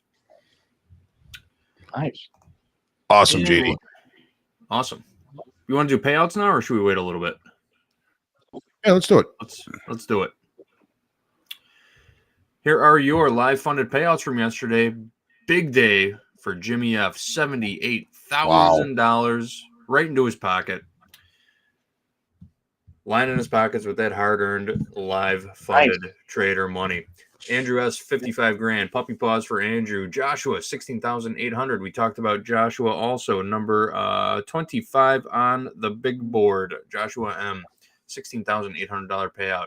Seema $11,000, and Luca rounds out the top 5 with a $9,000 payout yesterday. Great job to all these live funded traders. Big shout outs to everyone. Great job. Big dollars. Big dollars. Big dollars. Pro ball trading. Pro ball stuff. Wow. Very nice. That's nice Speaking of paycheck. payouts, Chad, you've had some pretty substantial payouts over your time here at Topstep. I have. Yeah, I was on definitely a 2-month streak right before I went live. It was when you have a couple XFAs and you get them sort of a good rhythm going, it's like every day you can sort of say, I'm focus on those $200 days, get them going. Nice. I think going live added a layer of stress, especially having a single account that I'll probably have to work through. Or maybe it was just, I don't know. There was definitely, I was surprised at the pressure actually. that When you kinda went came live? from. Yeah, it was like, it shouldn't be, XFAs, live payouts, but I think wanting to, I want Topstep to do well. I want the whole program to do well for everybody, and you want that to mean something, right? Like, so I think that there was a little bit more pressure of, oh, I've made it to this level, and now the more pressure you add, I don't know. I think maybe that tends to affect your trading. Well, I'm definitely Or inclined to can. agree. Definitely inclined to agree with you. I mean, I've worked with a lot of traders, and it's a whole different story. I mean, of course, going from sim into the trading combine, now it actually means something. It changes the decision-making process. Going from the trading combine to the XFAs, there's that same thing again. Now you can really get paid, and there's that extra layer of pressure. And then getting into a funded account, that's the real game. That's the show. That's where everybody wants to be and should be as a good, profitable trader. But there is that added pressure. Dakota, do you feel the same thing? Like when you were in a trading combine or XFA and then going to live, do you feel that same pressure? No. Huh. I to be honest, no. I think it's less of that for me because I treat it the same. I Mhm. try my best to treat it the same. And just sorry, Hoag. I'm trying to think of how I could word this and make it sound correctly No because problem. I've been trading for a long time. Like it's been one of my main sources of income. Been trading, high school, college, and then it's been one of my primary sources of income till this day. Right. And so I trade stocks, I trade options.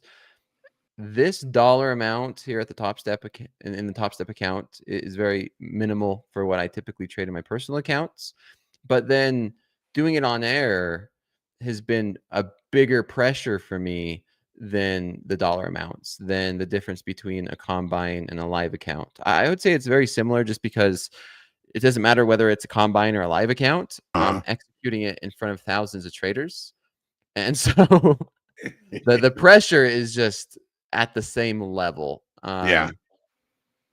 And there's not much of a difference between live or combine. Yeah. So Does that make sense? I hope it does. It Okay. does. I mean, you want to look good. You want to trade well. Yes. Maybe Yeah. get into a 3-bar reversal here on these lows, guys. I know that's Yeah, I was just going to looking point at it. that out, Hoag. I'm liking it. Yes. Yes, as am I. I'm going to see if I can work a bid here. Well, I'm driving. We're probably not supposed to trade when I'm driving, but I like it. I like this. We looked below the initial balance low. We looked above the initial balance high. The market has a tendency to go range bound. When that happens, I think you're in a really good spot. So yeah, you're looking good. Dakota, do you have any positions on now? No, I'm flat. I'm trying to get a few things on the back end, but I am watching the markets. I like that 3-bar reversal, Hoag, Uh-huh. and we're right back near settlement. Like this is just going to be a choppy day. We have data coming out tomorrow, right? Tomorrow's Thursday. We have inflation data tomorrow. Yeah, PPI, core PPI. So maybe we just chop the rest of the day. Trump speaks this afternoon too. Oh, good. Right at market close. Oh, good. Yeah, look at this, man. Look at Well, that. I think a single event, whether it's more tariffs or whether it's the China news or this bill passing or getting close to passing, I think any of these things can trigger some big moves either way. I don't know. It will be interesting to see how it plays out.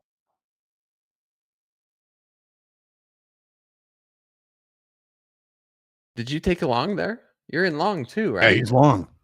He Okay. added. Yeah, I've long 2 micros that I added Look at this down rally. there. What's your average price? Looks to be around 21,960. And your CYA is So still down at 21,867. yeah, and I'm just keeping right now. I may just watch it, but I'm keeping Sure. right now both of them up. The profit target just around the highs of the day, or the highs of yesterday, rather, not the open. We'll see. Great trade.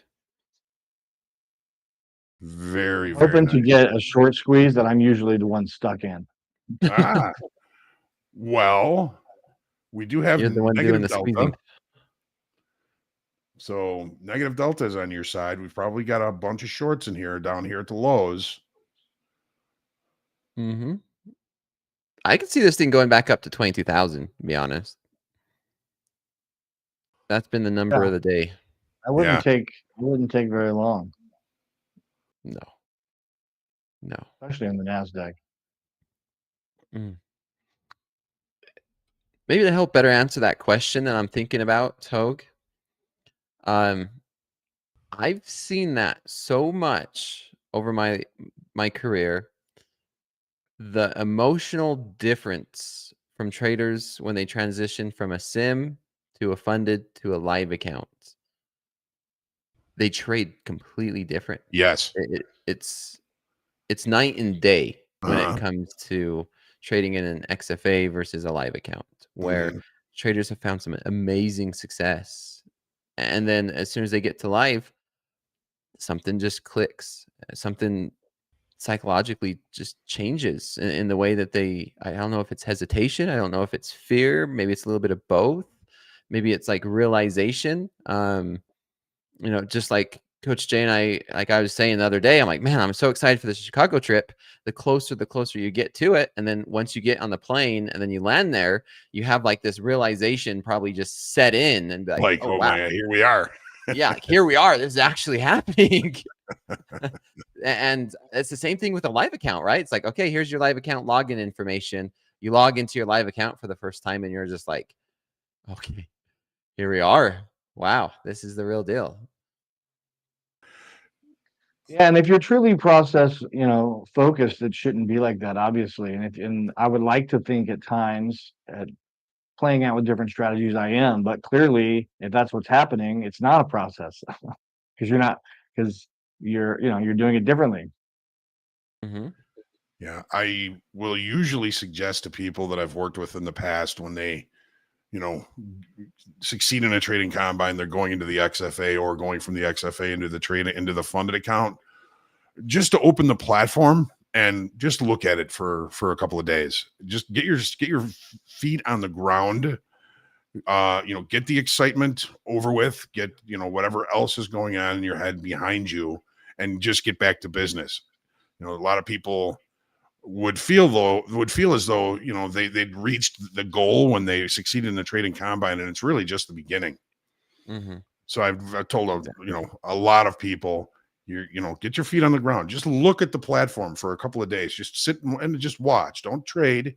Just realize that it's exactly what you've been doing. And if you do what you're doing, if you do what you were doing before, you're going to improve your probabilities of continuing to succeed in the future, especially for, a rules-based trader. Mm-hmm. I would even make the argument too, Hoag, is like when you get your live account, instead of trading that, like you said, just let it sit for a couple of days, and during those couple of days, you just keep trading a practice account or a sim, and just like, I'm gonna still do this.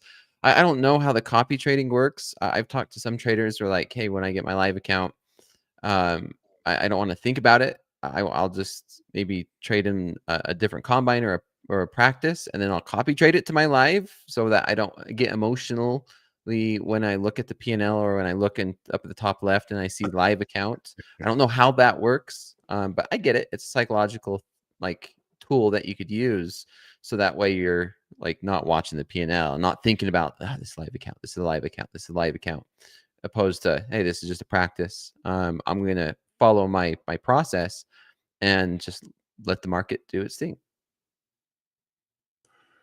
I think for me too, it was probably adjusting my DLL and trying to find the right amount. Like having several XFAs was a little different than, now you have a single one with single starting balance. Like, am I going from a percentage based on this? Am I going it's like finding that key level where sometimes if you adjust it too low, you just watch yourself just get stopped out, and it just runs right in your favor, and you think, Right. oh shit, like if I had just given that $100 more, is this a joke? This is where I look around for the Truman Show management people. Like, I'm like, what? Did you guys see this? Did you guys do this? Watching me? Yeah, are you watching me? And then there's other times where you set it a little too high, and you think it's like you're watching it, and you know it's going to hit your DLL, and you still don't get out. It's like, what character is that? It's like, I wanted a shock color. I don't know if you guys heard me before with Dolby. I was talking about wearing this Moose device that usually used for meditation, but it reads my EEG levels, and I'm still targeting an app around that to where it will look at all of my, measure it against the trade logs and see, with my fidgeting, it reads all the Apple devices from the Apple Watch 2, blood pressure, because there's different people trade differently. It might be when blood pressure is actually a little higher and your heart rate's higher. It might be when you're doing your best. But anyway, there needs to be a shot collar for us. Just if he catches you doing something out of your strategy, you get. Yeah, because sometimes you see it running up, and it's like what Thomas would say in his book. It's like you should be fearful when you're hopeful. You're like, maybe it's going to turn around, maybe it's going to, and Right. it's almost like in your gut, you're like, this thing's going to run up and hit And you my do it stop, anyway. and you do it anyway. So You do it anyway. yeah, It's almost like, and also that if you change or if you flip it, it's going to. Then that makes you more crazy because you're like, oh my God, really? I think it's best in those cases just to get out and stay out and watch, like ham sandwich, like you said. well, is there a level, Chad, that you would get to? Maybe it's a number of consecutive losses or a dollar amount where you can pretty much count on the fact that you're that person now that's going to just start doing things outside of your strategy. And do you have the will to just step away? I wouldn't say it's necessarily a level as much as it is an individual trade where you see it going against you, and you just. I'll tell you my problem. tends to be zombie crawls, like where I get a bias that's, a bearish bias, and you start to watch these small, slow candles where you get little pieces of hope on a small 1-minute chart that just keep crawling up. And that tends to be where you think, you know what, this is probably going to not go well for me, but why am I staying in it? I don't know. That's the goal of our style, is to do better at that. But it's a daily practice. Yeah. Yeah. Well, it's like when you have a trade on and you should get out of it. It's the time that you do get out of it and it turns around that makes you question it. You really have to be kind of focusing on market generated information, accepting information that's contrary to what you're thinking or what your bias is or what your position is, and then be able to take the outcome of whatever happens. If you get out and it turns around and goes your way, you did the right thing. Because it seems most of the time when we start to fall into hope like that, we just end up creating bigger losses, right? Right. For sure.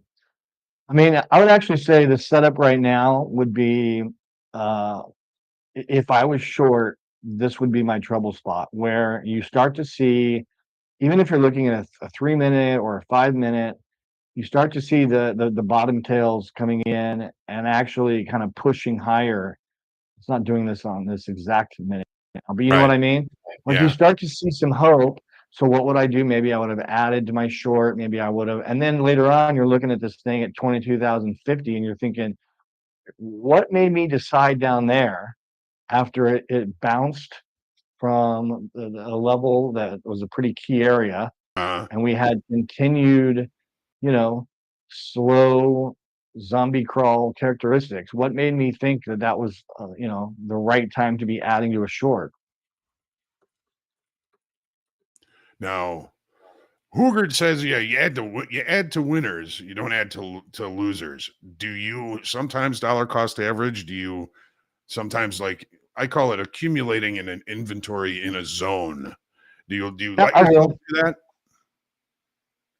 I will, but like I said, I tend to be trading sometimes in micros of 3 at a time, and they're usually not. Um, I do best in kind of even in tight ranges, going in and out, like long, short at times, depending on the range, depending on the setup. So it's hard to be adding to your winners in that kind of setup You'd have to be pretty exactly. quick. Yeah, it would be easier to add to winners here and hope for the, home run. If you really look at his setups too, he's really going for the days and that he knows what's going to happen if you have a home run trend day.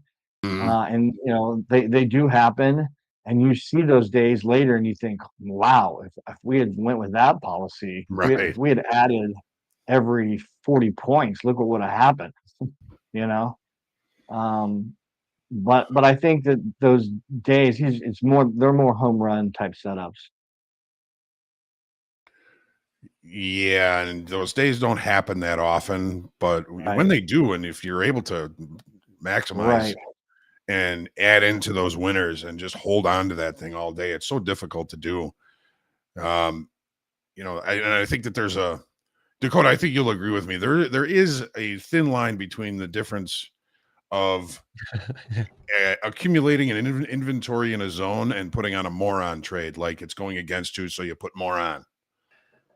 Yeah, that's a big debate, man. Right, Hoag, where you see traders that maybe they don't understand the difference between that, where it might look like, oh my gosh, you're just DCAing, dollar cost averaging, you're catching a falling knife, or you're just selling a market that just keeps rallying, versus, hey, I want to build a position or scale into a position, or like you said, Hoag, accumulate.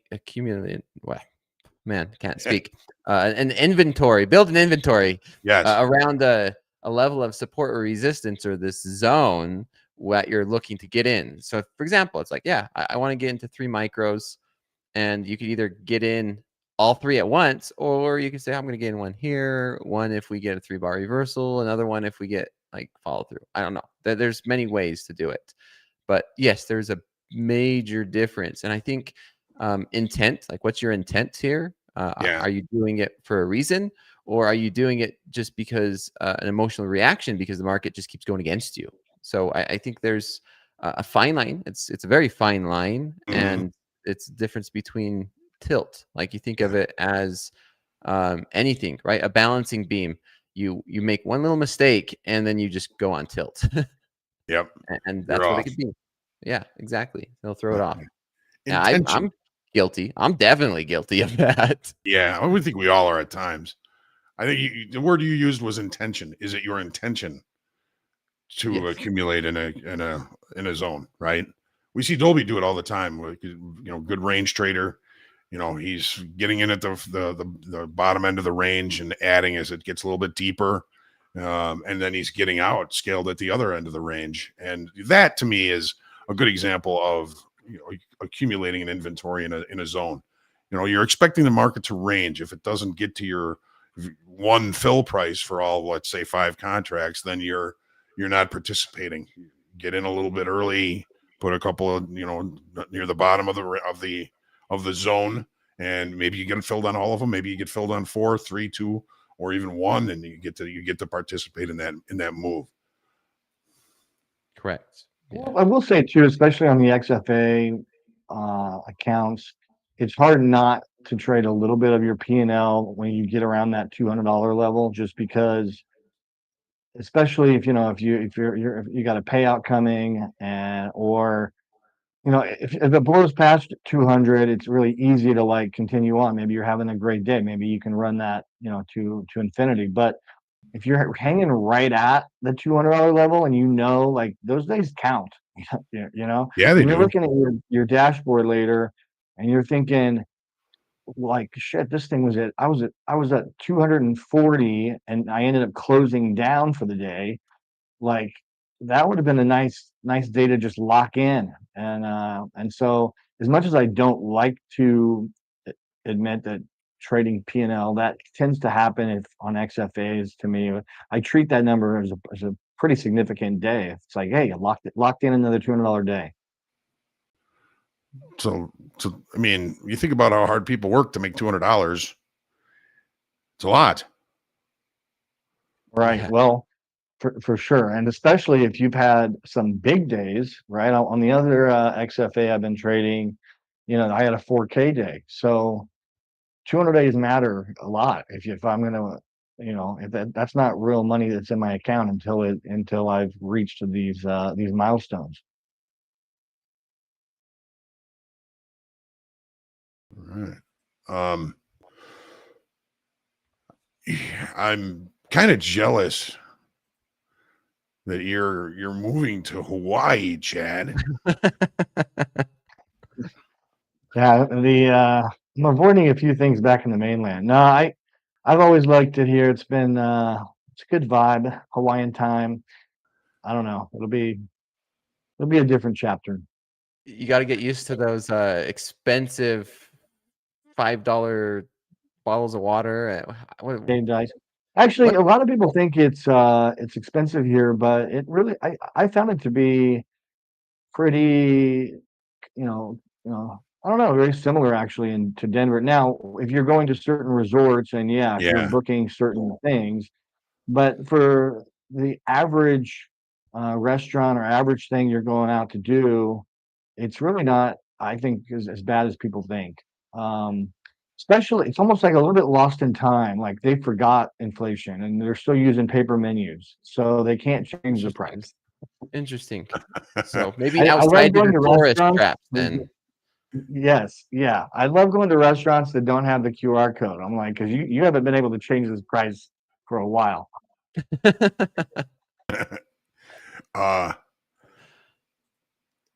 If you got to shop at a local shop, right? Yeah, you can shop with a local shop. I mean, at first I was worried a bit about, I'm kind of a Amazon freak where it's like anything, how easy it is and convenient. I knew it wouldn't be like that, but once I found out at least Kauai has a Costco, I'm like, I'm good. I can get what I need. And I'm having my car sent over.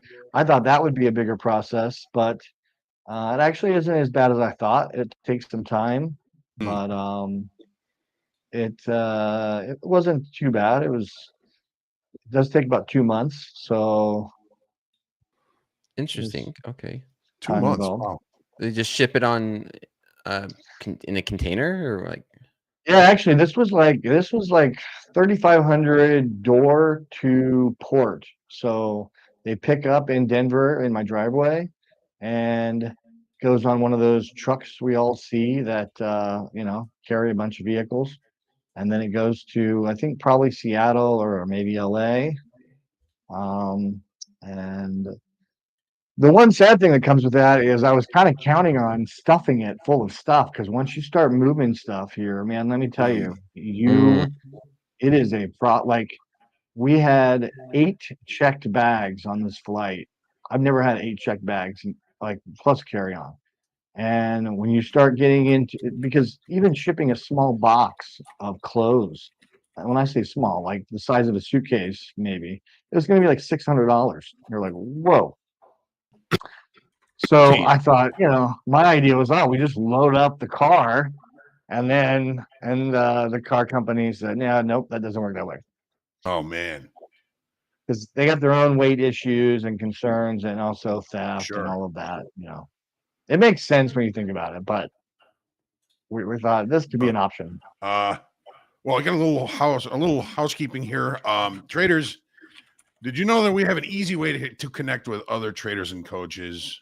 Join the largest futures trading Discord out there with tons of specialized challenge based on your language, what you trade, how you trade, and more. I'm going to pop the link in the chat here for everybody. There's the link to get into our Discord. Get connected with the crew over there. They rock. No other firm offers this much support for their traders. Chad, I noticed on your sheet here, you're a sailor, you're a scuba diver, now you're a surfer. You gonna buy a Actually, sailboat no, when you move out there? I'm a little too. I think I surfed once in my life, and my husband is the surfer. He's a little younger and ready for that. But I am a sailor in the Mediterranean for personal friends and charters. I Oh, nice. got a license years ago when I realized it was cheaper to go to Greece and get a day skipper license living on board than it was to actually like stay in a hotel. So I thought, okay, I'll go on board, Do that. learn some knots, and that kind of got me started. And I've done about 8. I'm doing one this year in Sicily in September with usually the same crew, a bunch of German friends, and yeah, I love sailing the Med, and I love diving too. So you're like a real sailor. I like sailing. I mean, I started on a sunfish. I'm not. I sail monohulls around 50 feet is with the good bow thruster. But I'm not like a sailor across the Atlantic sailor. No. No, okay. Just a pirate of the Caribbean. Yeah, it's more the Pirate of the Mediterranean, which is the easier. Pirate of the It's so Mediterranean. common. The Mediterranean's really set up for charters. It really is.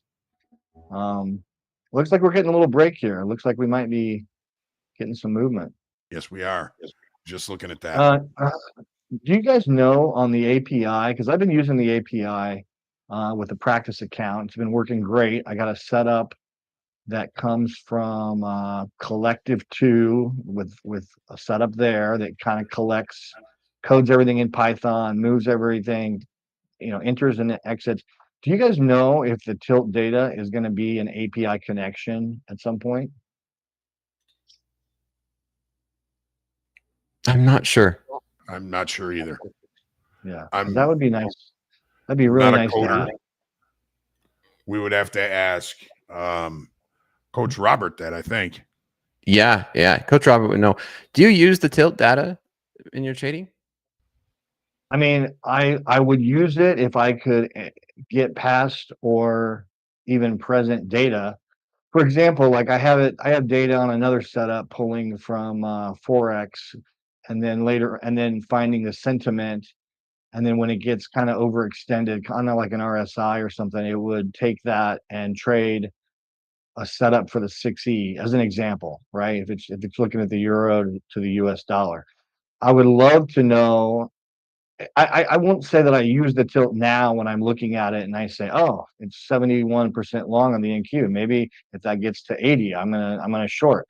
But if I had access to it as an API that I could, You could code it. yeah, and I'm a coder at heart. So my background is in used to be more Ninja Trader, but everything I've coded now is just processes with Python. I love the API. I love the price of it. I'm Awesome. glad.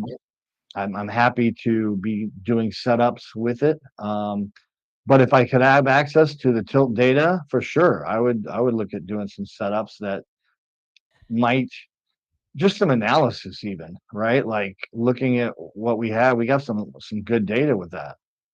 Yeah, I think that would be interesting to back test that and review that data to see how the market's reaction when the tilt gets like we've seen today.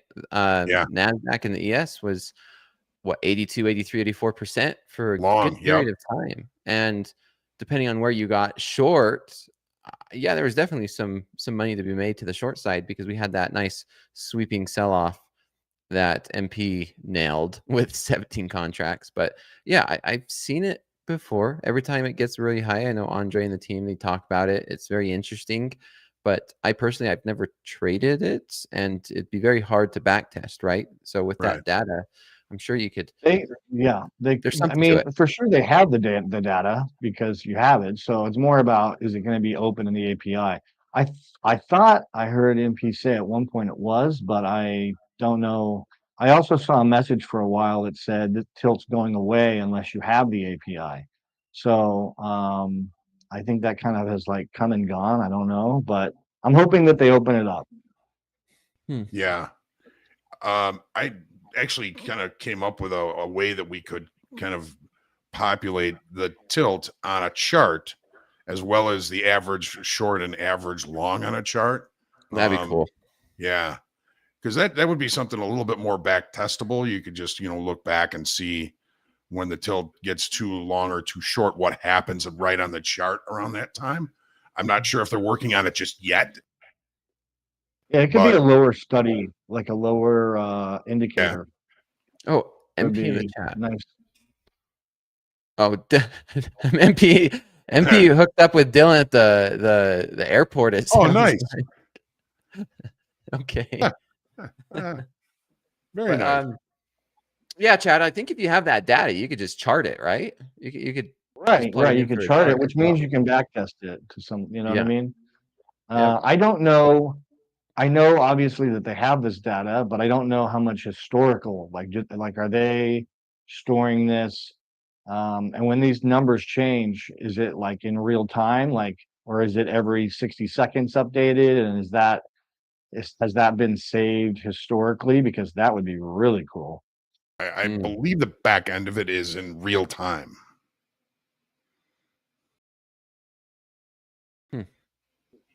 Something to think about. Well, to chart it, they would have to save the historical. Right.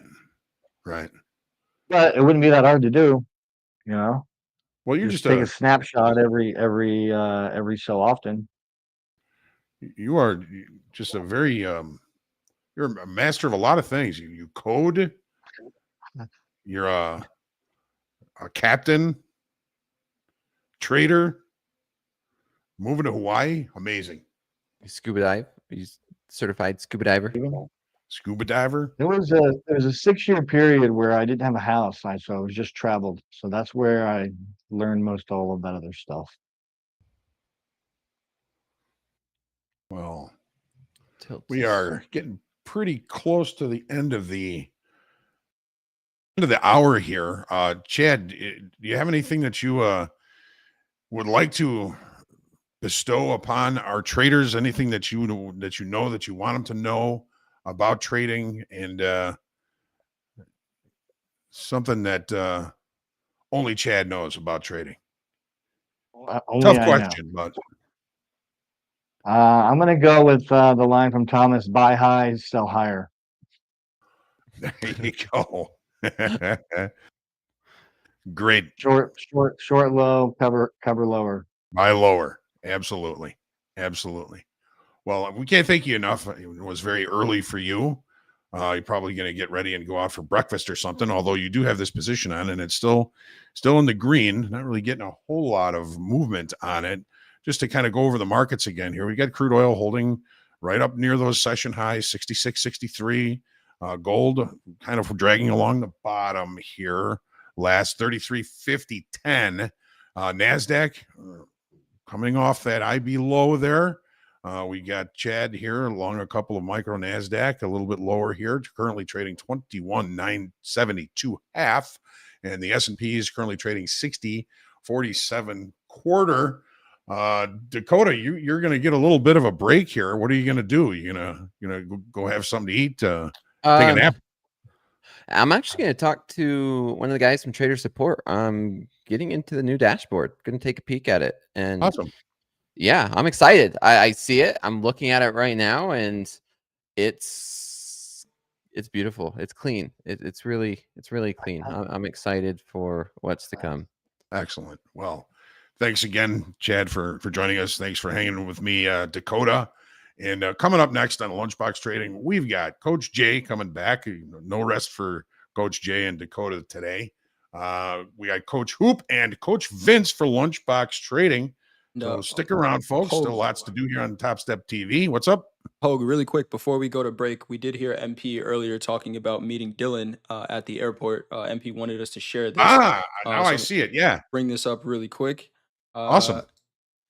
Here we go. That is MP There it is. meeting Dylan at the airport. MP says we have our first winner of Topstep VIP invite at the gate right on time and found us through Alex Ferreira, who he knows. Huh. Dylan knows Alex, met MP in the airport, got an invite to Topstep VIP. If you can catch him in the wild, if you can catch MP in the wild, we know he's always traveling, moving all over the place. You might get an invite to Topstep VIP. So that's pretty cool to see that. It's like the golden snitch off Harry Potter. You can find him. Excellent. Stuff. But I'll take us into a break now. We'll have myself, Coach Hoop, and Coach Vince coming back for Lunchbox Trading. Thanks, guys, and we'll talk to you soon. Let's go. Thanks, guys.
No, they can't because I had myself muted, but they can hear me now. Welcome back to TopStep TV. Coach Jay, Coach Dakota takeover. This is Lunchbox Trading. I got Coach Vince with me. Got Coach Hoop with me. I think we call this the three-man weave. What is going on, guys? How are we doing today? Coach Vince, we saw you a little bit earlier. Coach Hoop, your first time on screen today. How are we doing today? I'm doing all right. Yeah. You know, just trying to, I hate rollover. Just going to stay up instead of doing Vince in the green and Hoop. sticking his head in here. So I got to adjust to it. Hoop, if you can move your mic over a little bit. It sounds like you're kind of cutting in and out. How about there? That's a little bit better. Yeah, go ahead one more time. Just 1, 2, 3. Yeah, it's kind of coming in and clipping in and out. You got to use your pit voice, Hoop. I'll break the mic if I use my pit voice. Yeah, there we go. That sounds better though. It sounds better. But you were saying you hate rollover week. I've heard you say that before. You know, man, it's just I'm not a great range trader, and when we pop out and in range, I'm just not good at it. I know my weakness, and I can Dolby Dorito this crap all the way home.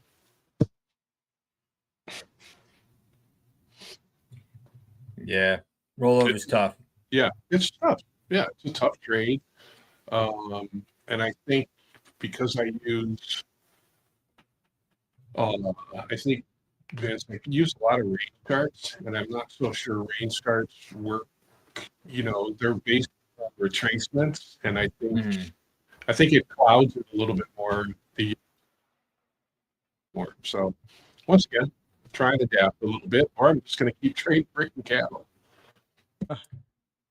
Yeah, I'm up $1.20 today. $1.20 that is, not a buck. I could buy 2 eggs at the store. You can get 2 eggs. Yeah. Yeah, I mean, I was just in a beautiful Dow trade. I was long 42,990s. I had what did I have on there? I had two minis, and I had 2-to-1 in the trade. I moved up to BE, pulled right back to the tick, stopped me out. Now it's about 3.5-to-1 at this point. So a little frustrating afternoon for me, but you know, we're gonna look for the next opportunity. Coach Finch, you said you can't even get 2 eggs.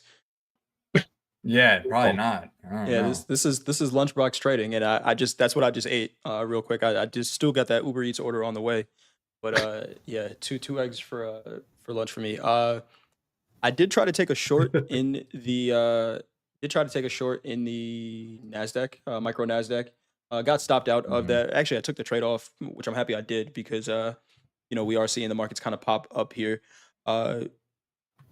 Let's talk about higher time frame, right? We've seen this markets since April, pretty much. I'm talking about the equities be moving to the upside, pretty much a one directional move since mid-April in the equities.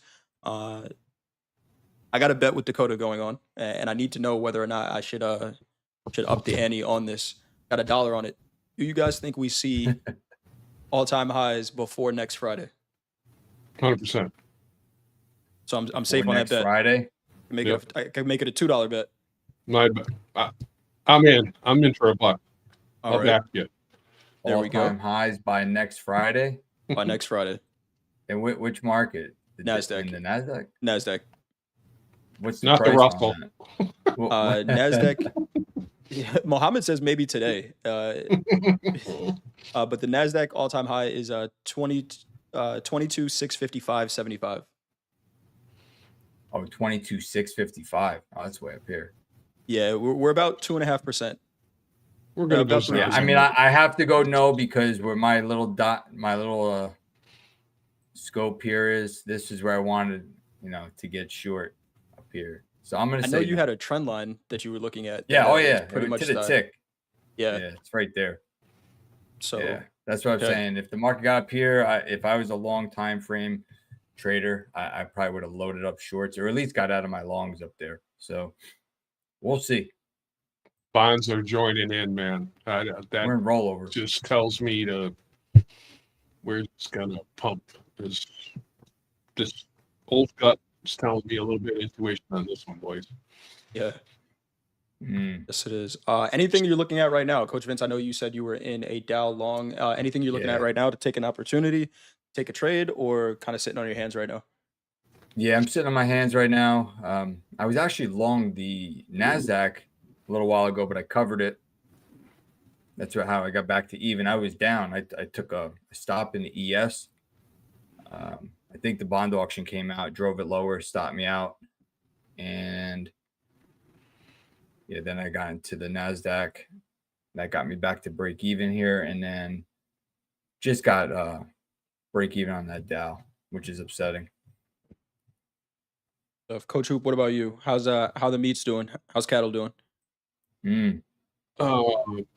Took a short and missed the long, and the market's just got an undertone where it's dead right now. So buy the dip. By the dip. Yeah, cash market strong. Yeah, I got to start hedging my meat bill. I bought some You and Robert. short ribs for Father's Day for the grill. Oh man, Yeah. they were like spent like $30 for like a small pack per pack. Yeah, it's Gotta kinda buy a crazy. couple of them. I got to What's- start. I got to what's the- start what's the going long recipe? futures here just to. What's- I kinda what's like the the Coach Asian Vince barbecue short- on it. I don't know if you tried it. Ooh, Asian yeah. barbecue. Yep. Yeah, the Korean barbecue. Yeah, Yeah. throw that on there and throw it on the grill, man. It's pretty good. Man, I was talking about a spicy ribeye earlier that I was gonna Ooh. order for lunch, but it's from this Korean barbecue spot in the city, and Oh, nice. yeah, one of the Yeah, best steaks yeah. I've had You know recently. what's up. Yeah, good stuff for sure. And this is Lunchbox Trading, so if you're wondering Yeah. why we're talking about food and maybe Oh, not the yeah. markets, is because I'm pretty hungry right now. But quick We got check. Jay the chef cook over here skilling it up. Exactly. But taking a look across the markets, we have the Nasdaq trading right above 22,000s, that major 22,000 level, 2207 half. The S&Ps 6054. Shout out to all of the traders who know about that 6040 level in the S&P. It's been an important level this entire time. On this sell-off, we checked it, ran it a little bit, but I'm long above 6040 in the S&Ps. I do like that market to the upside. We got gold getting ready to settle here in a little bit. Gold trading 33.47 half, and crude oil. I feel like crude didn't get any love today on the No. show, and it should have, because it was one of the markets that was actually moving pretty well. Yeah. 66.60 currently trading. Coach Hoop, you sound like you were saying something about Bitcoin.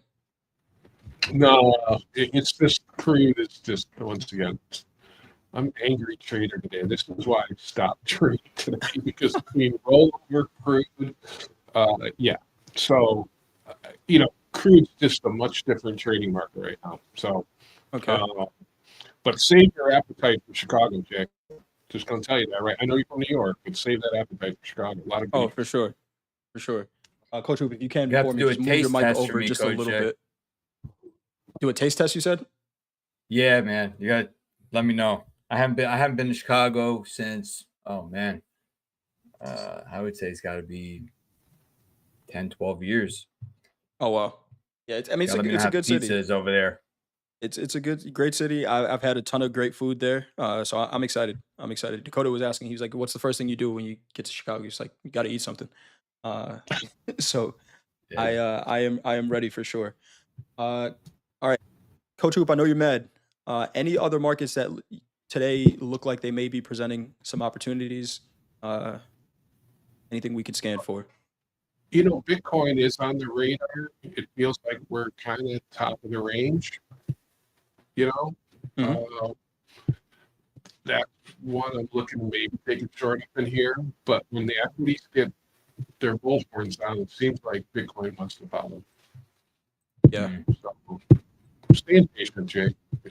Like Impatient. all traders like to bid. So Good stuff. Coach Vince, what about you? I know. So actually, let's pivot a little bit. Unless you have a trade, Coach Vince. I mean, I'm just scanning the markets here. Let me move this little thing real quick. All right. So, we're range bound. We have value high, value low, settlement, point of control. We're in the center of the range. I'm not too excited right now about the NASDAQ. I covered it right here because I got long right on this reversal here. I got long right here, and then I exited up here because I had like a little channel there. We did break it, but we're sitting right in this smack dab, right? Is that what we're calling it these days? Smack In the dab. middle. Yeah, so we're right in the middle of the range. So NASDAQ right now is going to be off my radar. Let's look at the ES here. S&P, similar situation. I mean, here's value high up to 60.58 half. Got the intraday high sitting up around 60, 64, 75. I don't know. We're going to see. If we run up here and maybe we fail, I might look to take a short. I don't know yet. Up near those 60, We're going to 60s. keep our eye on that. Yeah, around 60, 60s. We're going to keep an eye on that up there. Gold, I wanted to get along today, but we didn't get there. We're making our way down. I was looking for the 45, what was it, 40 to 35 range. Test settlement. We did get settlement though. We're almost there. So we did get that play that we were looking at. We rotated through value to settlement, so that's close. But that's closing in 15 minutes or 12 minutes. It never closes. Yeah, pit close Me. settlement. Crude oil is kind of range bound as well. Hit the back side of this line, kind of just meandering lower at this moment. So I'm not really. I was looking for a bigger move out of this. This was kind of depressing, the crude market today. I was hoping that open range trade would have worked for Hoag and JD today. But, we're just sitting. How did the number come out? I totally missed it. Anybody catch the crude which number? one? Crude. Oh, we crude did miss number. that. We did miss that. Let's take a look here. It should be on the Trader Yeah. Hub. Was there a build, a shortage? What do we have? Crude came in negative 3.644 million. Forecast was negative 2.6. So it came with a drawdown and we rally, right? Yep. Okay. Yep. Everybody Is heard that what? that, right? Is that not what you expect? Yeah. Yeah, actually, yeah. It does that. It's Yeah, it's gonna do what it wants to. It feels Mhm. like half the time they Yep. get the number wrong, and kind of all over the place. Coach Hoop, I'm gonna send you a request in video. You should be able to take a look at that in a second, and it'll switch your microphone over. We are getting some comments, it seems like, from Treasury Secretary Bessent. I expect to meet with Canada's PM Carney at the G7 with Trump. Supposedly making some deals here. We got some VIP coaches here. We're coming into season 3.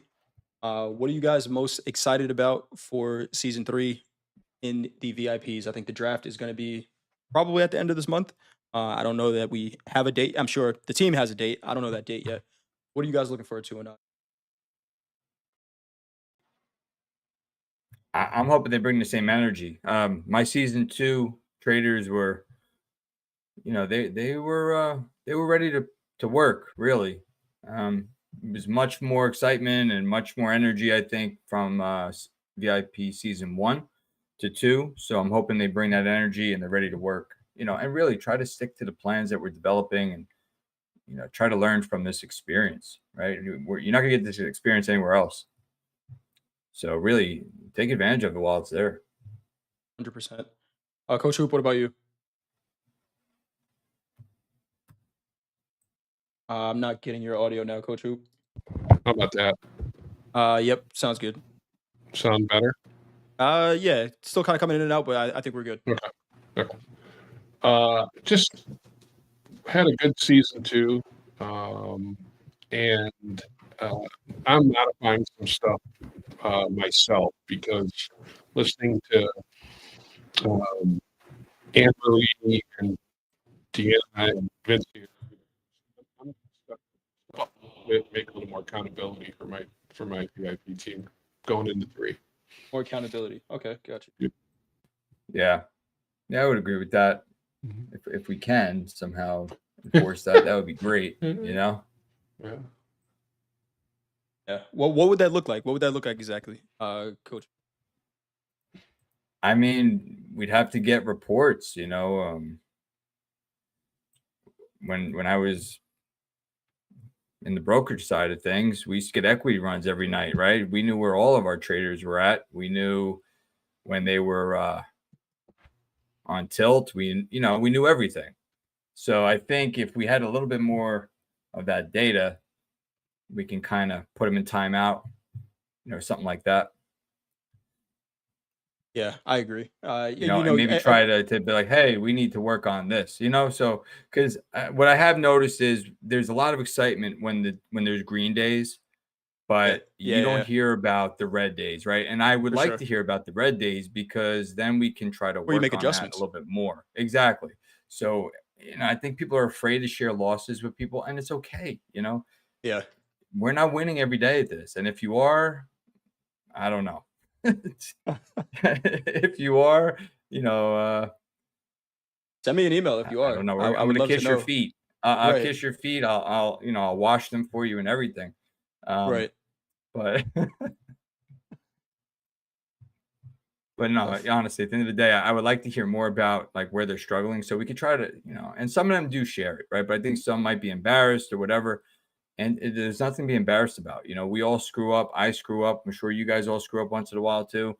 We're human beings, and we're never going to be perfect. And we just got to accept it and learn from these experiences, good, bad, or ugly. 100%. 100%. Coach Hoop, go ahead. Let's see if that mic. How's sounds that better? That sounds way better. Oh, it sounds good. Yeah. Okay. Sounds good.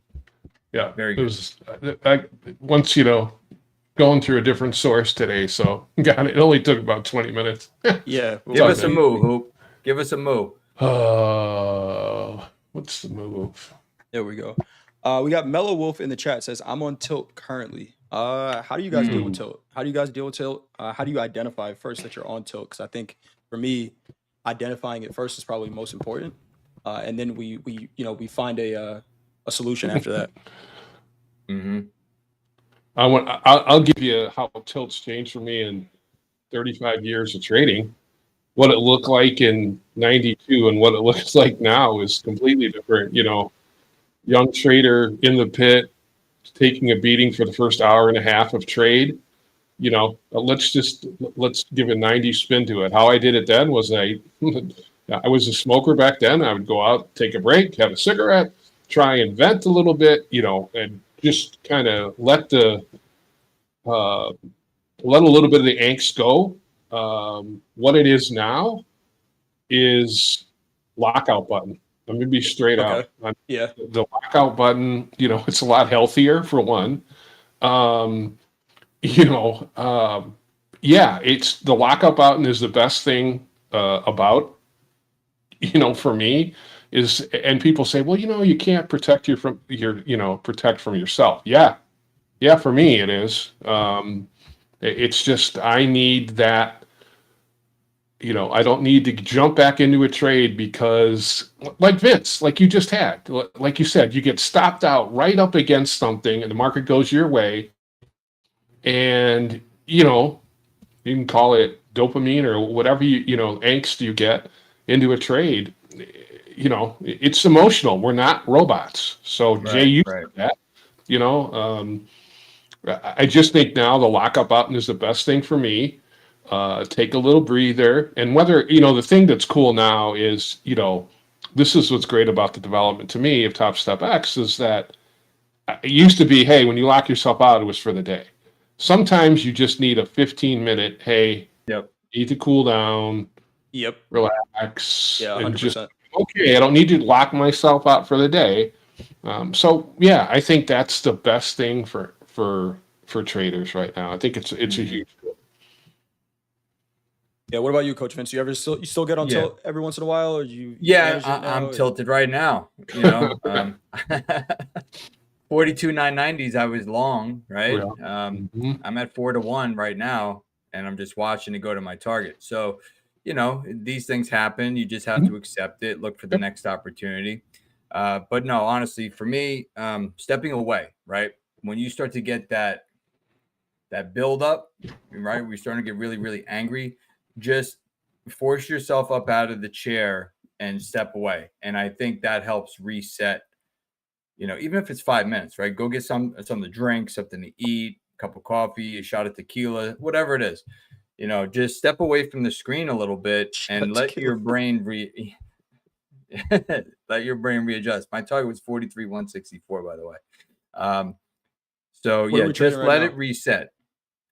We're trading at 43,142. Yeah. Okay. Mm. Mohammed All in the right, chat says, I'm in so that state now. I feel tired and I am plus 2,000 in my 5 XFAs. I don't know why I don't just lock out already. Coach Hoop, thank you. I will lock out right now. And there you go. Atta boy. Right? I lock think out. Yeah. A good man. that's what I really love about just the Top Step community in general, right? Where somebody could just share something exactly like that, right? Where it says, hey, I'm on tilt. We have a conversation about it, and then that could save somebody, Mo's up 10 grand across 5 accounts, right? 2,000 in each account. And he felt it himself, right? He could have either kept trading, but he's, tuning in, listening to the show, not looking for signals and things like that, but just looking for normal trader conversation, right? And that saved a ton of money, right? We hear traders all the time. Yeah. This is not a signals session, right? We're not looking to just call out trades to have people follow. I think that's probably more valuable than a signal, right? Because it's a signal that you personally need to make a decision that's helpful. Yeah, Good you know, stuff, Mo. Nice trading, Mo. Yeah, Jay and Vince, too. Spending time in the pit was. Let's put it this way: as much as we bullshit in the pit, we're all fighting for the same dollar. So it's a much different. Like, people weren't afraid if you were having a crappy day. To be honest with you, there was those guys in the pit that would stick, kind of twist the knife a little bit. Hey, they look good down there, didn't they? You missed them. So it's and Vince, you know what I'm talking about, man. Guys like to take shots. And in our environment, and I'm not saying I want to be coddled or anything like that, but it's just sticking and twisting a knife in somebody when they're down. That can create even worse. Like, hey, I'll show that guy. I'll the next time a trade would come, Andre, would be, we'd say, hey, I'll sell you 10. And normally I'm a 5-lot trader. What am I doing? I'm going outside of my comfort zone to stick it to somebody else. Yeah. Yep. Right. Yep.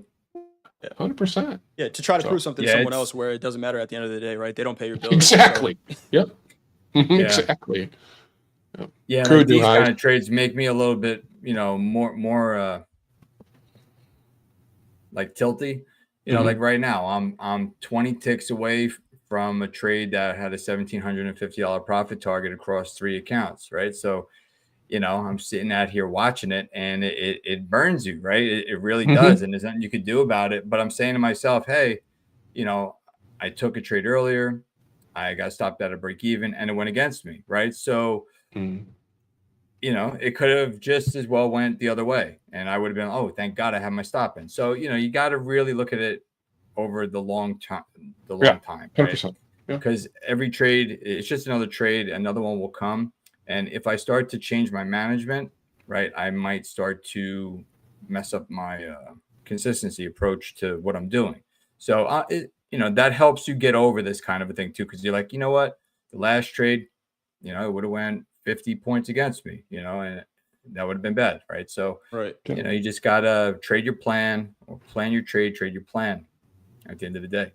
Crude getting ready to make new highs here. New highs that we haven't seen in a very long time. Right? We're talking about Crude's a perfect example too, guys. I mean, the freaking number was a draw, and remember, for people who don't know it here, I traded Crude, as part of a hedge when I was on the floor.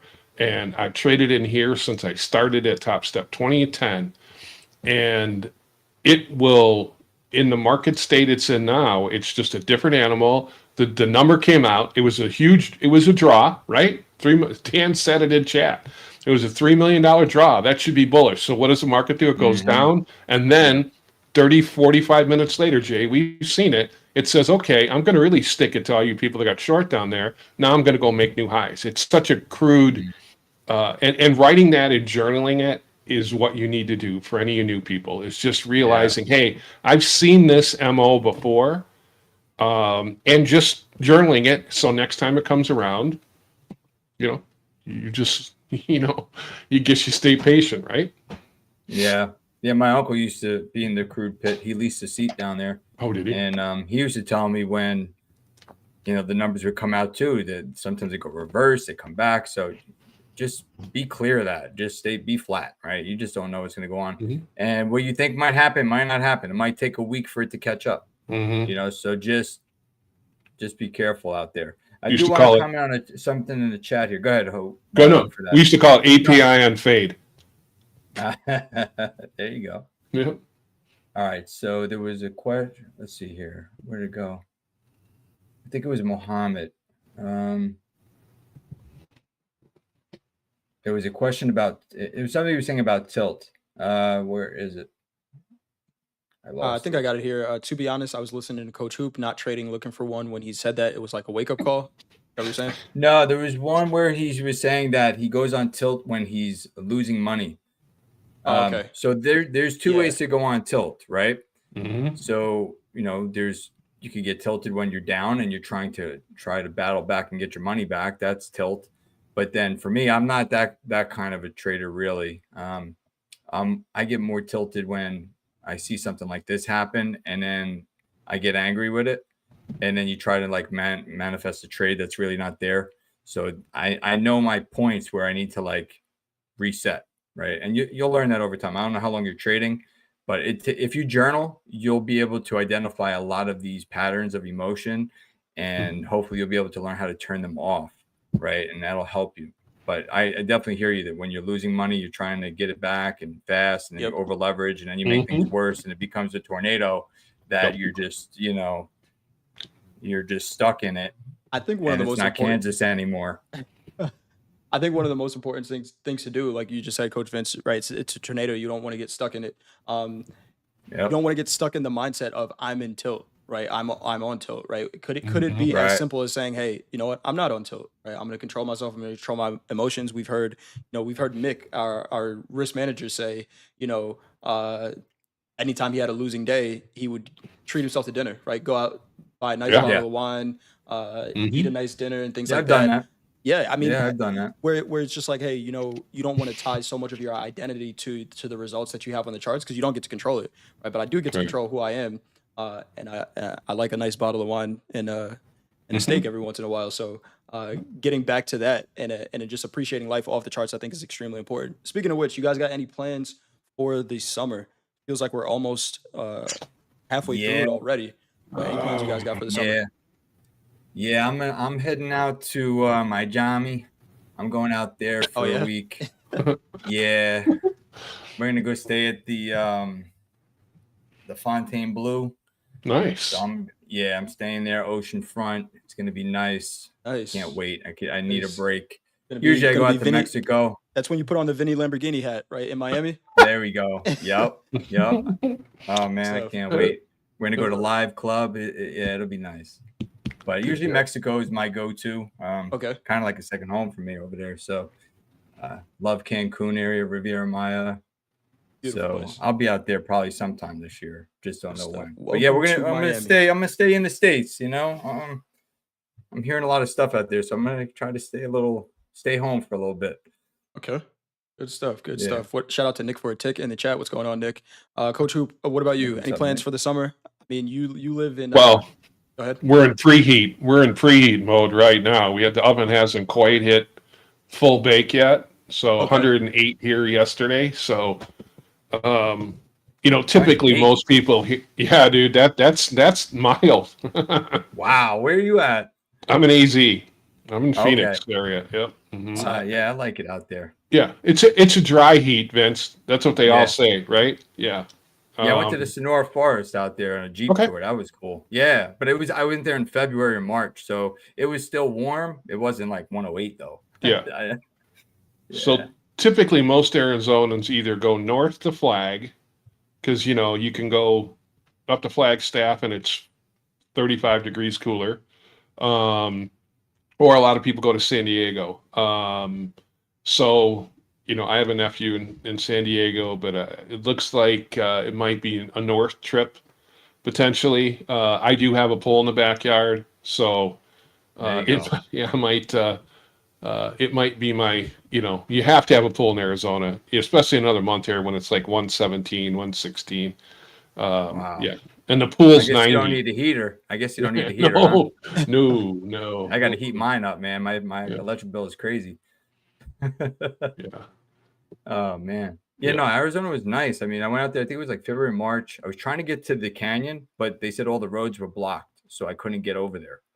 Never heard of that before. Grand Canyon's Like, unbelievable. yeah, you can't get there. I'm like, all right, I guess we're not going there. So I Crew was just looking gonna go forward to for that. $67 here, man. Is that where it's going? Is that where it's It's going? I do going. have Yeah, it is. I Yeah. haven't offered. I hit haven't it. stopped Do you? sell here in the Nasdaq. Yeah, I just got short. Short 3 micro Nice. Nasdaq. I like that. Where? I like it. Right here. We're at. 91 quarter. Mhm. Okay. Risk about $200 on this. Just looking for this to kind of. I like how this is just making higher lows. Right. We did have these bounces. Sorry, lower highs. Lower highs. We had this bounce after CPI. Then we had another bounce that stopped out around 68. Even that almost stopped me out and pushed Yeah. lower. And then another one. So just getting into see if we can push down to the lower end of this range before we get Nice. stopped out. I'm gonna risk about $250 on that. Where are you looking to get out, Jay? I mean, I would. So Vince, I don't know if you were watching earlier, but I got in short, and I was short from about about 22,025. My stop was at 2268, and the market on that move got to 66.75. I took that trade off for I think maybe 20 points, but my target was down at 920s. So this one, I want to try Okay. to see whether or not we can test those lows again, right? Yeah. We do kind of have like a double bottom since the New York session started, but looking for it to kind of trade somewhere back down there. I really wouldn't want to take this trade off before 940. But we'll see Okay. if the market agrees. Yeah, that's those are good spots. Yeah, 920s, you might find some buyers there and there. Interesting though, in the ES here is we have a triple top on a 30-minute. We might try to visit that later. Let's see here. Triple top on the 30-minute. Right I'm gonna here. switch over to your charts real quick if you want to take Yep. a look at that. And we have a big buying tail at the low. Two big buying tails at the low. Yeah. So I have a funny feeling we're gonna come and rip through that sometime later today. Through the triple Yeah, top or the buying tail? No, I think we're gonna take out this triple top. Oh shit! So I think it's gonna be short lived. No. I think you're good right now, but later in the day, if we start getting Sell. Oh man. No, but like if we get down like around that 60-40s, I might look for longs to gun for that. Okay, we do yes, have that settlement over here. 60-40 level. Yeah, if we get down there, Coach Vince, I'm looking to buy down there as well. Yeah, That's been so a that's magnet level forever. That's 60-40. Man, does that number stick out, Jay? You were saying it the other day. It's just that number seems to never go away. No, it doesn't. Yeah, it's been there. It's been there. I mean, it's yesterday's value high. Let's see what else we got brewing around that area. Oh, look at this. Didn't I talk about this morning? Where are we at here? Oh, no, it's too much higher. Yeah, we're not getting up there right now.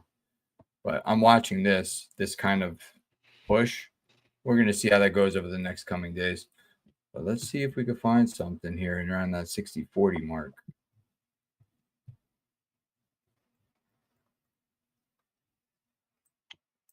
You guys, Coach Vince, you mentioned Father's Day. Father's Day is coming up. You guys are both dads. Yeah. Have your kids ever showed interest in trading? I know they're both a little older now, but do they show interest in trading? Have you guys taught them trading at all? How's that going? You go first, Hoop. Well, my son just turned 21, and he's found the casino and the sports book. So, okay, he's. I think he knows what I've done and what I did in the past in terms. My trading jacket hangs in the office, and I think he's seen trading places. So, but ultimately, I've just tried to teach him the little bit of basics of just trying to build his own little savings portfolio. But we've talked about it. But I think once again, he's a sports guy, so I think he's focusing on. He loves his. Even though being born here, he loves his Chicago team, so he's focused on his Cubs and his Bulls and his teams right now. But we've had conversations about it, but he's not ready for it yet. Okay. Cool. Yeah, so mine is definitely interested. trying to, learn a little bit here and there. We'll probably be in one of these combines sometime really soon. Okay. And hopefully, we can get him where he needs to be. Nice. But yeah, definitely has a I lot mean, of they interest. both But I have think the VIP. younger generation is the crypto is a big thing.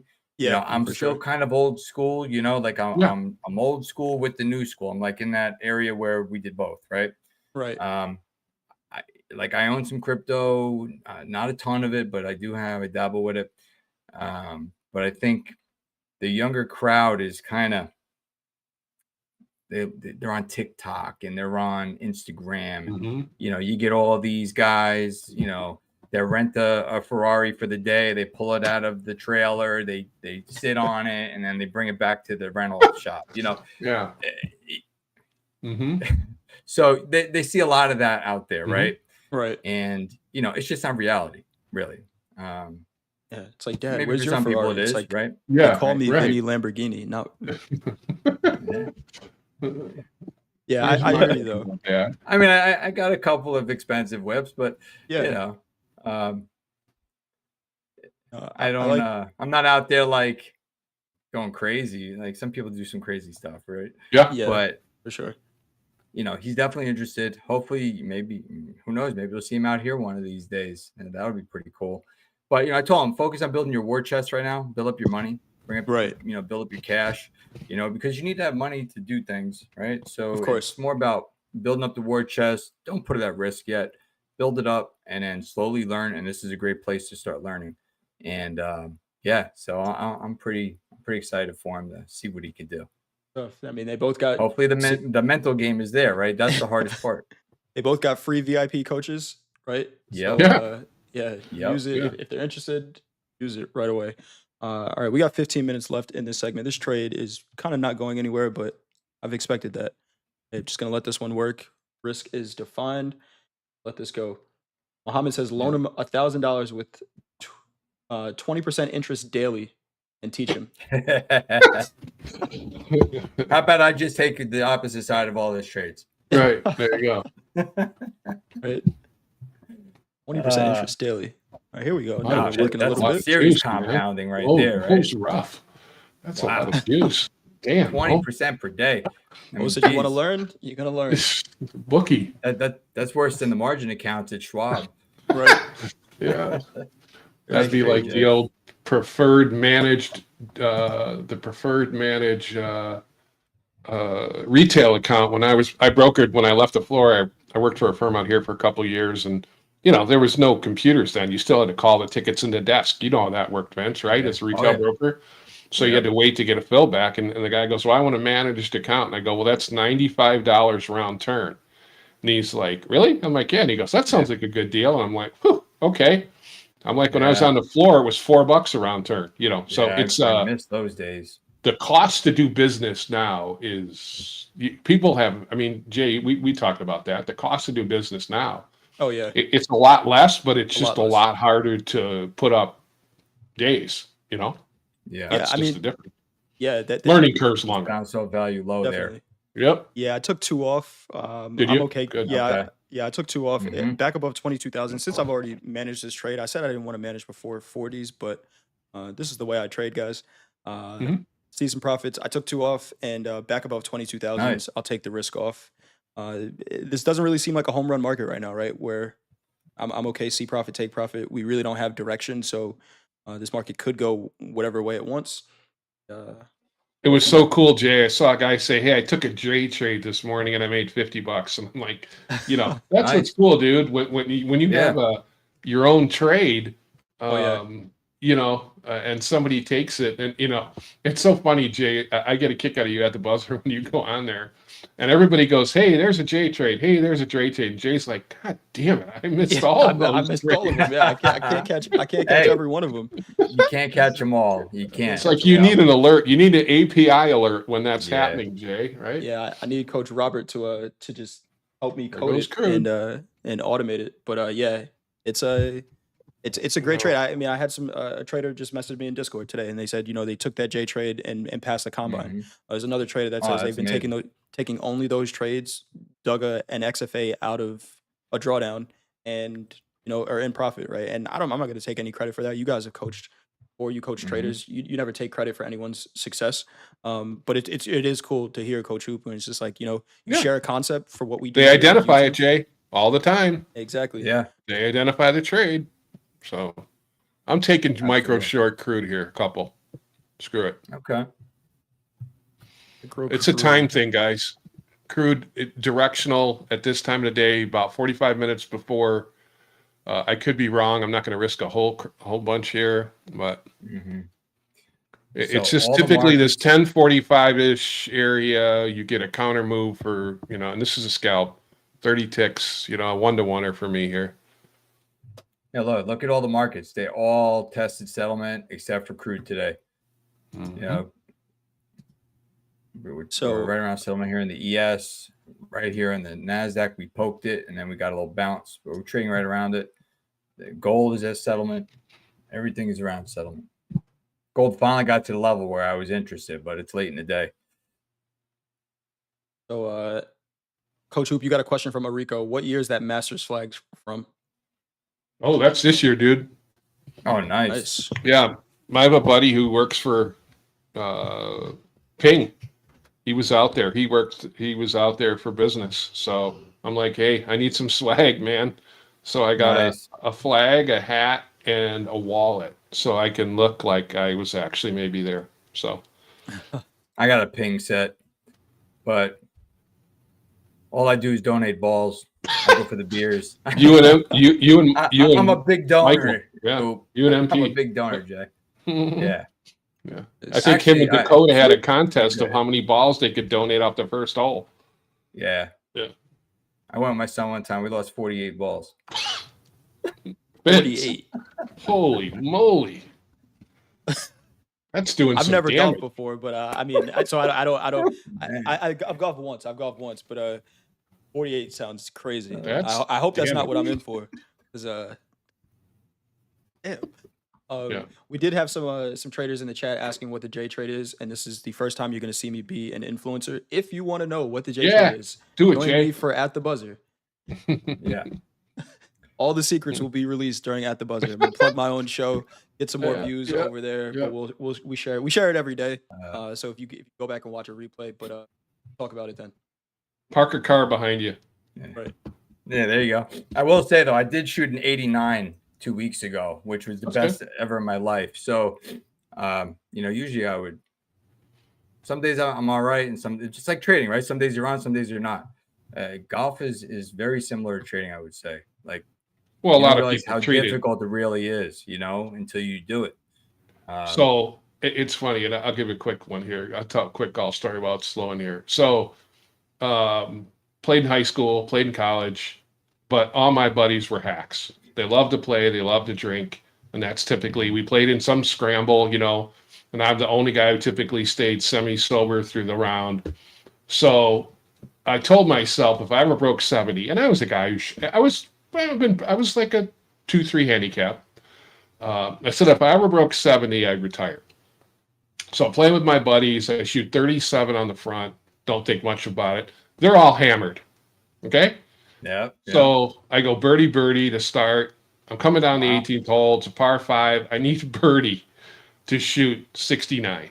So, of course, that was the stupidest thing to tell 3 other people you're playing with, that you need to birdie the last hole to break 70 when they're hammered. So I'm getting heckled the entire way from the tee box all the way to the green, but had like a 15-footer. They shut up long enough on 18 and made it. So I have broke that still. Yeah, 69.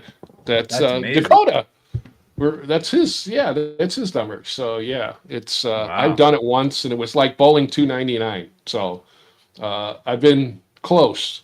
So yeah. Well, if we ever play, I'm playing scramble. I'm not that good you, anymore, so. Vince. I'm more like I'm more like an scramble. 8 handicap now. So yeah. Oh man. There's those 40s in the NASDAQ. That was my management target. So I'm going to pull this stop in just a little bit more. We'll take You might go test settlement again. You know what we'll do? We'll make this a $200 winning day. So that qualifies for one day in this XFA, another day in this XFA eligible for payout. There we go. Love if it. I keep it here, Nice. on the show for the next 2 hours, so we may continue to make some trades. But that's a good one right there. And 40 was that management target, so we're out there.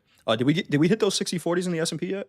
Are we close? We hit 42. I 42, might. I'm yep. getting tickled here. I might try to get long around here. Okay. What time we got here? I might wait for the bar to top of the hour. close. Yeah. Yeah, I might, but it might be too late at that point. Man, we're range bound until we're not. But Exactly. that price 60 58 50s, I see us taking that out at some point before the Crude's end of just the gonna day. keep going, you booger. Yeah, crude is on like a rocket launch right now. Yep. Mhm. 67.20s in crude. I don't even know what's Glad I pushing did it in micros. We had a drawdown of 3.4 million barrels, and we're barreling higher. So that's interesting. No retracement at all. No, straight up, Mm. straight up.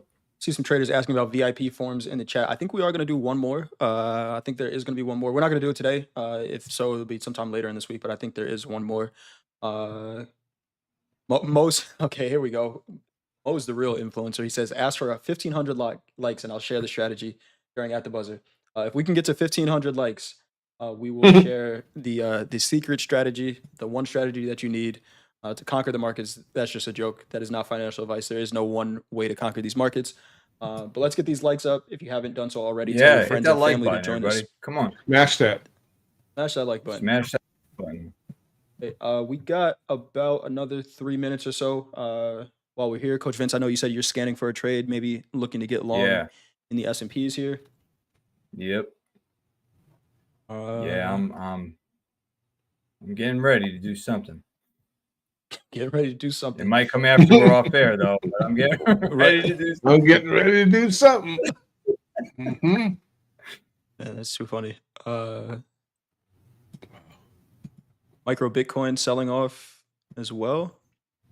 Let's New see, where lows on the these, session. Nasdaq's at? Where Nasdaq? Nasdaq's approaching what? Yeah, see, Nasdaq is below value right here, right? Yesterday's value high is 21,929. So right in this area, this is an interesting zone for potential longs. This is where I need. Potential zone. I could be wrong, but Potential longs So- in this area here. Yeah, I mean, yeah, so around this 35, this 30, 40 level, right? I like that area for potential long. lower end of that range, and it's Yep. funny. I'm a buyer here as well, right? But buyer to close that position for the same reason, right? That's clearly been a support in this area. Mhm, So if I wasn't in a trade, yeah, if I'm buying, then I'm buying to open, and this looks like the right spot. mhm. Question is, where do you limit risk on the downside? We are seeing volume pick up a little bit. Almost think it's like under 900. Is that too much risk? 21.9 in the What, Nasdaq. the stop? Yeah. Yeah, that's the thing. So it's quite a bit of risk on it. I'd have to trade it with micros if I'm gonna take it. Because it's what? It's 30 over 30 points at $600 on a one lot. Yeah. So it's a little rich, but Yeah. It would be about a 1-to-1 in this range that we're in, right? If depending on where you get in, and then trade it back up to those 22,000s, it's about 56 points or so. So close to a yeah, I'd 1-to-1. be looking for before I think about 20, management. 20. Yeah, I'd be looking at 20. I'd be looking at about a 100-point move on it. Okay. So if I'm risking 30, it's giving me 3-to-1. So it's worth it for me because of where I'm looking to target. So we're gonna see. I might jump in this thing. All right. Well, we are coming up on the end of the segment. Got to get our next guest in here. Coach Vince, any final words before we go for the day? Final words. So, well, we were talking about tilt, right? So step away, clear your mind, and make sure you're back at center before you place another trade, right? You'll feel it. it'll feel like relief, and you'll understand the feeling, right? Just walk away, do something different, break away from the screen, go do some push-ups, something, right? Just get your mind away from the screen and away from the anger, and just focus on looking for the next best opportunity. Good stuff. And that's all I can really say. Just look for that next opportunity, because it will come, right? You just got to be patient. Yeah, real quick on that, before I throw it to you, Coach Hoop. The last season of VIPs we were just talking about tilt. One thing I did, I had the VIPs share their strategy. So kind of what we're doing right here. They came in the room, they screen shared, show their strategy, and I had a trader that came in a losing trade, and he's like, you know what? I knew I was going to do this today. I knew it was my day to present. So I wanted to make sure that I had a good trade to show the coach and the room. And now I'm sitting in this losing trade. And we talked about it. We talked through his strategy, and from what I saw, the trade didn't fit any kind of strategy that he had. He was just putting on a trade to have something on, and hopefully it worked out. And what I suggested that trader do at that time is just like, hey, if do you really love this trade, or are you trying to prove something to someone? Like, what, I kind of wish I wasn't in it. So I told him to cut it right away, right? And we never want to make trading decisions for traders, but in this case, I was just like, hey, cut the trade. And the reason for that being, Coach Vince, I knew he was going to take a loss at the end of the day, but exactly what you just said, when you're able to take that step back and then breathe, now you can read the market clearly, right? He was cutting it not at his account loss limit, but when you're able to take a step back and say, hey, you know what, that wasn't a great decision, I was just trying to force something, you could make those losses back and more. So yeah, take a step back, take a deep breath, and market's always going to present another opportunity. Coach Hoop, Absolutely. anything you got before we go? Yeah, I mean, I think breathing sometimes, taking a deep breath and just checking your breathing when you get a little bit out of whack is probably not a bad thing either. I think we've talked about that, but yeah, I mean, just it's journaling it, and just, I think that's the biggest thing that people wanted, the alumni room too, Jay, because I've had a couple guys say, I just want the alumni room so I can be accountable again. That's some of the biggest things people got out of VIP is being in front of 20, 30 other, 40 traders and just saying, hey, this isn't working. I took my setup and it didn't work. And accountability, yeah, I think is what a lot of traders get out of VIP too, Jay. Right, 100%. Yeah. All right, but good stuff, guys. I'm long Thank you. NASDAQ. So wish me luck, There we everybody. go. There we go. Go get him, Jay. Coach Vince is Go get him, in the Vince. market. All right. Coach Vince, if I don't talk to you soon, I don't know when your Miami trip is coming up, but enjoy Miami. Coach Hoop, enjoy the 108-degree weather out there in Phoenix. Yep, you got it, man. We're gonna Yeah, go no, to a I'm break. it's gonna be hot as hell where I'm at too, but not 108. Yeah, that's insane. We're gonna go to a break here. I'm coming back with Mandy and Coach Dakota. The Salt Lake City Sniper is coming back to Topstep TV. We'll be back in just a couple minutes. Stay tuned, and we'll see you soon. All right, sounds good, guys. Have a good one.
Dress card never thick. Slash was pretty petite. Who is she like, babe?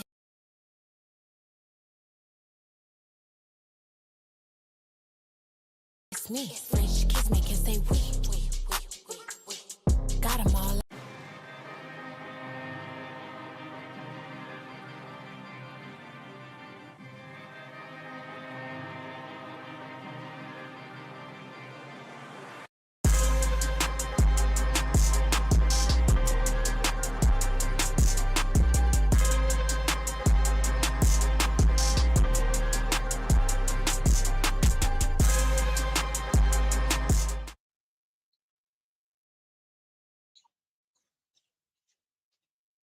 And every time I come back from a break, I have my microphone muted. I'm gonna get this right one time. I got one more session to run, and we'll figure it out. But you should be able to hear me loud and clear now. I brought a friend here. Mandy's here. Coach Dakota is gonna be joining us again. Mandy, how you doing today? Doing pretty good. Nice, beautiful summer day. Had a few things going on this morning, so I am looking for a good trading opportunity to set up any time between now and the market close. So we should see. We'll see what sets up and see if I can get any trades in. I'll be on a combine, but yeah, good day so far. I can't complain. Sounds good. Sounds good. I can see that sun shining behind you. I cannot wait to get Oh outside yeah. in the sun myself. We did see the equities as we went to break continue to sell off. I was short from 991 in the Nasdaq. I took that trade off in the 40s, but we did see extension lower, 21,850 or 831 was new low of the day in the Nasdaq here. We did see some continuation lower. Real quick roundabout the markets. The S&Ps traded down to 6017. Have both of those markets kind of bouncing off those levels for now. Let's see if we get any extension of this range for the day, or do we trade back into it? Quick look at gold. Gold popping right now. Trading 33.58, and crude oil is closed, but crude oil did trade above that $67 level, trading 67.42 on the highs of the day and continuing to make new highs before crude settlement. So movement in the markets right now. I tried to see if there was a headline. We had some comments from Percent that says there's a possible tariff relief for countries negotiating fairly. We did have, oh, that's what it was. And Andre did say this. Okay. So earlier today, Andre said that the federal budget balance has been known to move the markets before, and that's what came out right at the top of the hour there. So that seems like what did it. Some volatility there. Definitely. We're back. Mandy, what would you be looking at or looking for to take a trade in this situation here? Great question. I am right now just kind of to see where we are at in regards to opening time frame. Um, I mean, we still have, we topped out at 2104, 05, somewhere 08, 07. I'm not quite on there yet. So I was looking to see how far does this extension wanting to go at the 21 800 range. I was looking back over here on a 30-minute, and we had yesterday a couple key points over here, just right below our low of day. So, I mean, I could see that wanting to push a little further down to where we had a couple touch points on our 30 minutes yesterday. But I'm going to be sitting here for a minute, drawing a couple trend lines. I mean, if you're looking at my charts right now, I'll just draw one right now. Yep, we have them up. Oh, sorry, hold on, let me get this array Welcome going back, on Dakota. here. Welcome. Hello, Dakota. I'm long the Nasdaq, and I made another mistake, man. Oh man, what This happened? well, it's not dramatic. It's just me being so slow at putting a take profit on here. Okay. That's the issue I'm running into. It's like I enter the market, and then the market goes 5 points before I could take a take profit, and then by the time I am able to do it, this market's already there. So, and we're back to my entry. So I think that's going to be a hurdle for me going forward, is my speed. So let's see if I could get out of one for 5 points for a take profit. 5 and then 10. And I'm looking, I feel like we have my sentiment going into close is that we probably will continue to see a sell off. I'm putting for sure that target around 818 um with another as low as 732. I don't know if we'll have enough time to make it. We have seen crazier things happen though. Mm. Um but yeah, if we can break above this trend line that we just broke below, right here on my 3-minute, I drew this 30-minute 30-minute trend line. I can then see us going back into the initial range that we were at with the open where we had our opening and then our high of the day. So right now, sentiment short, just looking for an opportunity to enter. I might have just missed that a few minutes ago. But we'll see. We might be bouncing around here for a little bit. If we go back up a little bit and can maintain under 910s, 908s, then I will for sure want to enter short. But I just don't want to jump in because I don't want to be chasing anything right now at this moment. Gotcha. I think all the trades that I took today were shorts. Yeah. So think- chat's Good saying idea. preload. I just want to address some of the questions in chat real quick. Mhm. I can't do it because I'm getting in with 3 contracts and then I'm going to get out of one at +5, then another one. So if it was all in, all out, sure, I think I could preload it. Unless there is a way that I just not knowing that I could preload take profit to scale out, but not yet. It sounds like it's going to be coming soon on Topstep X. For now, I think I'm just Nice. stuck trying to do it manually. We'll see. That's why we practice in a simulated account. It's just Yep. mistake after mistake. Yeah, you gotta learn Um, before you put real money at risk. Yeah, markets are NASDAQ is just so fast sometimes. Way fast. It'll make its decision and then go back to what it was previously doing before you feel like you can make that decision with it. So Yes. So And for this sure. isn't looking good for my all-time high by Friday that we got Right. going on here, Dakota. I Mandy, know, Jay. I got $1 coming my way. Maybe Mandy, it's not what do over you yet. go. Yeah, what does Mandy think? All-time highs by next Friday or not? Next Friday. Good question. I haven't looked too far ahead. I just got back from my trip from Washington on Monday Okay. and have just had to take care of a few things once we got back into town. So I haven't looked ahead. It's actually, I don't know if you are on my screen or not, but if you guys haven't looked at the Trader Hub, we have these economic events coming up. Yep. And we have jobless claim PPI tomorrow, it looks like. You're still Tomorrow selling here. morning. Selling hard here. Nasdaq making new lows on the And day. 21.8, 21.5 new lows here. S&P as well. Man, Dakota, is this the short that you were looking for? We were saying, you're looking for a correction day. Is that what we're seeing right now? possibly. This is Possibly. getting pretty aggressive to the downside right now. Pull up my charts really quick. But Mandy, yeah, so those economic events, for me, really the FOMC meeting next yeah, week was going to be my catalyst for all-time highs. But this is getting pretty heavy to the downside right here. China has not threatened to cut I pharma exports in talks. Go ahead, Mandy. I would want to see it hit all-time highs next week with the Fed meeting, Mhm. but also, I mean, it's Daddy Powell, you can kind of do whatever, right? Right.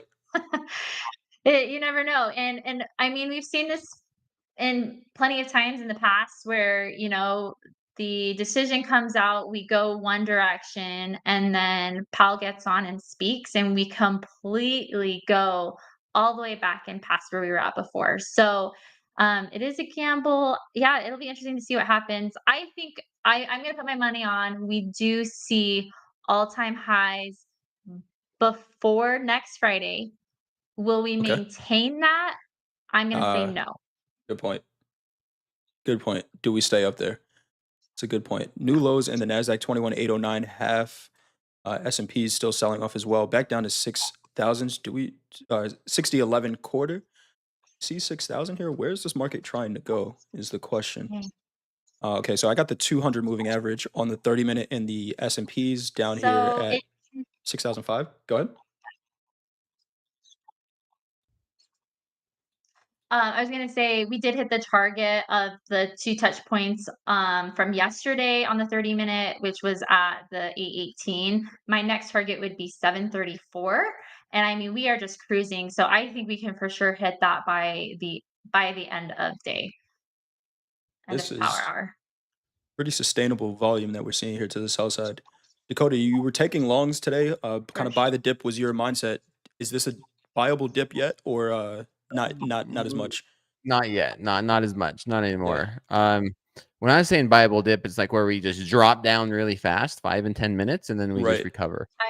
This we're starting to see follow through. We're starting to see momentum. I could see 750s, 760s coming into play, but we'll see. We'll see. We still have an hour, 45 minutes left in the trading session. We might be right back up to settlement before this is all said and done. Okay. I actually did enter into that pullback where he hit 818. And it went back in. I think we lost Mandy. Yep, we just lost Mandy. She'll be back. All right, Jay. Just me and you here, Dakota, now. Just talking about that. I mean, so I was just calling out that 200 moving average on the 30-minute in the S&Ps, which is at 6,007. Look at the low. We're going to talk about this during At the Buzzer, but look at this 200 moving average, Dakota, on this 30-minute chart. Okay. And the perfect test which I of it. here. Hey, there we go. We got Mandy back.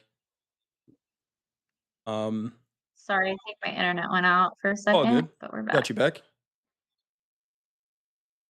Doing it live. But a quick bounce off of that. Now, same thing here. Does this hold? Does this sustain? The volume that we're seeing coming into the downside, it's pretty aggressive there.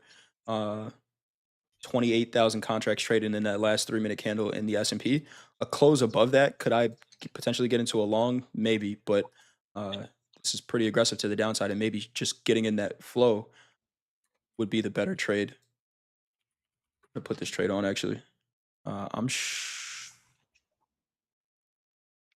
short micro ES, just one. Risking about $50 here, looking for a potential test of that 6,000 level. I'm gonna be honest, I do like longs. It's been by the dip, man. Yes, it has been. It's just hard for me to get short anymore. If we can get above 850 and hold above that, I will be entering long because I think we'll need to retrace a little bit, but there's nothing. It's hands off right now for me. Dakota, if you can you share your charts with me one more time? Like they're grayed out in the green room. Yeah, give me a second. Oh, yeah. Am I good on my side? You should be good on your side, Mandy. Yep, you should be good to go. Okay, cool. Thanks. So you took a quick scalp there, Mandy. You got long, made $300 and out of it. Sorry, short. Oh, you took a short. Sorry, it was a short. Oh, okay. Yeah, so it was right here. If you look at my 100 tick, when we were getting all that volume coming in and we hit 790, I saw a quick reversal. I guess I don't know if you would call that a reversal, but I saw some buying going in back to my 30-minute touch points. So like a support line for me at that 818. So I entered here for a short, and it just literally, I mean, what would that be? 1, 2, 3, 400 contracts ticked me out in less than 30 seconds for 300. So where we're holding above this, I am looking to see once we get below that 818 again, I'll go short. My sentiment won't be long until, probably at least for sure, if we hold 850s, I would look long closer to like 875 870. I did scratch that trade. Took it off for $20. Nice. Or $20 loser, but I Oh, didn't really like loser. it. Yeah. We'll see. There'll be another trade. Joe Black says you can't trade by the Absolutely. seat of your pants. And if you guys were asking about what a J trade is, we might see one. We might be seeing one set up right here. Kind of looks like a 3-bar reversal, but this 3-minute candle that started at 1:15 Central Time is one of the highest volume candles we've seen all day. It's twice the average. The trade idea is once we get a close outside of that, you're long with a stop on the other side. So it'd be about 15 points. Again, anything we say here is for educational purposes and not trade advice. But that would be the trade. I don't love it here, but that would be the setup. This looks like a losing version of it, though. Okay, there we go, Dakota. I got your charts now. Awesome. Okay, dude, I got this. I got the new dashboard. I was talking to the team. I was looking at it, and I was telling you in the green room or before we came on air how clean it is, how nice it looks. Going through it, I mean, everything about it. I know I tested it out before, but now this is my first time actually using it, so pretty excited. Pretty Is it excited. something that we could do a sneak preview of? I don't see why not. I don't know. Let's ask. Approval? Let's I ask. mean, this before is we- Dakota and Jay's adventure, right? It sounds like we could do whatever the hell we want. Right? You can do whatever you want. Free reign. Let's go. Gave us the keys. We're gonna show everything. They gave us the keys. No one's here to stop you. Just kidding. Right. I got to make sure that there's no sensitive information. That's not gonna be shared. Yeah. Don't Yeah, let me run through and dox do that. yourself. Don't dox yourself. Yeah. So we'll see. We'll see. Give me a moment. Let me go through. I'll double check. See if we can do This nice is the sneak long. peek, I'm taking because- my trade. I'm long. All right. Nice. Can't call it a J trade if you don't take it when it sets up, right? There That you would make you go. a fraud. So I'm long 3 micro ES from 21 quarter. See if we go and test 60/40s. Once we hit 70, I'll be in long on 21 870. If we can hold that. I just had an EMA and moving average cross. That's also one of my signals that I take along with like a 3-minute, like a 3-bar reversal on the 3-minute. Okay. Holds up here. This would be a pretty nice trade. Yeah. Pod Sala says we are ready for sensitive information. No, we will not be doxing anyone on this show. But see, holding on to this long here. Let's see. So 60/40 would be my target. Why 60/40? It's just been such a major level in the S&Ps in general. We did see some volume start to pick up when we got below that 60/40, looking at this 1:03 Central Time, or actually the 1 p.m. Central Time candle. That's when that volume started to pick up. So let's see if we go test those highs. 60/28 is going to be an issue here, though.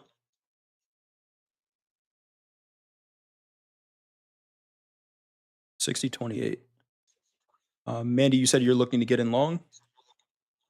Yeah, we are slowing down on NQ here around the 870. I need this to hold and have my 3-minute most likely close above the 870 in order for me to want to take this long. Gotcha. So you just popped over it. I'm looking for a validation of it staying there. So give me just a second. Buy the dip. I need Right. I need a countdown.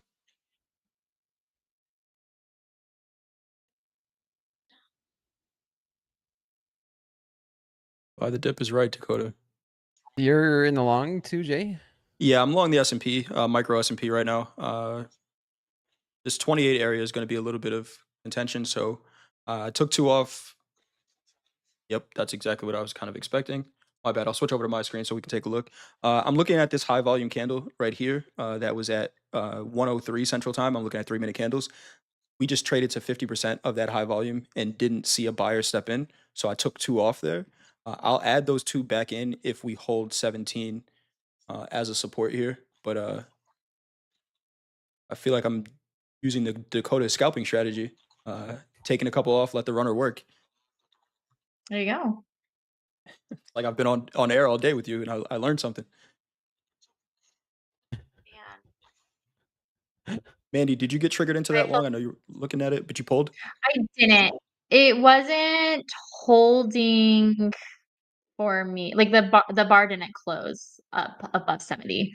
And actually, Gotcha. I'm really happy about that decision because we barely peaked above 70 and now we're selling off again. So glad I kind of stuck with my rules. Not to say that I won't enter in long. I'm just looking for that confirmation on my end in order to do that. This push here might do it for me, and then I'll enter long with more confidence in my decision and more check marks on my strategy. Good stuff. Mm. Stuff, Mandy. And I'm flat on that trade. If we I think now I agree with Mandy. I need to see, a push above these 28s in the S&Ps Absolutely. to really have any faith in that long. But nice quick little scalp there. Made about 8 points, and I'll take that. On to the next one. Dakota, Yeah. anything you're looking at? No, man. I want this thing to settle down first. Yeah. I want it to settle down. During power hour, we might get cleaner price action, but nothing really. I mean, it is buy the dip mode. We have data coming out tomorrow, and on a higher time frame, say like the hourly chart, could be just a good buying opportunity. To be honest, good buying opportunity. Just judging by these wicks that we've seen on the 10th, and then again today, I'm going to lean towards better of a buying opportunity now than selling for continuation. Gotcha. We got a I missed it this morning. Were you guys on together at market open? yes. What was Have you that? been on all day? We've been on. You guys This is the marathoning Jay it? and Dakota takeover. Go ahead, Mandy. You're marathoning this? Wow. Yeah, Props to you We guys. are. Yeah, Yeah, we are. all the way. Jay's going at the buzzer. I'm doing slow markets. It's Yep. nonstop. All Jay day. and Dakota takeover. We love it though. I mean, I enjoy doing this. Doesn't really feel like work, even though I'm doing a bunch Right? of things. Taking some pretty good trades today, which I'm happy about. Probably could have let a couple of them work out a little longer, but you're juggling multiple things. Just make sure none of them drop on the floor. Seeing not Yep, that for sure. we're not getting that follow through that I was looking for to the upside, or you were either, Mandy. Kind of happy I'm Mm-mm. out of that trade. Yep. Yeah. Settling down a little bit. Saw some volatility. There was a question: was there news on that drop?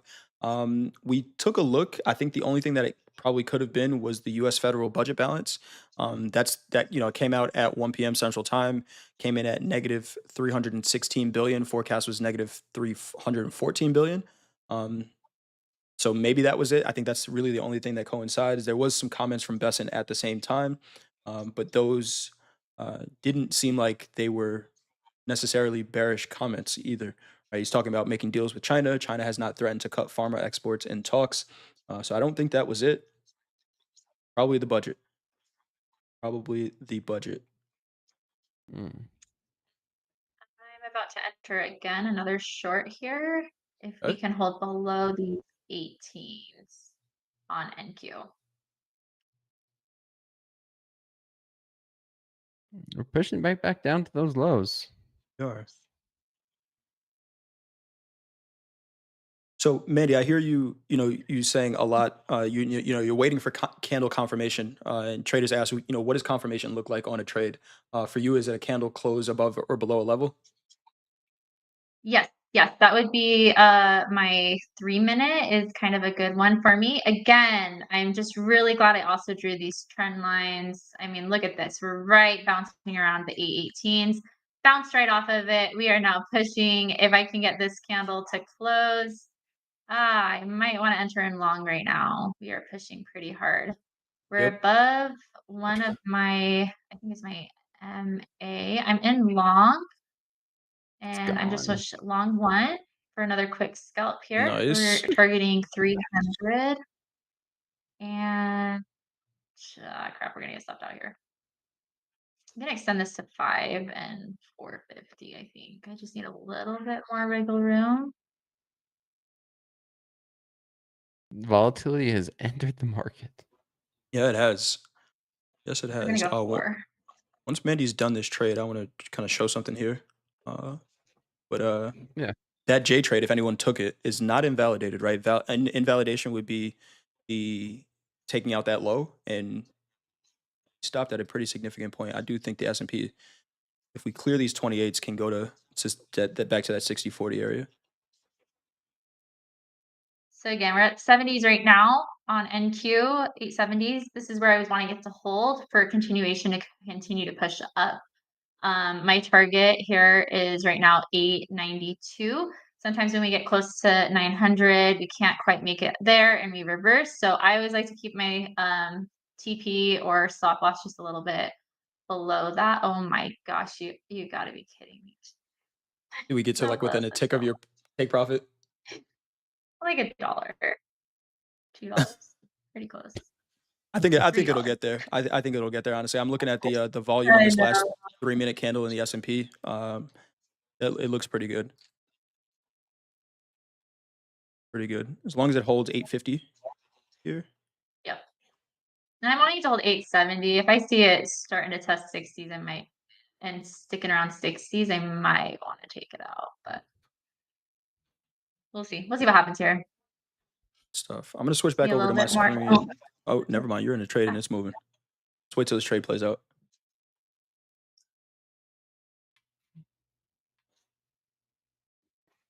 Dakota, anything on your side? Anything you're seeing?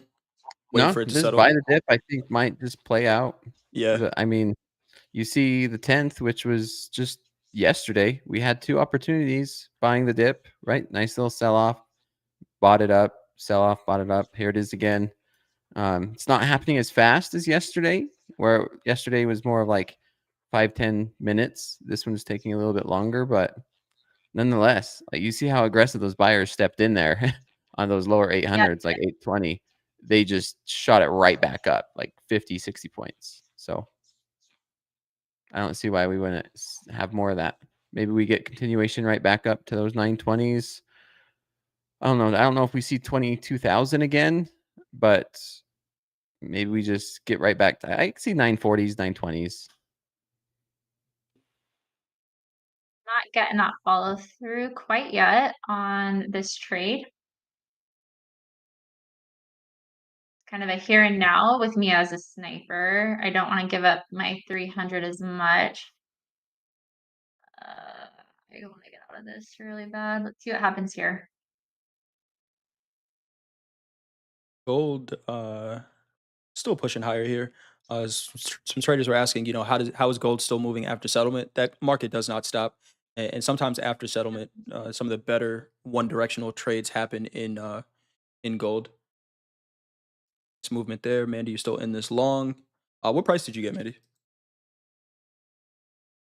I am in at 872. So I did market order, so missed it by, and I mean, it was moving so fast. I don't even think I would have gotten the any better pricing, to be honest, but we shall see here Right. what happens. This is like the decision zone. Like it keeps coming to the 70s, trying to decide what to do. Do buyers have enough gas to let this go for, I can see this wanting to push. If we can hit my target, if we can hit 900, I can see this continuing up well into power hour and then finishing, as Dakota was saying, closer to where we opened or whatnot, or even past that. Yeah, I see 920s, 940s coming into play. Buyers are just so aggressive on these dips. So I like the direction that you're in. Thanks. Yeah, good looking trade. Let me pull up my chart really quick. Want to kind of show why I should still be in this long, but we don't harp on the past. So we talked about the J trade being, this high volume. We had the close outside of it, close Sure. above the 17s. Nice trade, Mandy. Nice trade. Thank you. Beautiful. So up almost 700 on just 2 quick scalping trades. Actually, one going short and then one going long. So I think that was a great demonstration that you can win both directions. I was just gonna say that, right? We have traders that look at the markets and say, you know what? Oh, this is a short. This is a clear short. All I can do is sell. And sometimes there's validity to that statement, right? Sometimes trading one side of the market helps with your helps mentally, right? If I'm only looking to buy, then I'm going to uh, only look for the best buying opportunities. What you just did there, Mandy, is in a market that is really not directional in the last 15 minutes or so, Oh, no. is take a Not quick direct. scalp in both directions, right? And you can make money from that. Where you don't have to, I think there's a lot less pressure on being right in what you just did, right? Because, and Mandy, I love you, but who cares what you think, right? At the end of the Right? day, you Exactly. don't truly, but and you don't control the market, right? The market doesn't give 2 F's about you guys. Like, they do Exactly. not care what you're thinking or feeling, and you have to, and this is where I have gone on tilt or blown up accounts or taken too big of losses, is because I get too stuck to my bias.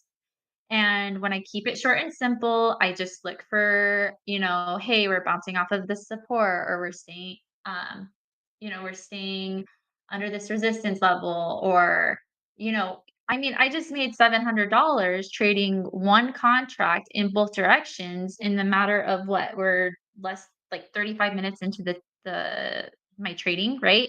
Right. So I think, yeah, you can't be held to the bias. But also, there was something so fascinating. I believe Hoag had said it. This was probably 6, 7 months ago. He said, if you knew that we were guaranteed to close at a certain price point at the end of the day. So let's say, for example, we say we know for a fact, without a doubt, that we are going to close at 2240s today. What would you do? Like, you would want to buy it, right?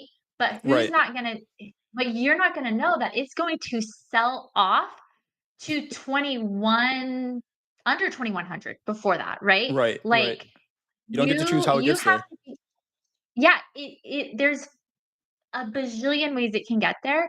And so you can't be biased to the one direction in the long term. You have to see, yeah, what's volatility doing, what's news saying, what's price action, and all of that you got to take account, and then hold to your strategies, right? And that's where you'll see the profit. Even though you know where the end of day target, and that's where I also struggle. And I feel like today I've done pretty good with that, is um, holding fast to what I know works. Like, I knew I wasn't going to enter a trade in before 870, right? And I said I Right. needed to see that hold above 870. But the biggest thing though is I might have been gun happy, right? Entered in at 63, 65, but then it reversed back down. I would have been stopped out based off of my stop parameters. But because I waited, I was able to withhold that stop loss, and still maintain and be in the trade. And then now I could see it hit the target that I was hoping for. I feel like I read it well. Sometimes I'm just too early. And so, yeah, for that, what I was just saying earlier, like, there's so many ways to get to wherever we get. Short and long is going to happen, and you just can't be married to that one direction. You got to be open to Dakota, what are you laughing at over the other there? side. Chat, man. I could guarantee profit if I knew that the NASDAQ was going to close at 22,040. I guarantee profit. Oh yeah. Yeah, No you stop sell loss. out Oh, of the here money you go. 0 DTE options. Yep. There you Yeah, go. There you but go. Not Guaranteed. yeah, futures. yeah, these are not options. These are futures. So, like Mandy said, we can't just have the market run like 3% against us and come all the way back, and that's still profitable, right? Like, we're not trading sustainable. actual futures. This is different.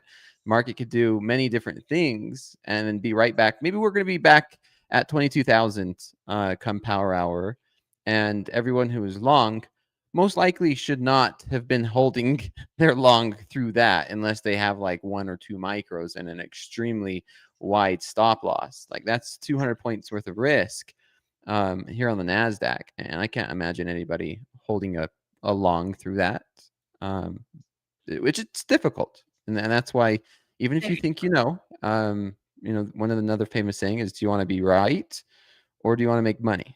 Right. Sometimes you can't have both. Yeah. Great point, Dakota. Should still be in this. All right. So we talked about it. We got a 3-bar reversal here, Dakota, right off of that high volume, closed above 18s. And really the management of this trade should go, your stop is below 50% of these high volume candles, right? So I should still be in with the stop at 60-20. Can't think in hindsight though. But I do think there's some more room up in this trade. So right now I'm just looking for an entry, maybe off of 60-20s, getting back in there in the S&P. Jay, I love your open dialogue thought process. Oh yeah. Why things aren't working out. You're journaling out loud. And I think that's really important is if we can go back, think about if we took an L, okay, where would the better entry be? What would I have done differently? Kind of things like that. What am I looking for now so I don't repeat that mistake or not mistake, but I don't repeat that trade again where I take another Yep. loss?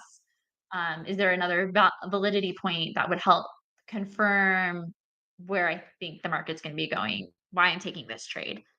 So yeah, we talked about it journaling. So, and I think it's great that, you're doing that. And if you can maybe do that with yourself, just like journal out loud, Oh that's yeah. going to Yeah, be I do it all more the beneficial. time. And I think what helps is uh to not kind of harp on the past, right? The last thing I said doing that Absolutely. was okay, but now if the trade is still valid, is there an entry? And getting back to it, I think what Mhm. we do as traders a lot of time is, it's, oh man, I was long from down here. I could make X amount of dollars. I could make X amount of dollars. And you continue to watch the market rally in the trade that you identified. And it's like, hey, well, if you just, stop with the woe is me, you could find an opportunity Yep. to take some part of that trade. Now, is it going to be that full profit target that you were looking for? Probably not, right? You made a decision to get yourself out of that trade. But if it's still valid, and this trade to me was still valid up to 60-40, then I have to ask myself, is the risk to take the 7 points up to 60-40 still worth it? Right now, I think my stop would have to go at least below 60-28 if I was getting in this. So it'd be a 1-to-1 trade. And then my thought process goes, okay, well, if it's a 1-to-1 trade, it's late in the move. I'm not going to take it with the same trade size that I took the initial trade, right? I might take it with a micro instead. But trade is playing out right now. Yeah, Go. buy the dip. Buy the dip, Dakota. Buy the dip. Buy the dip. This looks better for my bet. Dakota, were you looking for a way to get in Um, long? Are you done trading for today? until probably closer to the end of power hour. Yeah. Like I said, trying this new strategy, it got beat up on the way down. And so I'm going to wait to see how it performs during power hour. I think it's going to be a situation where I only trade it during slow markets and then fast markets. And that's might be it. I don't know. We're Yeah. going to see. That's part of practicing the power hour. And what was that last Thursday? It was like the most boring power hour because we weren't getting the volume to make anything move. Yeah. And so yeah, there's like no guarantee with the volume there. You can see a lot of volume come in during power hour, and I have found that I can be sometimes profitable there. I'm more profitable, I would say, yeah, during the fast market time frame, but yeah, stick to what the strategies is for you, Dakota. That's awesome. Excited to see how that plays out for you. Yep. Traders Just diddling in looking the at my middle. chart real quick. This is Yep. another 30-minute support or resistance, however you want to look at this. Okay. What price Here is that? at the on NQ 21 9 12 9 10. This was based off of the 30-minute yesterday, I believe. So again, we're up here. I think how much time left? Oh, we just entered a new candle. If we can maintain this below this 10, I'm going to be taking another short. But I'm kind of needing a little bit more time. I don't know if 2 minute or I guess another minute and a half is gonna minute 45 will still be in this area. But that's kind of just thinking out loud where I'm looking for another trade entry as a scalper. I think somebody had asked about that earlier about some strategies on my end. Mandy, on your scalping strategy, do you set a certain trade limit? Do you set like a daily profit target? How do you know? Because you at any given day you could make multiple trading decisions. How do you know when to say, okay, I'm good for the day, especially if things are going well? Yeah, things are going well. I usually find that I can take multiple trades. I try not to make more than 2K on the day. Okay. Whether I do that, like, see, and a couple of these setups, and maybe I was holding back a little bit. I would probably be putting 2 contracts on, um, but I am looking for some base hits right now because Okay. um, this is a fresh combine. Let's just get a little bit of profit, and then I can feel, a little bit more confident in adding to that second contract. And so for that, um, yeah, I don't necessarily have like a trade limit but I like to say like my max is trying to aim for 2. Sometimes if it's just such a great setup, I've hit 3 a couple times in a day. Um, you guys, I'm gonna be honest with you. I need to be better about setting a trailing loss like on the day Okay. because there have been days that I have just been up Giving like back profits. $1,500, and then I'm Mm. like down too much. And I talked with Andre about this. I've got a little I'm gonna have a thing printed here that has a reminder for me Okay. to put on. Yeah, actually, maybe I can demonstrate that right now. Like, let's go settings. You would go to, oh my gosh, what am I looking at? You're doing Oh, the here we go. Risk trailing loss. account risk settings. Yep. Yeah. So personal daily loss limit. And it would trail off of so like you can decide whether you're gonna trail from your highest balance, or you could just have just like a general, if I lose this much at all any day. Um, and then yeah, I love that. Like if you feel like you're an over trader and you want to put down like your trade limits, like I'm only allowed to take, 5 trades a day or whatever if you're Right. a Cut scalper or yourself off. whatnot. Know your limits. Know your limits. Yes, Protect the money that you make. exactly. And that's what I love about Topstep is because they allow us to enable ourselves and I guess like help us be better and keeping to our rules Yep. and giving us the tools to do that. It's not a negative thing in No, not at any way, all. shape, or form to use this risk settings. Like this is what keeps you profitable. And I keep forgetting to hit the enable trailing. And so, you know what? I'm gonna have that printed by tonight. You guys hold me accountable next time I'm on. Print it Your right cute now. little Print it right now. yeah. If you need any, if the money that you make and you give it back to the markets, if you need any extra motivation to keep it, we just saw MP say this morning, right? 1,000 emails went out to traders who use the risk features, right? And they're getting accounts for $1, right? Because they That's use the awesome. tools that are helping them be a better trader. So think about what we're hearing there, right? Not only are you becoming a better trader by using the risk features, but then you get the discounts or the fire drills or whatever we want to call it, that people are looking for by being a better trader. So and then if Love things don't that. go your way, then yeah, you get an account for $1. I had some trades today that if I held them, ooh, would have been a pretty good day. This S&P trade is still looking pretty good, up to 60.40. We're holding, and the way I would trail this, chat, I don't know if anybody took this trade. You guys can see me drawing these boxes. I'm just drawing them on each one of these 3-minute candles. My stop right now would just go below 50% of that. Just trailing it up as we go. This is a Okay, pretty I'm pretty good short. trade. Ooh, Mandy short. Just one. The Nasdaq. Uh-huh. What price are you Okay. at, Mandy? 97.50. The Nasdaq short 1. Yeah. I just feel like it wasn't wanting to push past these 912. But watch this, is gonna do that here. A second. I like this trade. Yeah. I just I would. like we just weren't getting the follow through and kind of just a myth spot. So let's see what happens here. Go ahead, It's a pretty Dakota. bar reversal on the 5-minute chart, but my shorts are gone. I like longs. I'm biased. That's what's going on. You only took longs today?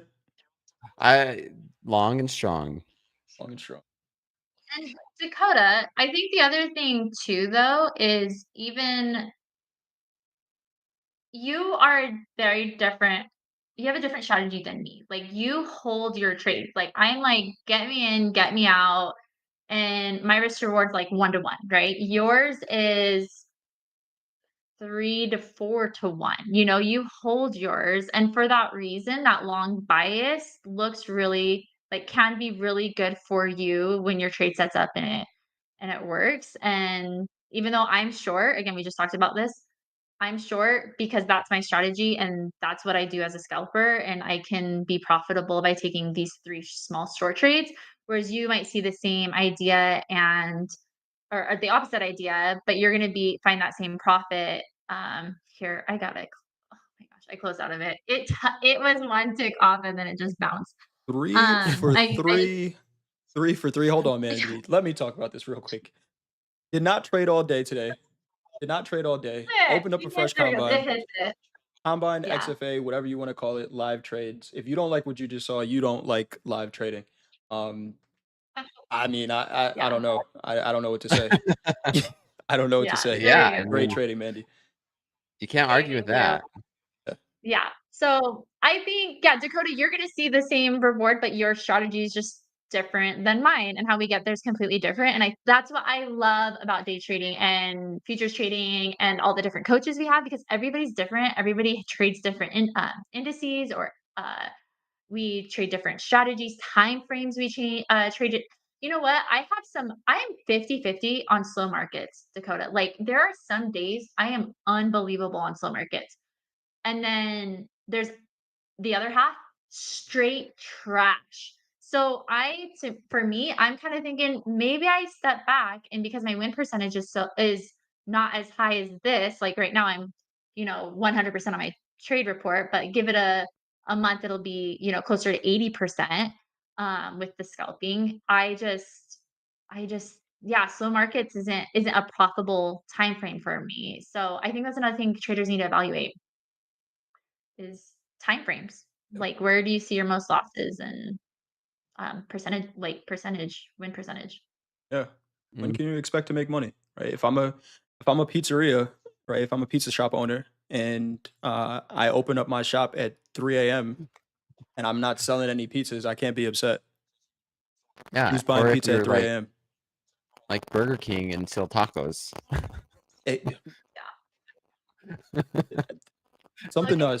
just clicked with your mic real quick, Dakota. But speaking of that, there's this Yeah. anybody who's in New York, you guys have been to Sweet Chick before. It's like a fried chicken restaurant, right? They sell chicken sandwiches. And I went to Sweet Chick one time and they were selling tacos. And I'm like, what the hell is going on here? And I tried them. What? So there was like a gas outage on their block, so they couldn't they couldn't, fire up their ovens. And They're making tacos, and they were the worst tacos I've ever had in my life. Like, stick to what you know. Stick to what you know. Stick to what makes Amen. you money. Because if you keep selling tacos, I'm never buying another one. And back to what you were saying, Mandy, know the time frames, know the markets that you trade, so you can have an expectation from it, right? If I just pull up a random chart that I've never traded before and expect to make money, I'm doing myself a disservice. Don't sell tacos if you don't know how to make. But Mandy, anything else you have before we go? We are going to get ready for fast markets. Anything you got before we go? Nice trading, by the way. Thanks. No, I kind of like speed everything out. It was kind of a fun segment getting those three scalps. But I mean, look, we're at 8:60 on the afternoon on the day in less than an hour, and I think I'm gonna pretty much call it quits. Go enjoy the sunshine. Yeah, just maybe reevaluate if you're struggling, you guys. Just take a step back, take it slow, think about, where are you having your most losses on time of day, and yeah, where can you find one more confirmation to make that win, make that trade a win instead of a loss. So do your journaling. It's going to be huge for you too. So Good stuff. Thank you, Mandy. Great trading. Coach Dakota, you're not going anywhere. We are coming in to Power Hour. We got Hoag, Coach Dakota, and Stephen L for Power Hour to take us out. I may step back in halfway through that, but stay tuned. We got one more segment to go. Dakota, the marathon. It continues. Marathon continues. Uh, we got we'll be right back in a couple minutes. This is Topstep TV. Let's go. Let's go.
All right, it is time for Power Hour. Jay has done such a good job today. They're going to have me host Power Hour. I've got Coach Dakota, number 5 on the big board. And with his first appearance, we've got Stephen L. I think we call you Libby, don't we? Libby's the name. Libby is the name. So it's great to have you on. Welcome. Thank you for having me. I appreciate it, everyone. Welcome. You've just started a new XFA today. You took out a payout last week of $3,600. You're up $400 today. Everything's coming up roses, or at least it seems so. So we're really happy to have you on here, and we're looking forward to getting to know you. You've been with Topstep since September 9th, 2024. That's right. That was my 60th birthday. Coincidence? I think not. How did you find Topstep, and how did Topstep find you? Well, Topstep was actually the first futures prop firm that I found when I started looking for futures prop firms, and that was sort of necessitated by my continual losing of money playing SPY options all the time. Did that for several years, lost several shekels trying to play the SPY options. I had lots of good days, but I had just as many, if not more, bad days. You know, you make 5 figures in a day and you feel on top of the world, and then a week later you lose 5 figures in a day and you feel like you're underneath the world. So yeah, it wasn't working for me. I tried it for years and years and years, options trading. And before that, I mean, I've been trading since probably about 20 years now. I started with Forex back in the 2005, 2006 timeframe, just trading Euro, US dollar, and the US dollar JPY pairs primarily. Made a little bit of money, lost a little bit of money, just never could really find a groove. Never really figured out what I was doing. Same thing with options. You know, I was just kind of throwing money at the wind, 0 DTE, 1 DTE options on SPY, and you know, sometimes you hit and it feels great. But, you know, I lost a lot more often than I won.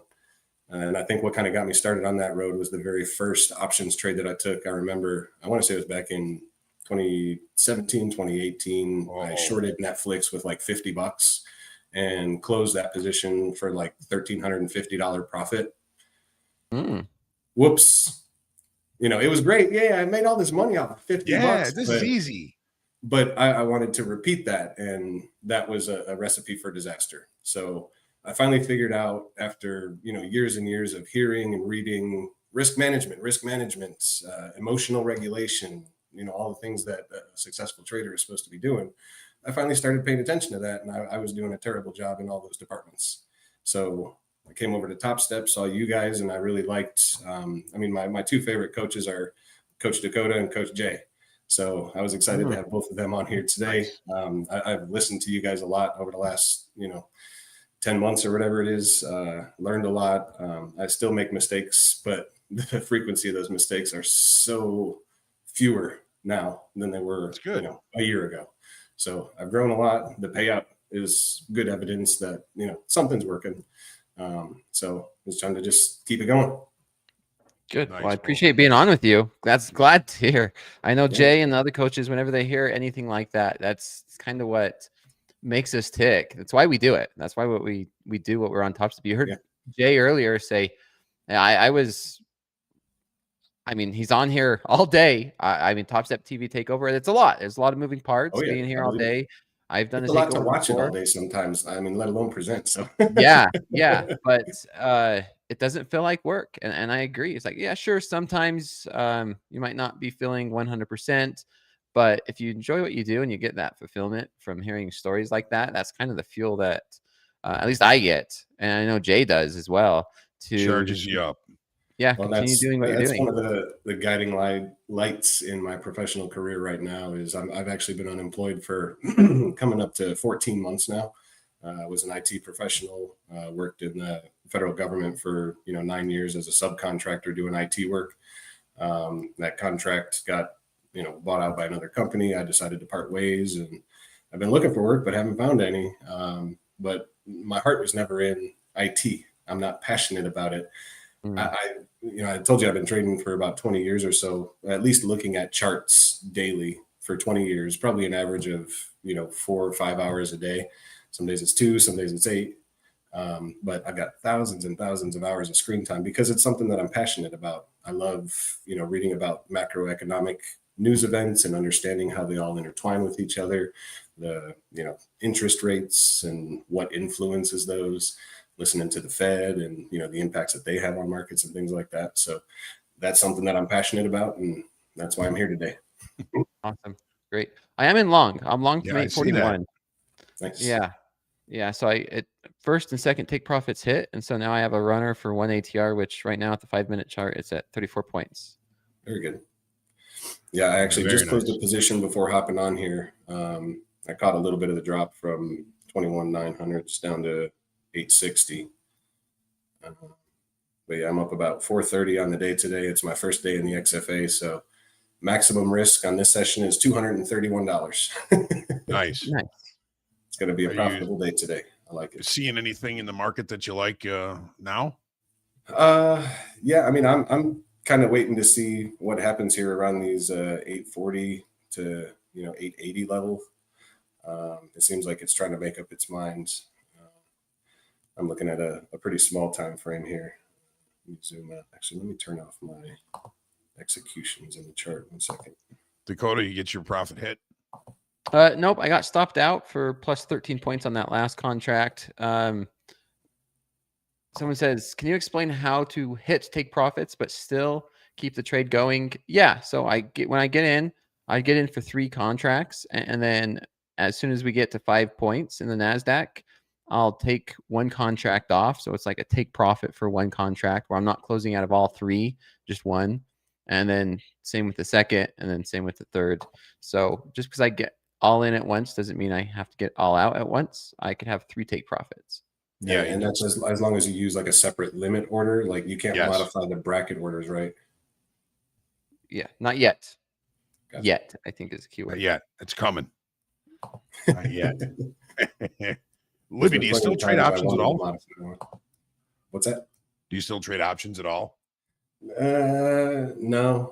Well, I probably have a couple of times in the last 6 months or so, just being unemployed and, needing cash injections every once in a while. I might take $20 or $50 and, it's worked a couple of times where I turn it into a couple of hundred. So I take that money right out and I got bills to pay and stuff like that. So Sure. Yep. Sure. It's one of the things we saw on the trading floor a lot was if somebody came on the floor with their shiny new badge and they had a windfall profit on their first trade or their first couple of trades, they started to think it was easy.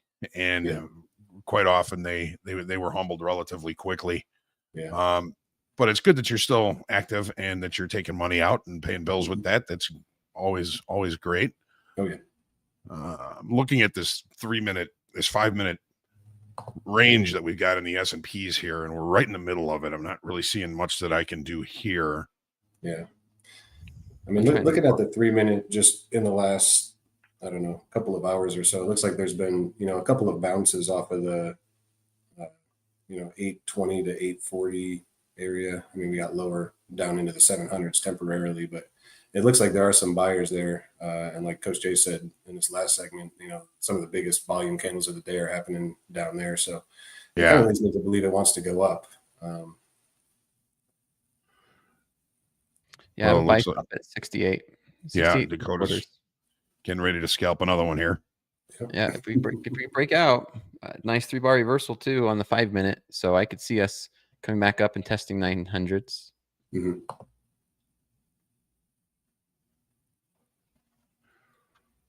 20 years of trading. That's a long time. Long time. Yeah, some winners, lots of losers. Yeah, change that. Yeah. Options or futures, if you had to pick. You're in the right place now. What was that, Dakota? Options or futures has been your favorite? Oh, futures by far.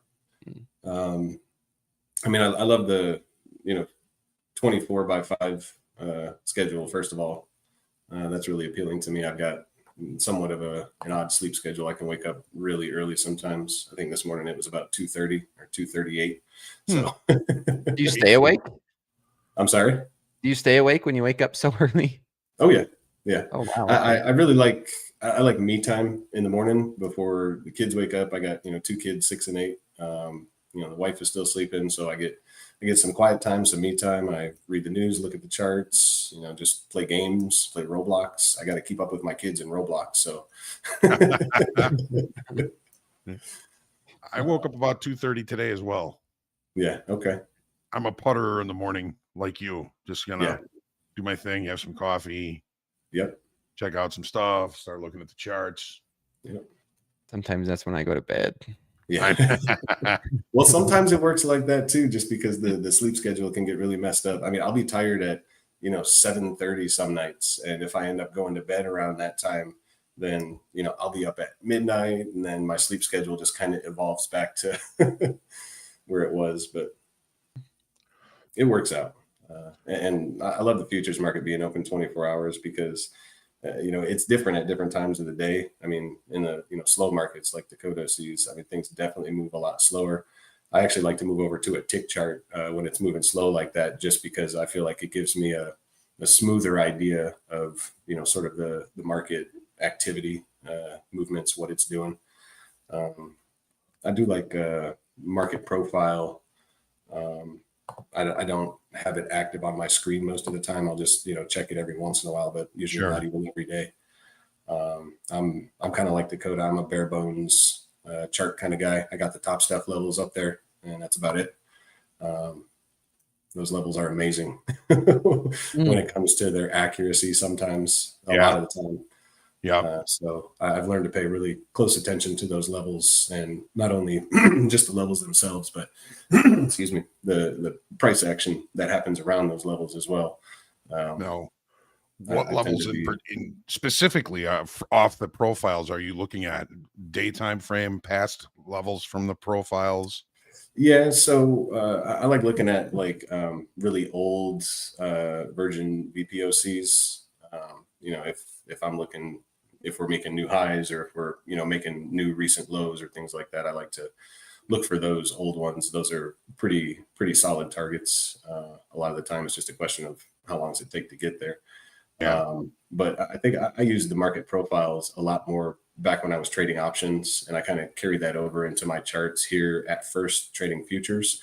Day trading is a little bit different for me. I'm not buying and holding a lot. I'm in quick, out quick. I'm sort of a contrarian trader. When the market's going up, I'm looking for shorts. When it's going down, I'm looking for ups. It's not smart. But a lot of profilers are like that, though. That seems to be my human nature, and I can see the opportunities because I've been looking at the charts for 20 years, and some of the fake outs still get me, but I can identify those pretty readily. And when I'm wrong, I like to get out and just try again. So, yeah, I'm looking at one of your past trade reports here, and I kind of call you a bit of a scalper, right? I mean, yeah. Average duration. I don't take offense to that. Don't worry. I know what I mean. No, it's to me that the scalping trades are they're like a symptom or an indicator of my fear. The fear of, oh, I've got some profit. I don't want to lose it because I've lost it so many times before. Let me just take that, see money, take money sort of mentality. But every once in a while, if I feel like I've got my stop in the right place and, I'm on the right side of the trade, I'll just sit back and smile. Let it go. Keeps going my direction. That's one of the reasons why I had the big payout last week, the first day of that XFA. I think I made close to $5,000. There was a big 150 point drop. I forget what day that was. Maybe Monday of last week. Anyway, maybe Friday the week before. So took that $5,000 runner, and it happened in just a minute or two. But closed that and basically locked it up for the rest of the day, and made a couple grand more over the course of the next 4 days. And let me take that off the table. So awesome. That worked out.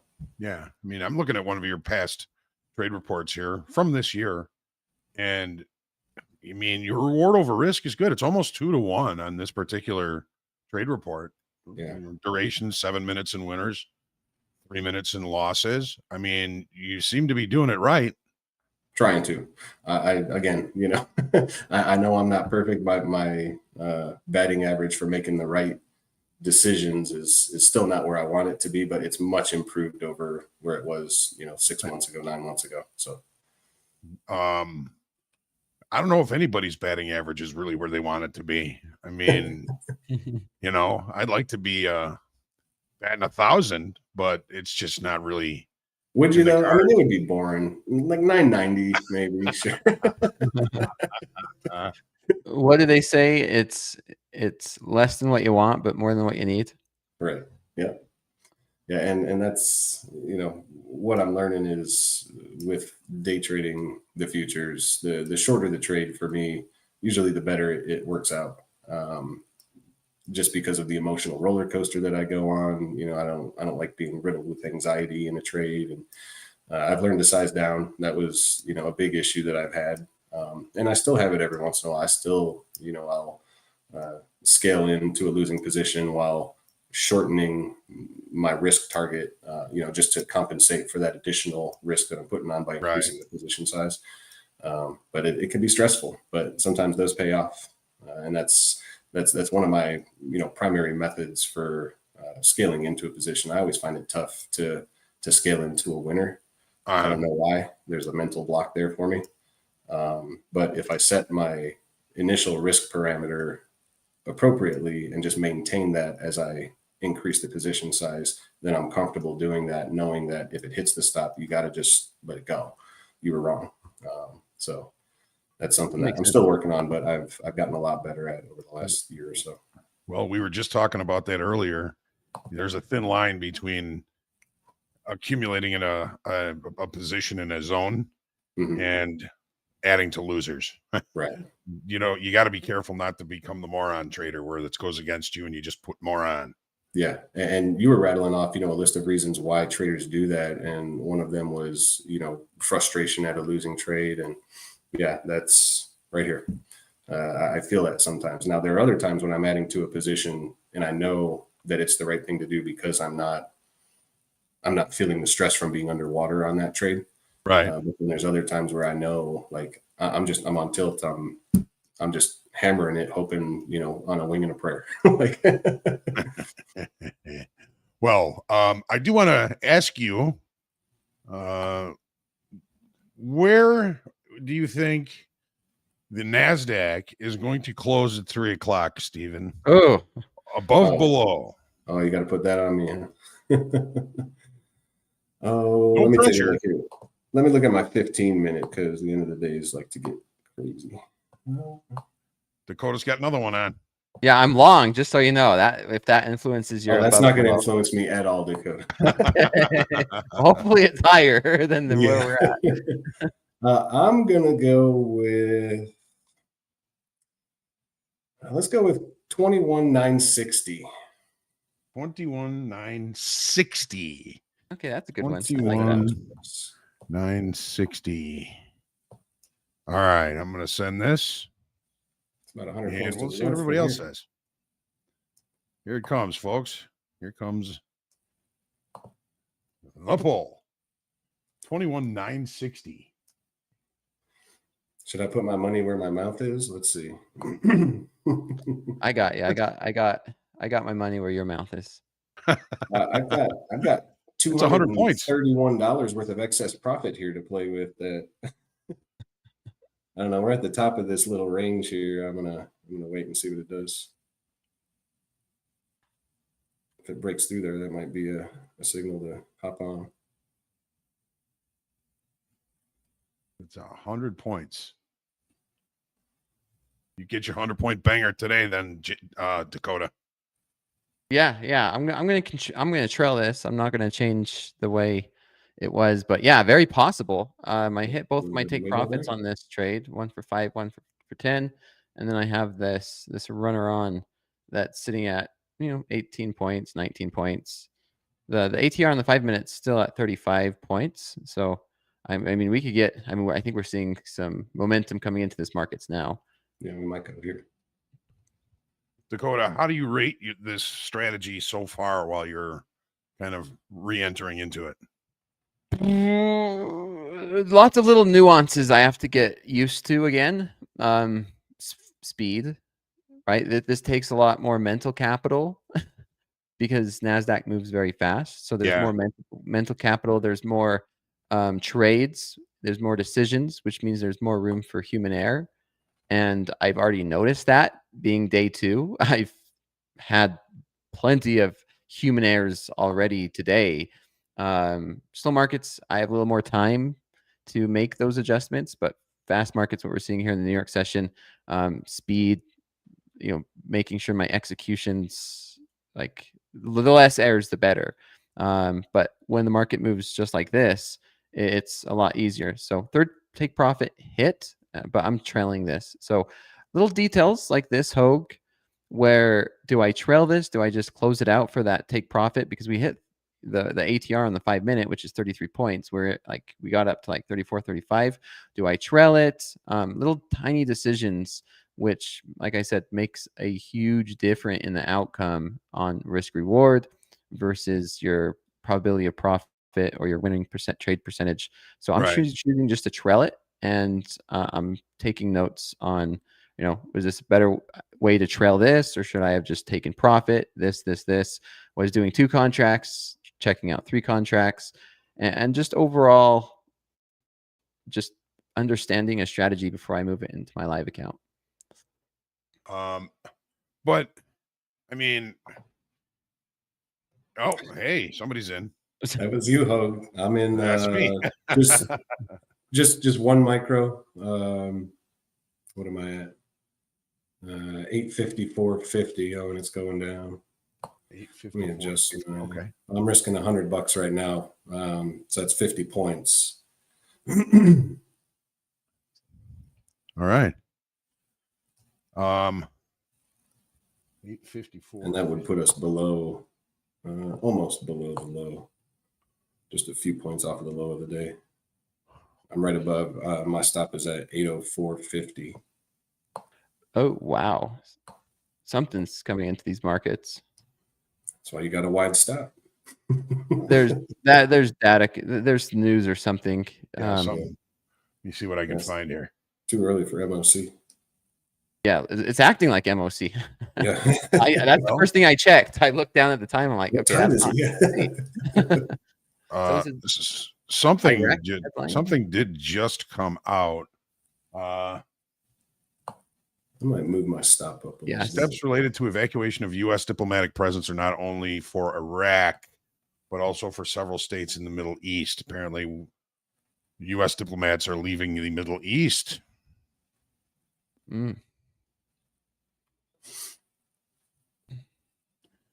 A source of Iraqi state news agency says Iraq has not recorded any security indication that calls for evaluation.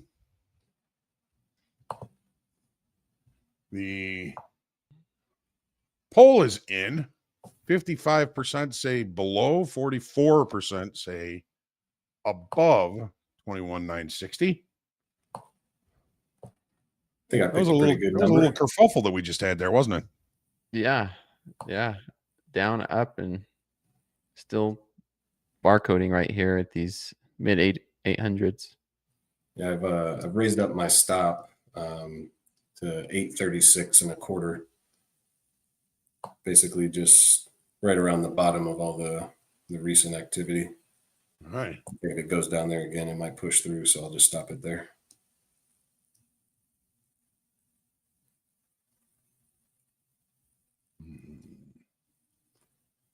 I don't know if I have a target yet. Should I make my target the 960? That makes sense, right?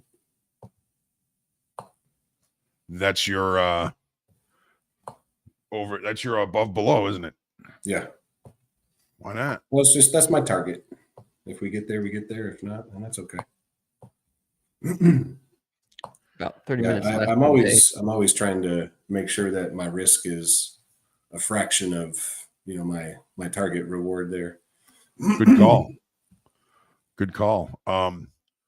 Dakota, you were talking about mistakes you may have made today. But deciding whether to just keep the profit target or to trail it, is that something that you're accounting for with some sort of consistency to really help you decide what a mistake might be? I don't think either of those are necessarily a mistake. You're still taking a profit. Right. Those are decisions. Those aren't the mistakes I'm talking about. The mistakes I'm talking about is I put the buy stop in, the market gets triggered. It goes, hits my take profit, and then turns around and goes back to my entry before I could even close out the first contract. Wow. So little details like that, where it's like, wow, I took a full loss on 3 contracts when I should have been able to Had a take profit target for in. 1 and then take a loss for 2, which, as you know, will make a dramatic difference on the expectancy of the strategy overall. But little nuances and adjustments that aren't mistakes, but like you said, decisions. Like, what's the decisions? Do I trail it? Do I just take profit? Do I what's the process? Just finding ways to measure it, because to me, what gets measured gets improved, and I can't improve it without properly measuring it.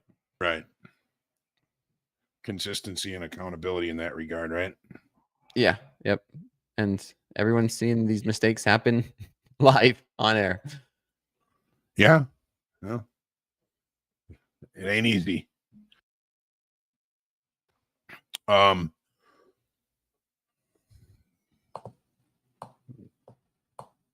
What would you consider a mistake, Libby? There's trades that we take that are part of our plan that just don't work out, and those aren't mistakes. It was part of your plan. It's there's going to be winners, there's going to be losses. Right. What do you find that you would call a mistake and something that you would do, Libby? So I actually thought of that this morning. I had a good example. I opened a trade. I was in profit. I moved my stop loss to just better than break even. I would have made, a few bucks on the trade if it hit my stop. And I ended up closing it as it was approaching my stop, thinking that, it's going to keep going and hit my stop. But then it reversed and dropped lower, and I would have made a lot more profit on it. So if I would have just stuck to the plan, that would have been fine. There was another example just a couple of nights ago. I went to sleep with an open position, and same thing. I moved my stop to be just inside of my entry, and woke up in the morning, and the market was 200 points lower, but my position had been closed, and I was like, oh, bummer. And I went and looked, and it hit my stop and passed it by 2.25 points, and then dropped to 200. And this was like 10 minutes after I fell asleep. So if I would have just kept my original stop in place and accepted a loss, if that's what it was going to do, right, I would have woken up with 1,400 extra bucks in my account. So right, love you. But these are the things that I try and learn from in reflecting. I could have done that differently, and I should have done that differently based on what my plan was. So, that's one of the things that. And Dakota, you can tell me if you agree with this. I mean, when I'm working with traders or when I have been working with traders kind of one-on-one, one of the most popular questions has always been, it always seems that when I put a position on and it goes my way and I move my stop to break even or break even plus 1, whatever it is, the market. All right, I just got stopped out. Stopped out. Okay. All right. I lost like $40 on that one. So it's kind of strange to hear my voice on that. I just changed that from the default profile before the show too, just for you. And they say the market comes back, retests the level's still valid, but I've moved my stop there and it stops me out, and then I get to watch the trade play without me. Do you hear that a lot, Dakota? More than I wish. Even sometimes myself too, when we talk about we need to trade, or where you just move your stop a little too soon, it stops you out, and then it keeps going, and it's like, okay, well, why did you move your stop? Does it make sense? And I think that goes back to what I tell traders is whatever action you're doing in this market, whether it's entering a position, closing a position, moving a take profit, moving a stop loss, closing one contract or multiple, you have to have a reason for it, and you have to have a way to measure it so you know if that's, helping or hurting you. And a lot of traders that I talk to, and I caught myself doing this sometimes as well, is I'd move my stop to lock in profits or do this. It's like, okay, well, is that your reason? It's like, do you do this all the time? It's like, I don't know. Today's just this, and it's very difficult to answer for some, and they don't really have like this concrete reason for it. Out instead of just more of fear of losing profits or fear of the trade turning around, which is more of an emotional decision, right? But then there's others where, yeah, if your process or if that's what part of your how you trade is stop loss to break even, or you adjust this, then yeah, that's the right decision. And sometimes it will stop you out. That's part of it, is being stopped out. Unfortunately, that's part of trading. You're not going to be 100% correct on moving your stop loss and when you move it. Yeah, trust me, I've been trying for so long. Yeah. I would usually tell them don't move your stop until you get a swing that you could move your stop below. You know how you trail your stops below the swings or above the swings? Yes. So you're not allowed to move your stop until you have one of those swings, and then you can move your stop to break even. Yeah, that's a good general rule of thumb. And when sometimes I'll see a trader in the chat say, I'm new. Should I just follow someone else's strategy, or what should I do? I'm like, that's not a bad idea to use it as a template. You see, how is this trader managing their trade? And then, do something similar, but then make sure you're doing your own process and making it your own, and not just complete copy trading a person. That's right. You got to understand why you're doing the trades that they're doing, not just that they're doing them. 100%. Yep. Yeah, I know one of my I guess protection mechanisms. Usually when I enter a trade, if it goes my way within the first couple minutes, if I'm up like 10 or 20 points on the trade, I'll typically move my stop loss to break even or just better than break even, because I hate so much to see a profitable trade go red. Yeah. Even if it's only 10 or 20 points. And so I'm sure my trade report is probably littered with a bunch of, 1 point or 3/4 of a point winners. Just those are my break even stops, basically saying, hey, I want to make a couple bucks on this because I was up 100. So right. I hate to lose money on this compared to where I am now. Yeah, Tom Hoag says we do everything to avoid pain. Yeah. Yep. So we're all just avoiding pain. Yep. Always. I got into a long at 838 half. First take profit hit, and we're approaching the second take profit here at 10 points. Okay, that one hit, and now that moved a nice pivot to move my stop loss right there, just under. And let's see if we could catch a runner. ATR still at 35, so the volatility is picking up on the 5-minute chart, even though we are barcoding. And I like that this is at the bottom end of this barcoding range. So I can see us returning back up to these 60s again. And maybe we have a chance to break out this time. Not sure. But yeah, it looked like just about 3 minutes ago, we barely dipped our toe below the recent low, which was at 827. Looks like we got down to 13. 823. 823. Okay. Yep. There's probably a lot of people thinking my stop loss was a better entry down there. Yeah. And I just keep thinking back to all the volume that showed up with these lows earlier back in the 1 o'clock hour. Both of these lows right here saw a lot of buyers stepping in on the volume bars. What do you guys think that big break was at 1 o'clock? Ooh, Central, right?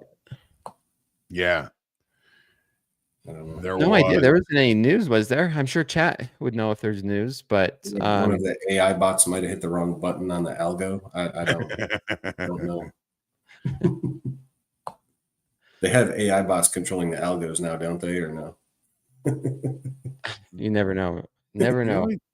only thing that was on the schedule was the federal budget balance for May. There was a bond auction. Fed bud. Okay. Yeah, that was at noon.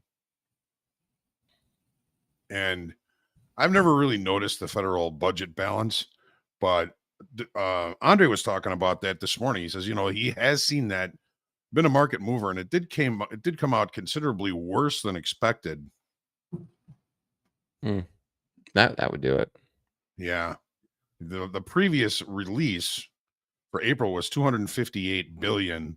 They were expecting minus 314.3 billion, and it came out minus 316 billion. So worse and worse than expected. That may have had something to do with it. Seems like the markets are kind of like a sore toe. If you have a sore toe, you're probably going to bang it against something. Yeah, it's been so quiet. I'm sure there's a lot of people waiting for a pullback and dip buying opportunities, which Yeah. I'm of the opinion that this could very well be one of them. We do have data coming out tomorrow. So I was just looking at that. We got PPI and unemployment claims tomorrow, and we got the Michigan consumer sentiment on Friday. Yep. So we can definitely see some more volatility tomorrow. Obviously, headlines, the deal headline risk is always on there. And we've been chopping this entire power hour. Yes, we have. Yeah. And you've been trading it well, Dakota. I mean, you've had 3 trades on. I think they've all been profitable. Yeah. I got stopped out of one, 2 profits. Yeah, no, actually, you're right, Hoag. All 3 of these ones during power hour have been profitable because I started the power hour session down like $1,200. And yeah, I want to see this. The ATR is 34 points on the 5-minute, and this is where I'd make that decision. Do I take profit at 34 points, or am I gonna, now this is looking very tempting from the old, like how I would like to see this market. Look at this resistance here. Breakout above this 860s, 870s.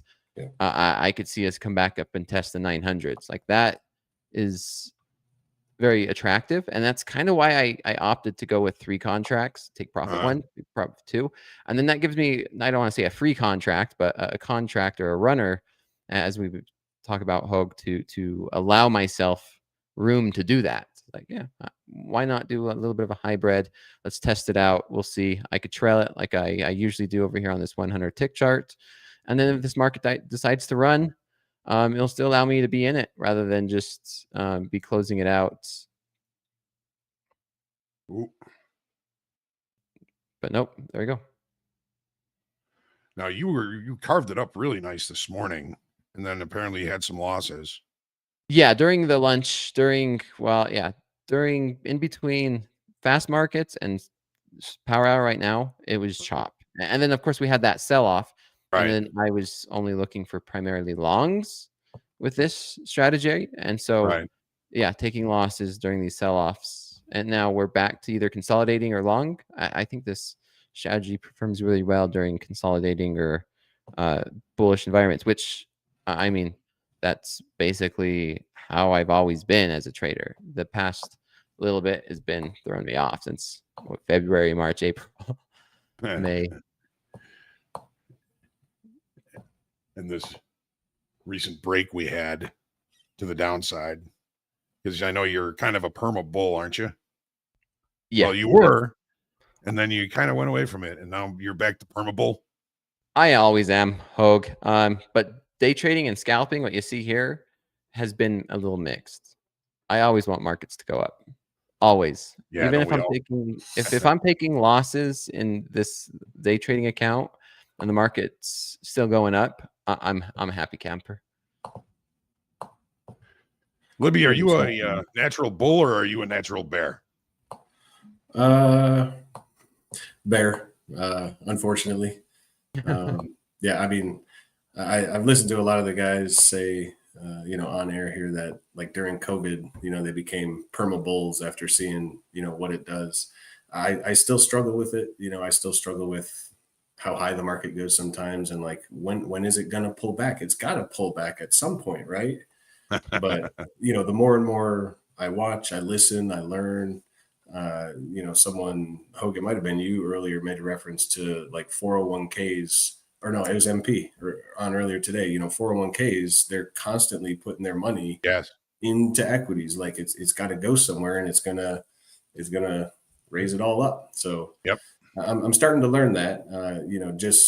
Just because, let's say, for the last 10 years it's gone up every single day.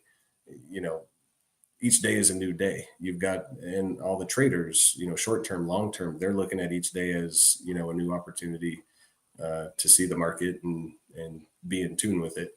So I'm kind of looking at it the same way. And that's one of the things I like about day trading. It used to be, when I was trading options, 95% of my options were puts. But now I don't want to say it's a 50-50 mix, but I'm definitely buying more when I see upside opportunity on short time intervals. And I think that was the key to me, is looking at shorter time intervals and knowing that my trade isn't expected to go more than 5, 10, 15 minutes. That's fine. So that helped me a lot to see the upside in things, instead of constantly fearing the last how many decades of rises in the stock market going to come crashing down. And it does crash sometimes, but look where we are now. So every single crash that ever happened has led us to where we are now. And then another point to that is that the availability, right? Not only 401ks, retirement accounts, but everybody has a phone. Everybody can now get onto an app, put some money into it, and it gets invested. Or you make a purchase at the store, and you could say whatever change is left over, you could go in and you buy not even a full share, right? You can even buy a fraction of shares. So is that Acorns? Acorn or something. I have a sister that she does that every time she goes to the store. She rounds up, or however that works. But it just shows you how easy it is to put money into these markets anymore. And there's more money being pumped into these markets than there ever has been since I'm not that old. I'm 31 years old. So based off of my limited experience. Markets go up. Libby, I know you live in the Chicago area. Were you born around Chicago? I was, born and raised in the Zion Beach Park area, close to the Wisconsin border, near Lake Michigan. So moved away, did the Air Force after high school, and lived down south for a little over a decade. Spent a few years in Virginia, and then moved back here to Illinois about 6 years ago now. So full circle. Air Force. Yep. I was a computer programmer. My daughter's boyfriend was in the Air Force. Oh, okay. Yeah, I really like that branch specifically because I read a statistic before I joined that they gave like 200% more money to like their individual and members of their families compared to any other branch of the service, just as far as housing and lodging and education. Yeah, they paid for school. Yeah. Montgomery GI Bill. Yeah, and he still gets some benefits from it. So good branch. Yeah, I was going to go to Arizona State University after high school, and this was back in 2002. They were ranked the #1 party school in the nation. I was ready to go. Go party. And, apparently you need financial aid to go to school when you can't pay for it in cash, and we couldn't get it, so had to go get some free school. Well, they probably did you a favor. Yeah. Oh yeah. Well, and I was kind of amped up. I mean, I think it was November of 2002 when I joined. So it was about a year after 9/11. I was like, let's go get them. Felt like I had to do my part. Yes. So, even though I was a computer programmer, I, still signed my name on the dotted line, just like every other member. Sure. So I'd give my life for my country if they asked me to. And we thank you for your service. Absolutely. My pleasure. We thank you for your service. So the reason I was asking you if you were from Chicago is most of the guys in the S&P pit on the floor in Chicago all love to be short. Matter of fact, one of the best traders, Don Slider, I was talking to him one day, and I said, "Are you long?" He says, "What are you talking about? The longest I've ever been is short 10." I like it. Yeah, it's just like we were saying before, you get stuck with a directional bias though, and it doesn't serve you very well. Day trading futures is what I'm learning. So. No. We got some So- size here in the S&Ps.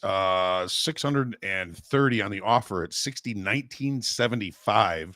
Starting to see these offers on both sides of the market kind of come in. That one just got filled. Probably some rollover activity there. We've been seeing those earlier in the day and coming into the close here. We are just about at the MOCs. I'm going to be probably a little slow getting them. So if you get them in the chat, put them in the chat for us. And here's another mistake, Hoag. It's one of those where I got in long at 872. The market went up past 5 points and then immediately back down and stopped me out before I could put my order in. So that little detail that it changed from a minus $400 to minus $6 due to that.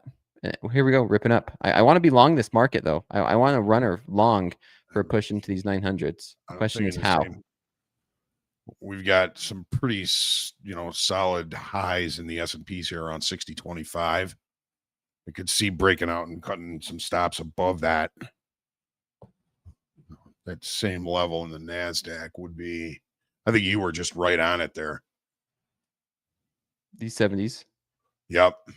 Yeah, let's see if I might get triggered back in at 77. Yeah, that's one thing that I've been considering lately is getting the level 2 market data. I know MP was talking about it earlier today. It seems like that's becoming a critical tool for understanding what's waiting in the wings. All right, we got the MOCs.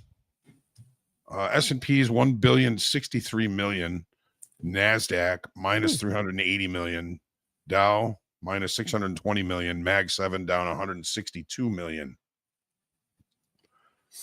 Now, I'm probably not going to be able to get the updates, but that's where it is right now. Okay, got triggered into a long here at 58.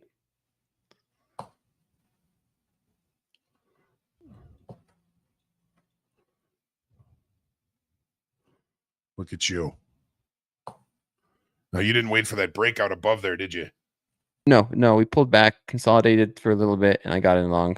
Got it. With a stopped out. Right back into it. Dakota, it's been probably 30 years since I was a scalper, but it looks like you're having fun. I might have to do a little no, having fun. A little exhibition scalping coming up here. Yeah. I know there's there's the first take profit. I know there's the reversal challenge. I could say that's fun, but I really am trying to focus on this process. And here we go. Second take profit hit. Let's see if I could have this runner. Let's see if it'll give us a runner. And so let's see if we could break through these 70s. Come on, everybody. Do the Dakota. Here we go. Everybody, let's go. Unless someone's short. Well, then they would say, and I won't say the name. Sure. The name that will not be spoken today. Yep. CYA's at break even. We just made that pivot right there at 62s. Yep. So you're really in a good position. And the question that I haven't posed this on air yet is, do I add for a scalp while I have a runner on? That's something that I've considered. Once I get more comfortable, then the question is like right now could be a good example, right? I could add if we break back above this area. Yeah. And basically reset everything, keep the runner on. And yeah, I haven't done that yet. I haven't even talked about it because I'm just barely getting back into this. But we could see how it plays out. Okay. Now you're long 3 again? I had one runner on. I added 3. So you're long so 4. I'm long 4. Yep. Trying. So you're really just kind of scalping a long position there. Correct. Yes. Yep.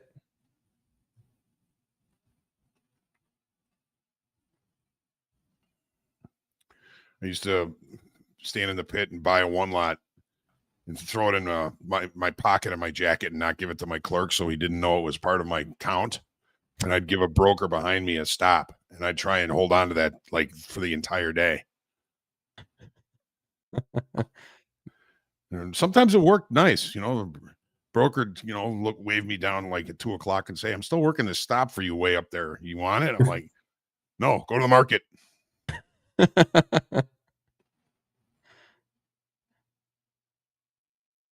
We are holding these 70s down and out. Wow, that was quick. That might have been a stop run right there.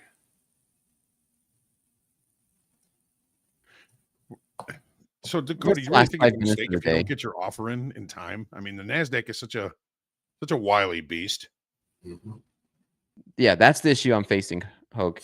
You don't get your target or your order in on time, then it's just way too fast and it goes without you. So, well, there we go. There we go. 60s. Here we go. Come on. There's a break. Let's see if we can get follow through finally. Last 5 minutes of the session. All right. So Dakota, if you're already like planning a trade and you've got your stopping to get long or short, why not put the first exit in before it gets hit? Correct. Right. Slippage sometimes, Hoag. Sometimes I have slippage greater than 2 or 3 points on a breakout trade. Yeah. Right. Makes And sense. then speed. Right now it's for me speed, getting used to it. I could do like everyone in the chat was suggesting these bracket orders. Yeah. But that will close it out It'll completely. close it out, right? Right. Mm-hmm. So I think soon we'll have more advanced bracket orders, and that will also help. And I also like to close it manually because sometimes we have a nice big breakout. Instead of 5 points, I could get 9 or 10 points or 20 points. It's like, wow, we broke out. And by the time I, join Ask, we're already 15 more points in the money. Like there's give or take about anything we do in the market. Well, we are getting pretty close to the closing bell here. Libby, it's been an absolute pleasure spending some time with you today. Absolutely. I appreciate you guys having me on. I'll be, you got to hang out with one of your favorite coaches. I'm not holding it against you that I'm not one of them. That's okay. I had your voice for my order executions. It doesn't get, the praise doesn't get higher than that. Well, if it hits a stop, don't hold that against me. Right on. Order fail. Your voice will not haunt my dreams. I'll try. Yeah. Wake up in the middle of the night with Hoag's voice. Oh my goodness. I'm going to see if I can record that on my wife's phone for her alarm. I'll get her up. She's like, what the hell does order filled mean?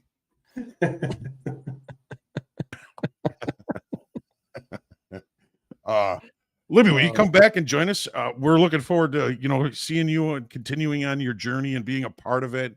Yeah, absolutely. Come back and hang with us, huh? Yeah, hopefully if I can get another payout request, I'll have something to brag about next time I'm on. You already have one payout though, right? Yeah, just the one.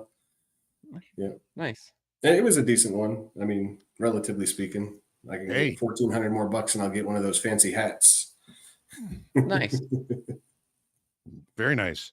Yeah, I mean, this is appreciate you guys having me on today. And to make money at all, it says a lot about you. Oh yeah, yeah. It hasn't been easy. You said, what was it, September 9th, I think I started. And I noticed you didn't say how many combines or XFAs I've done since then. I wouldn't. The number is pretty large. I've tried a lot. So, well, I mean, it is a process, and you've gotten paid. You've accomplished more than most. Yep. And that right there is a motivator for me, just getting the XFA today, sticking with 1 micro for my trades today and trying to keep it small, just build my way up again. So awesome.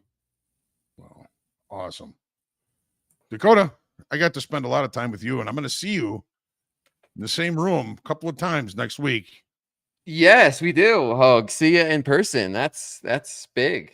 Going to be flying out to Chicago, and in a week from now, time goes by fast. It's going to be here before we know it. Yeah, it is. Yeah, it is. And Jay too. Can't forget about Jay and Baron. the whole Top Step team. If you're looking forward to seeing everybody there, if you're going to join us for the meetup next Wednesday. All I right. might have to take the train down to the city and hang out with you guys for a little bit. Yeah, come on. Did you get the invite? Yeah. Yep, I got it. Oh, come on down. Right on. It won't be like Arizona State University, but it'll be fun. Hey, I'll take a one-night party over a 4-year party any day. That wouldn't have been good for me. That wouldn't have been good for me. Things tend to work out the way that they should. Fair enough. Yeah, that's true. And anything. Oh, 10 seconds. Dakota, you're cutting pretty close to the end here. Yeah, I want to see a breakout higher. Like I said, I want to be in a position for a push of 900 before close. We might not see it. That's the bell. That's the bell, everybody. Well, thanks everybody. As always, be kind, pray for peace. We're going to get Jay in here to close up the session. It's been a ball hanging out with everybody today. Libby, a pleasure. Dakota, Jay, everybody, pleasure. Yeah, and whenever you're ready, Jay. And Dakota on the marathon Coach Jay, today. if you're here and listening too. I'm here. I'm listening. What's going on, everybody? I want to thank everybody for joining us today. Little scaled back version of Topstep TV while the production team is working on making our show bigger and better.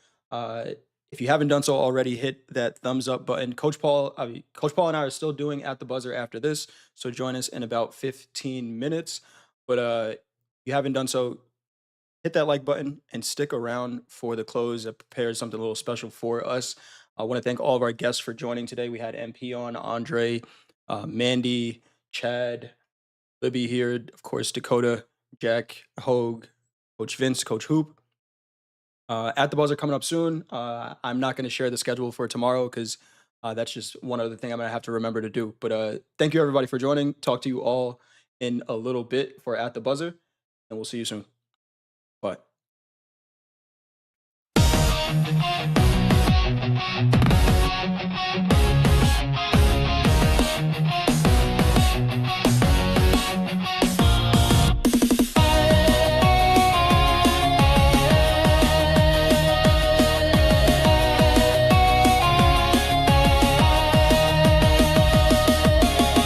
Flash bright in the neon haze. Futures collide in a traded maze. Dakota and Jay on a final spree, chasing dreams in a world set free. Excellent adventure riding through the stars, breaking all the limits, racing past the bars. Dakota and Jay, their stories at an end, but legends live forever.